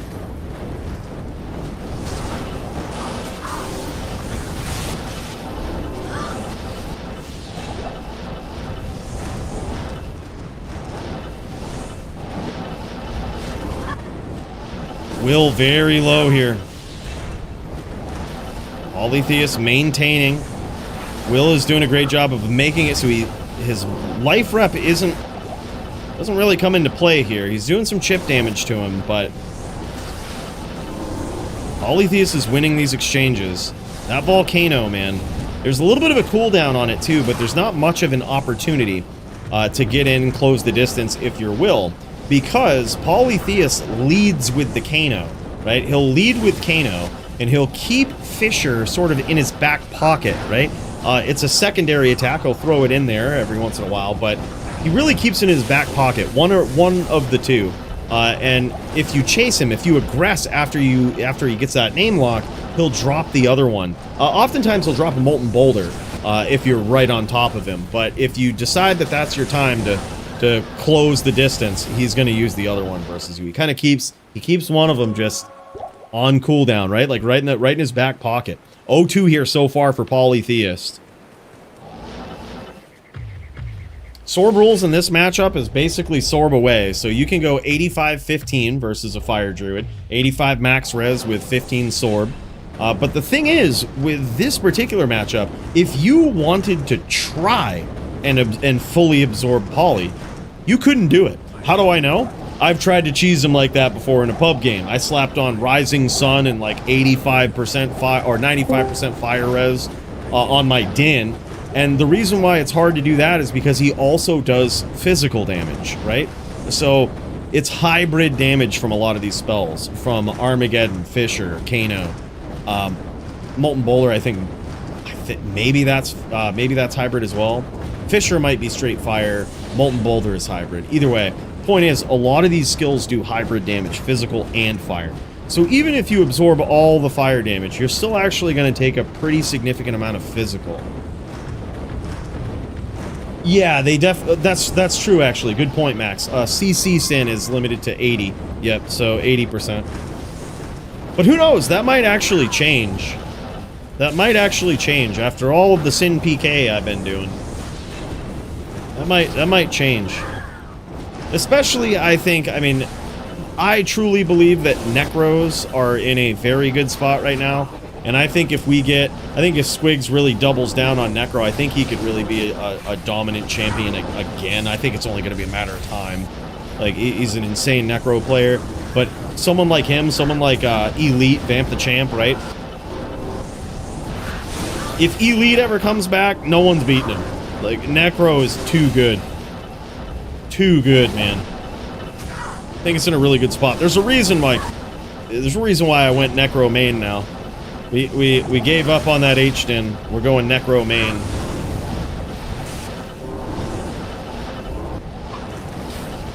How do you get into GM melee dueling? Good question, man. Try the ZPK room. So ZPK1 or ZPK1 password 1. That's usually where like the public melee duels are going on. You could check out the GM melee Discord for just random duels. But the best thing to do is just ask around, get yourself a nice rare weapon. Actually, you don't even need it. You could go EDC. If you pop into any one of these melee duels and let people know, like, hey, I just started out, I'm sure some people will help you out. You know, either point you in the right direction with gear and sometimes even give you some. You know, it's a really good community. So yeah, and then also sometimes you'll just see public games with like GM melee or, you know, melee duels or something along those lines. But yeah, just look for the games, look for the pub games, pop in and ask around, man.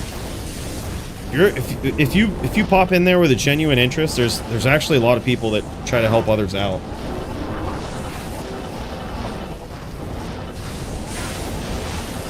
What's your favorite other dueling locations? Good question, man. I have seen some duels on Ariat Summit before where, you know, they tend to be longer duels or duels of great distance. And the Ariat Summit can be fun sometimes. But nothing really beats Bloodmoor. We've actually tried a ton of different places just for fun. And nothing really beats the Bloodmoor. It's just so convenient. It's right there. It's so easy to get to. It's so hard to beat it with just the convenience alone. We've dueled in Chaos Sanctuary before, and that was actually a pretty fun time.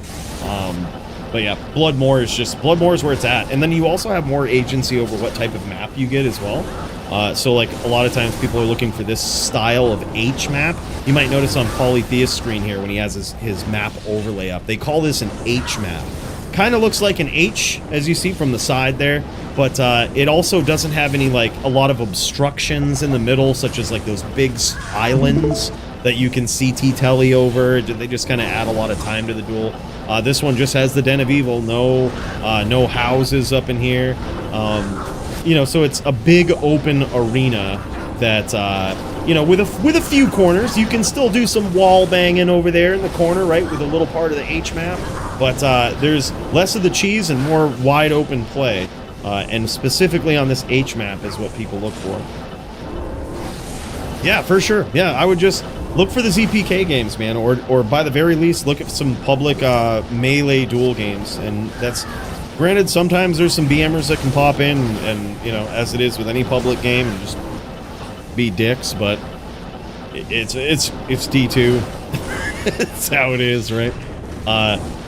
But for the most part, dude, that's how I got started up in it. I just joined in on the ZPK games, and that's what a lot of people tell me too. They pop into the ZPK games, and man, people have some good advice, some good, not only advice, but just good help for them in general.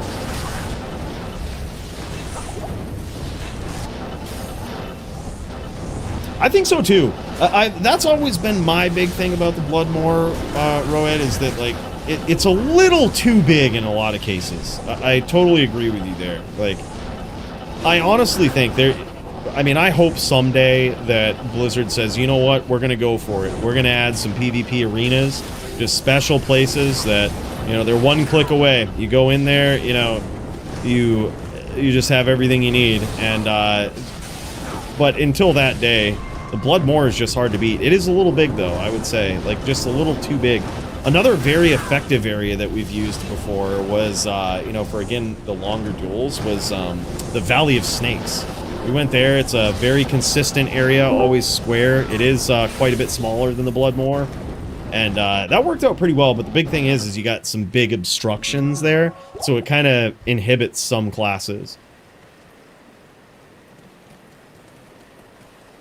Yeah, more is just timeless. Score right now is 3-0 in favor of Mr. Theist over here. Mr. Ist. Polytheist. This guy laying it down on this druid here. Got 3-0 Poly currently. Crazy. This guy just showing the sheer dominance on this fire doo-doo. Guy is wild. And by the way, we've got also Max up in here. Sorry, we'll give you an update on the queue. We'll pop over to Max after this. We also have the Maddy v Ted match that we haven't finished yet. But I'm going to check in with Zychek versus Bologna Pony after this. I'm actually really curious about that duel, man. That one's going to be a lock v lock showdown. I cannot wait for it. Bologna Pony. You know, I love you, Max, but I'm hoping Bologna Pony gives you a hard time, all right? I'm hoping he gives you a hard time. Because that Blood Boil lock is a friggin' savage, man. And so far, Max reigning supreme as the undefeated Warlock champion in DFC. We need some big competition. I think Bologna Pony might have what it takes. I think I like that build. I think if he does it right, it could be crazy. But the thing is, I wonder how much the controller will be a disadvantage in that matchup. Because I think CT casting is going to come into play with casting pets down on top of people, and you know, and all of this. It's going to be a challenge. It's going to be a challenge.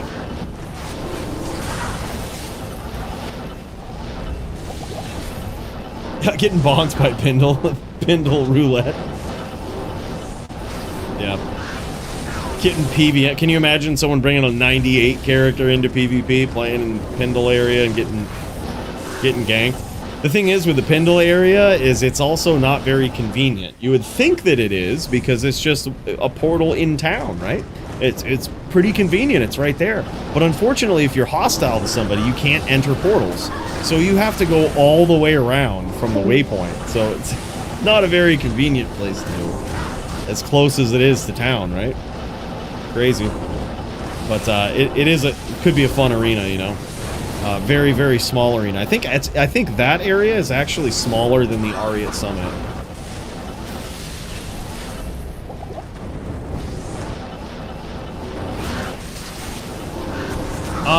For GM melee dueling, usually the death and grief is pretty consistent across like the different rule sets. I haven't checked with GM melee dueling in their Discord in a while if they've made any updates. But in our Discord, you can always just type !rules and it will link you to like the most current rule set. Now, granted, it's not in a very friendly readable format yet, but you can just Control F melee and it will bring you right to the melee section. And that tends to be a little bit shorter in the rules right there, easier to read. But yeah, as far as restrictions on weapons and gear and stuff, a good thing to remember is just that grief and death are pretty across the board banned, right? So grief and death. But then, just an easy rule of thumb, if your weapon or your setup does, like, in some way, either procs a skill that does significant elemental damage, and by that I mean, like, over 300, or if your weapon, whether it's a rune word or whatever, does, like, over 300 elemental damage, it will probably be banned. So that just inherently cuts out a lot of the uniques, a lot of the rune words, just because they do a significant amount of elemental damage. The spirit of melee is physical damage, but that's just, I don't have the list memorized of all the items that are banned, but that's been a pretty good rule of thumb that's never got me in trouble. Like, if it does a fuck ton of elemental damage, it's probably banned. If it procs something that does a fuck ton of elemental damage, it's probably banned. I think the Discord link works. Here, let me type it in, see if we, there it is. We fixed that. It's working. And it should be in the description of the YouTube video, but if it's not, I'll also post it in the YouTube chat.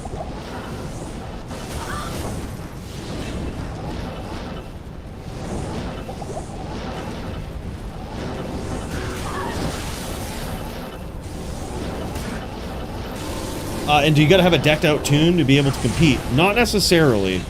When it comes to the highest level of competition in Melee, I'm not gonna lie, yeah, probably if you're expecting to take down the best of the best, I mean, it's an RNG dice roll that oftentimes does come down to, you know, how well your character's built. Sure, there is a lot about, you know, knowing swaps and knowing how to approach different matchups, knowing how to counter certain strategies, but you gotta have the gear for it, right?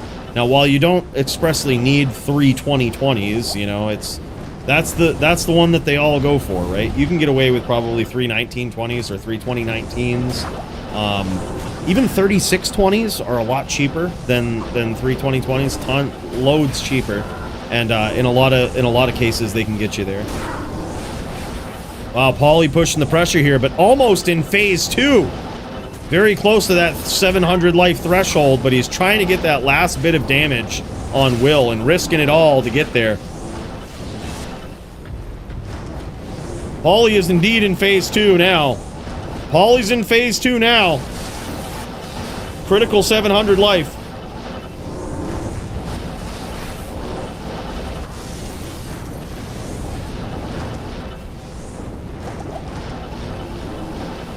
Yeah, for sure, dude.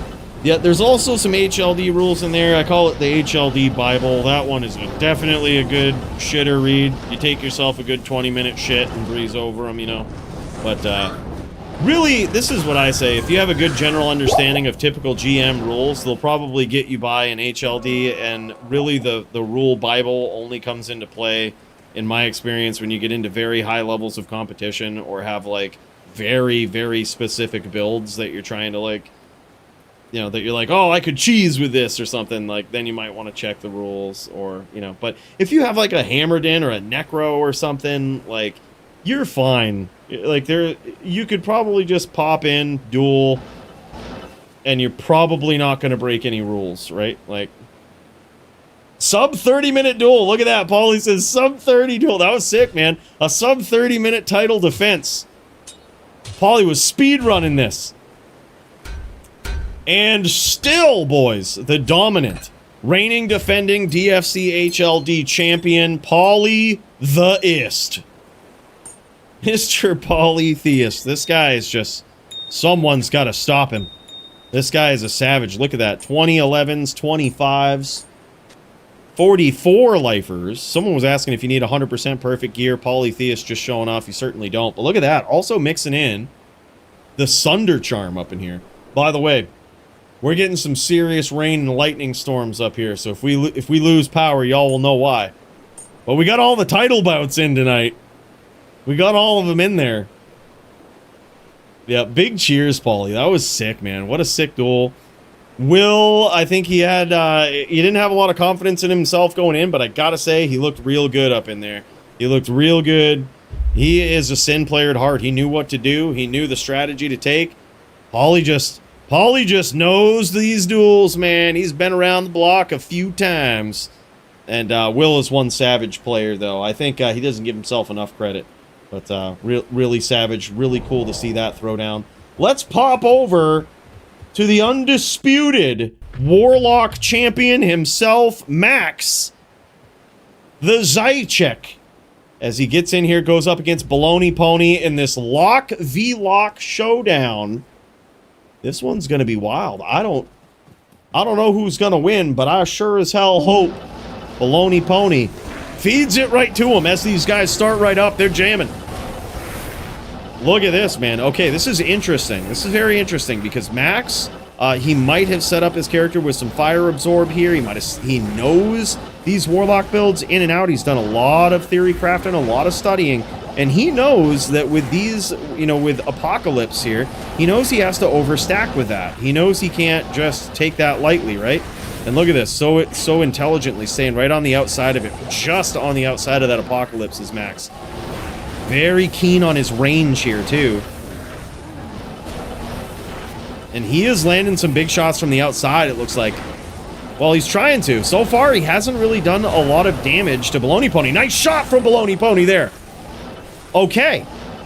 All right, we've got ourselves a duel as Max tries to close the distance, and as he tries to summon these things on top of on top of Bologna Pony is piecing him up from the outside. Max with a 5.4k life total on this lock. Nice hit again from Bologna Pony.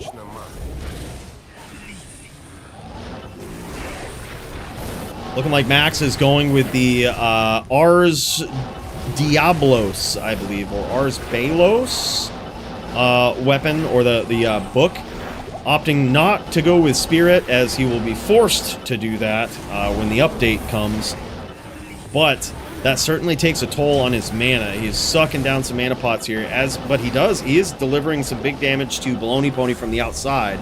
Now, that's one of these things that you're going to see with Max. And if we check this out from Bologna Pony's standpoint, like check this out. You're going to see how scary this looks when these pets just start getting summoned right next to you, right? It's certainly something that Bologna Pony's trying to stay out of the way of. He's trying to stay clear of it. Max is looking for an angle on him. He's looking to get these CT casts from the outside. And the crazy thing is he kind of comes right into the range that Bologna Pony wants him to come into as he does that, right? Bologna Pony can set up these nice abyss traps, or not abyss, but apocalypse traps. He can kind of reach out a little bit with that flame wave, and I think he might have hit Max again. I think he might have connected again with that flame wave. As Max is trying to close this distance here, he is eating some fire damage. Yeah, some scary baits. I gotta say, man, he was looking good. Will don't give himself enough credit, man. I think he's an incredible Sin player.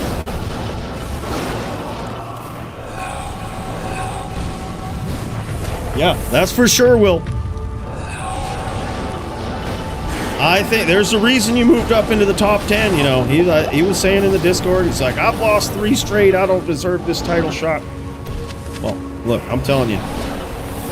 You gotta have faith. You don't get to the top 10 by being no slouch. Unless you're Joby. There was one time he was in the top 10. I don't know how that happened. He's got access to submit. He probably put a bunch of fake duels in there. But other than that one time, no slouches have ever been in the top 10. So, yeah, they used to not work for PvP, the Sunder Charms, but the Sunder Charms have been revamped quite a bit, right? Back in the day, all they did was just sunder the resistance of a monster, which even then, they actually had a place in PvP. Even when the devs said that, oh, they don't work in PvP, like they have no effect in PvP, they actually did. And the effect was that you could have, your opponent could, you know, have pets that are immune to an element, right? So you could have a sin that the Shadow Master could just randomly spawn as immune to fire or immune to cold. And the only way that you could get through at that point is if you had a Sunder Charm. So yeah, they actually have had an effect ever since their inception on PvP. They've worked to some degree, but the new Sunder Charms, well, they certainly have an effect. Oh my God, Max gets him as Bologna Pony tries to get a little froggy, close that distance, get up in there. Holy shit, Max says phew, very good duel. Yeah, that was sick. Yeah, man. Like, but now with these new Sunder Charms, you have physical ones that have enhanced damage on them. They have minus physical res on some of them. The magic charms, I have a magic Sunder on my Necro, because when I go up against an opponent that is not a magic-based opponent, I slap on 10 more minus res, right? 10 more minus res. There you go. Wear your boots, right? You're gonna need them. Same could be said about a Hammered In. You could use it on a Smiter. They're all gonna have those same effects on whatever target you go after, right? You know, they have life on them now. Of course, that's gonna come into play. They have all stats on them, faster hit recovery. All of these things just won't magically not work in PvP. They've really revamped those Sunder Charms, and they have an effect.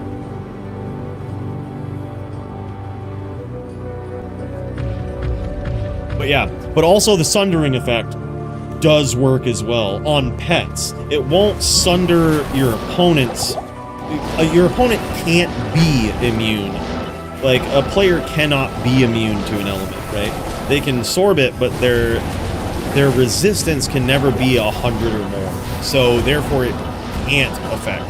A player's resistance is limited to 95. So therefore a Sunder cannot affect a player.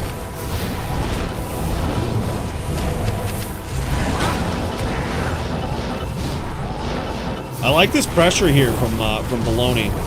It's just pressure, and it's back and forth. Oh man, Max closing the distance though and landing some nice blood boil shots. Damn, son.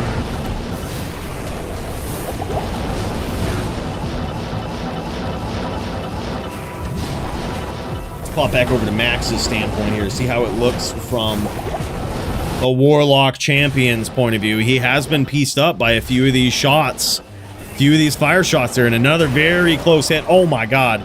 Closes the distance and gets some nice hits though with that blood boil that time. As he's, Max is also very keen on the timing of these spells, right? And he knows where his windows are. He's a little more familiar with these Warlock builds than most players, because this guy wasn't scared of them in PvP. This guy right away just started making Warlock builds, learning about it, learning the skills, and he kind of knows the timing. And he knows that when his opponent casts this Apocalypse, he knows where his windows are. He knows where his angles of approach are. And that's how he's able to land these shots. He also has a good understanding of the time it takes for the Apocalypse to go off. He kind of knows how long he can stay in that circle. You know, he doesn't panic when he teleports into it. He's doing a great job also of keeping Bologna Pony on his screen so that he doesn't get invisilipsed, right? Like, he doesn't get invisible Apocalypse. That's probably the most dangerous skill of the Firelock.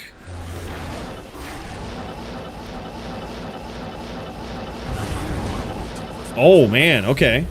Okay, Max getting pieced up here. Max is about, like, 33% health here. Actually a very good duel. Ooh. And I love how Bologna Pony is just waiting for Max to come in. Max certainly has technically the range on him, and he's going to make him chase him. He's going to try to make him pay with these fire skills, and he's going to force Max to get in with his pets and actually land some blood boils at close range. And he did there. I'm very impressed with Bologna Pony's performance here so far, though. I think this is probably the closest duel that Max has ever seen in Lock v Lock. Holy shit, and Max gets there in that round, man. Holy shit. He's getting really good, too. It's easy to miss what Max is doing here because he has kind of perfected the cadence at which he casts these things. But what he's doing is casting pets down on top of his opponent and then exploding them. So as he goes for this name lock, right, he has to ensure, or he can blood mark them too, but there's a bit of a risk in blood mark. But before we get there, the point is, he essentially has 2 skills that he has to cast on a name lock. So it is kind of a little slower, but that's what he's doing. He needs to move his pets to the direction or to the location of his opponent, which he can do with a stomp as well, as albeit a bit more risky for him. But, you know, it's playing the distance game is good for Max, but it also adds a layer of complicated play to it. Now, the other thing with, what were we saying? With Death Mark is that when you Death Mark, you essentially leave yourself open to a counterattack, right? So if you Death Mark all of your pets into one area, then your opponent can stomp you and deliver some damage, right? And actually make it count. But in this matchup right here, there's less ways that Bologna Pony can punish Max at close range, and I also don't think Max is too worried about it because with the FHR changes, he can just retele in place, but also there's not a lot of offense the Firelock has to punish at close range. And by the way, what is this? DM, the market hero himself. He says, damn, 3-year anniversary. Let's go DFC, baby. Dude, holy shit, 3 years, man. The man, the myth, bro. Thank you so much. DM, it's so good to see you, man. I was like, who is this guy? Man. Holy shit. Big cheers. Big cheers, brother. He's here. The show can start. The show can start, boys. The DM market hero himself is here. Appreciate you, man. Thank you so much. And happy 3 years, man. I can't believe that. Time really flies, dude. That is so wild. He's got those golden shades now. He's got those golden shade subscriber rewards, courtesy of our boy, Sir What's His Name. He helped me out with that, dude. Made those, threw them my way, looking clean. If you see those golden shades in chat, you best respect it, you know? That's what it is. I gotta do some updates to this Hall of Fame too, and that seems like something we're gonna have to get DM Market Hero on the three-year plan up in there when Bill finally gets off his ass. Uh-oh.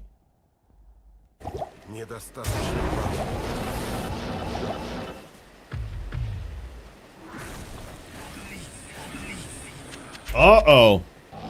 Dropping some frames over there. I'm sure Max is probably getting hit with some rain, too. We live in the same area of the United States. Same side. I wouldn't be surprised. It's pretty vicious out here, man, I gotta say. We've got, like, literally, you might even see, boom, flashes, like, lightning is just, it's lighting us up over here. Bologna Pony looking pretty clean here so far in this round. He is 0-2 versus Max so far. But this round has been pretty clean. Like, he's realizing the distance and the threat of Max, and he's trying to maintain that distance away from him. Also, something very interesting I'm noticing here is that Bologna Pony is walking. Yeah, I think he's on walk duty over here. And the interesting piece about that, and his battle orders is out too. He doesn't have battle orders up, but. The interesting piece about that is that it makes me think he has committed to some form of block. And I believe you can block Blood Boil. Like, I think those explosions can be blocked. There it is, and he casts up that battle orders. That'll help keep him alive. Yeah, it really is, Frosty. Oh my god, nice chain from Max. Look at this chain. That is almost impossible for Bologna Pony to get away from. And I can tell you from experience, those chains are actually very vicious. And the goats that swing at you in those chains, are they hit so fucking hard. Like, getting chained by Max is actually pretty devastating. I think when he gets chained, I was gonna say, I think if Bologna Pony is getting chained by Max, he has one option. He has to Ring of Fire, because he has to knock those pets back and he has to stop Max from chaining him. I think if he gets chained, he's never going to be able to break it on controller. So I think the option is just Ring of Fire. And he says, yeah, gay. Yeah, I'm telling you, dude, that shit hurts. That shit hurts. When you get chained by those goats, they hurt so bad. Like, it is literally a devastating hit. Oh, hell yeah, dude. Yep, hail damage and everything. Holy shit. It 'tis that time of year, man.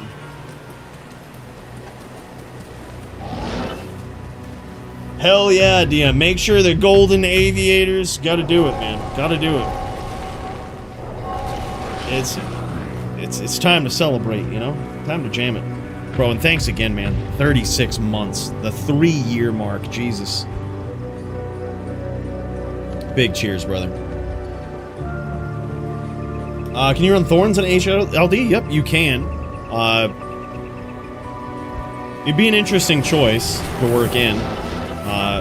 You'd usually be running it against characters that do physical damage, right? And it would be hard to get it in there. Like, it would be hard to work it in. Because you're either going to use Bramble, which will stop you from being able to teleport, or you're going to use Edge, which will open you up to all the hits you're trying to avoid, right? So while they can apply to pets, if your opponent is good and they just don't aim at your pets, then you're probably going to get ganked by it.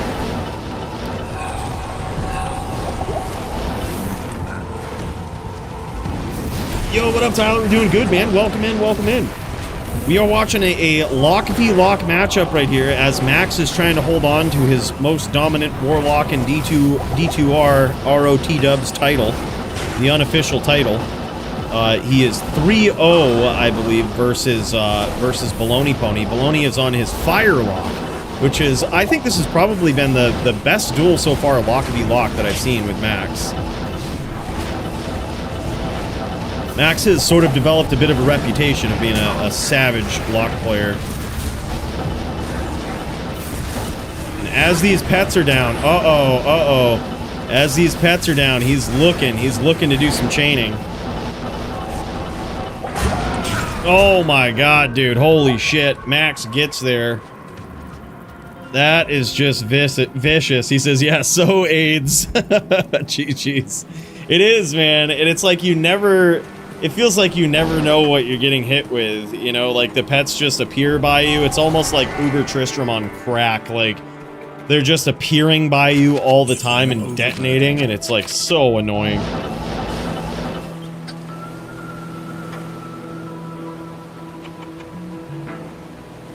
Oh, damn. Yeah, you must live in the south down there, Lemon. Yeah, I when I lived down there, there was tornado warnings all the time, man. It's crazy. Or out in the Midwest, mid-US also, that's like Tornado Alley. It's crazy. 'Tis the time. Yep, Iowa. Yeah, there you go. That's one. That's one. Big Tornado Alley.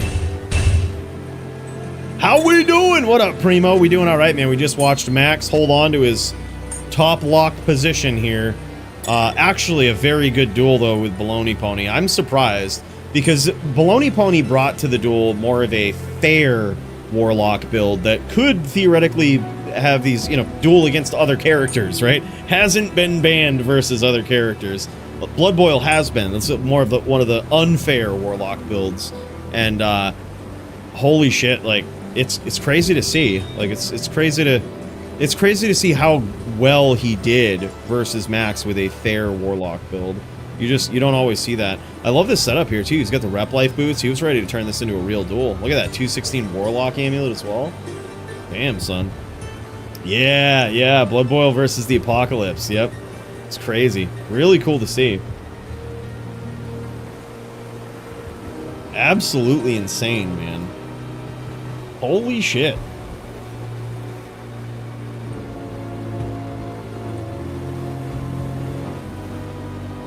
Damn, son. That was wild.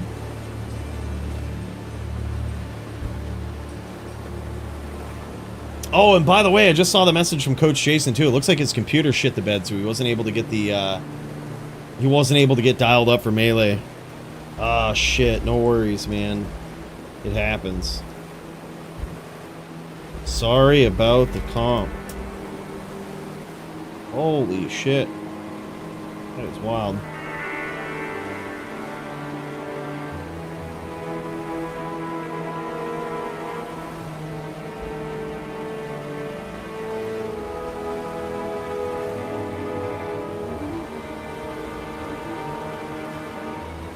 Yeah, absolutely insane though, I gotta say. That was nuts. And Siri also had something pop up with work. He says he can complete it tomorrow. GG's. No worries, brother. Looking forward to it. Yeah, his duel with Riz is going to be some Sin v Sin action. That's actually pretty sick. Yeah, but epic duel, man. These locks, let me tell you, there's just something about them.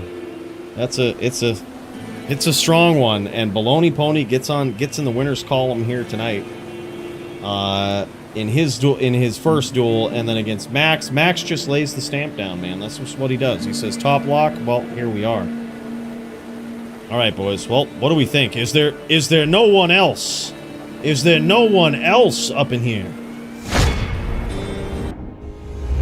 Is there no one else? Holy shit, we got them all in tonight, huh? Wow. The duel with our boy Pope didn't happen. I don't think we got a fill for that. He was supposed to go up against me, NVN, but he's not a fan of the NVN. This is what I say. I think they're all scared, all right? I think people see Coooley on the Necro, and they saw what I did to Mr. Llama, NVN. And I think they're fucking scared.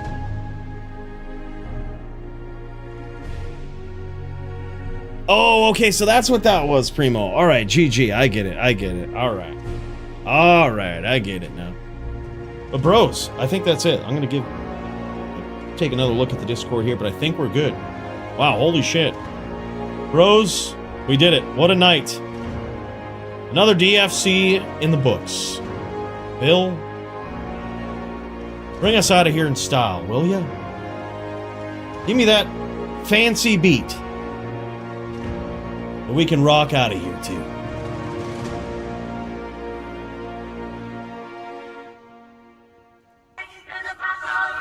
Yeah, that's the one. That's my jam. What a guy. Well, make it 16 for him, Gold Bill.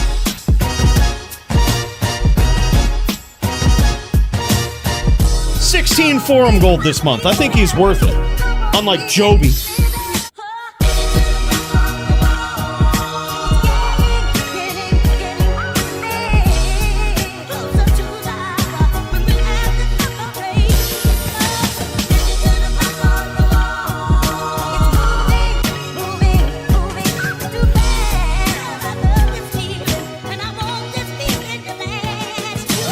Epic night of fights, guys. Thank you so much for joining me, as always. It always blows my mind. It means so much to me to have you guys here with me as we watch some epic D2 violence.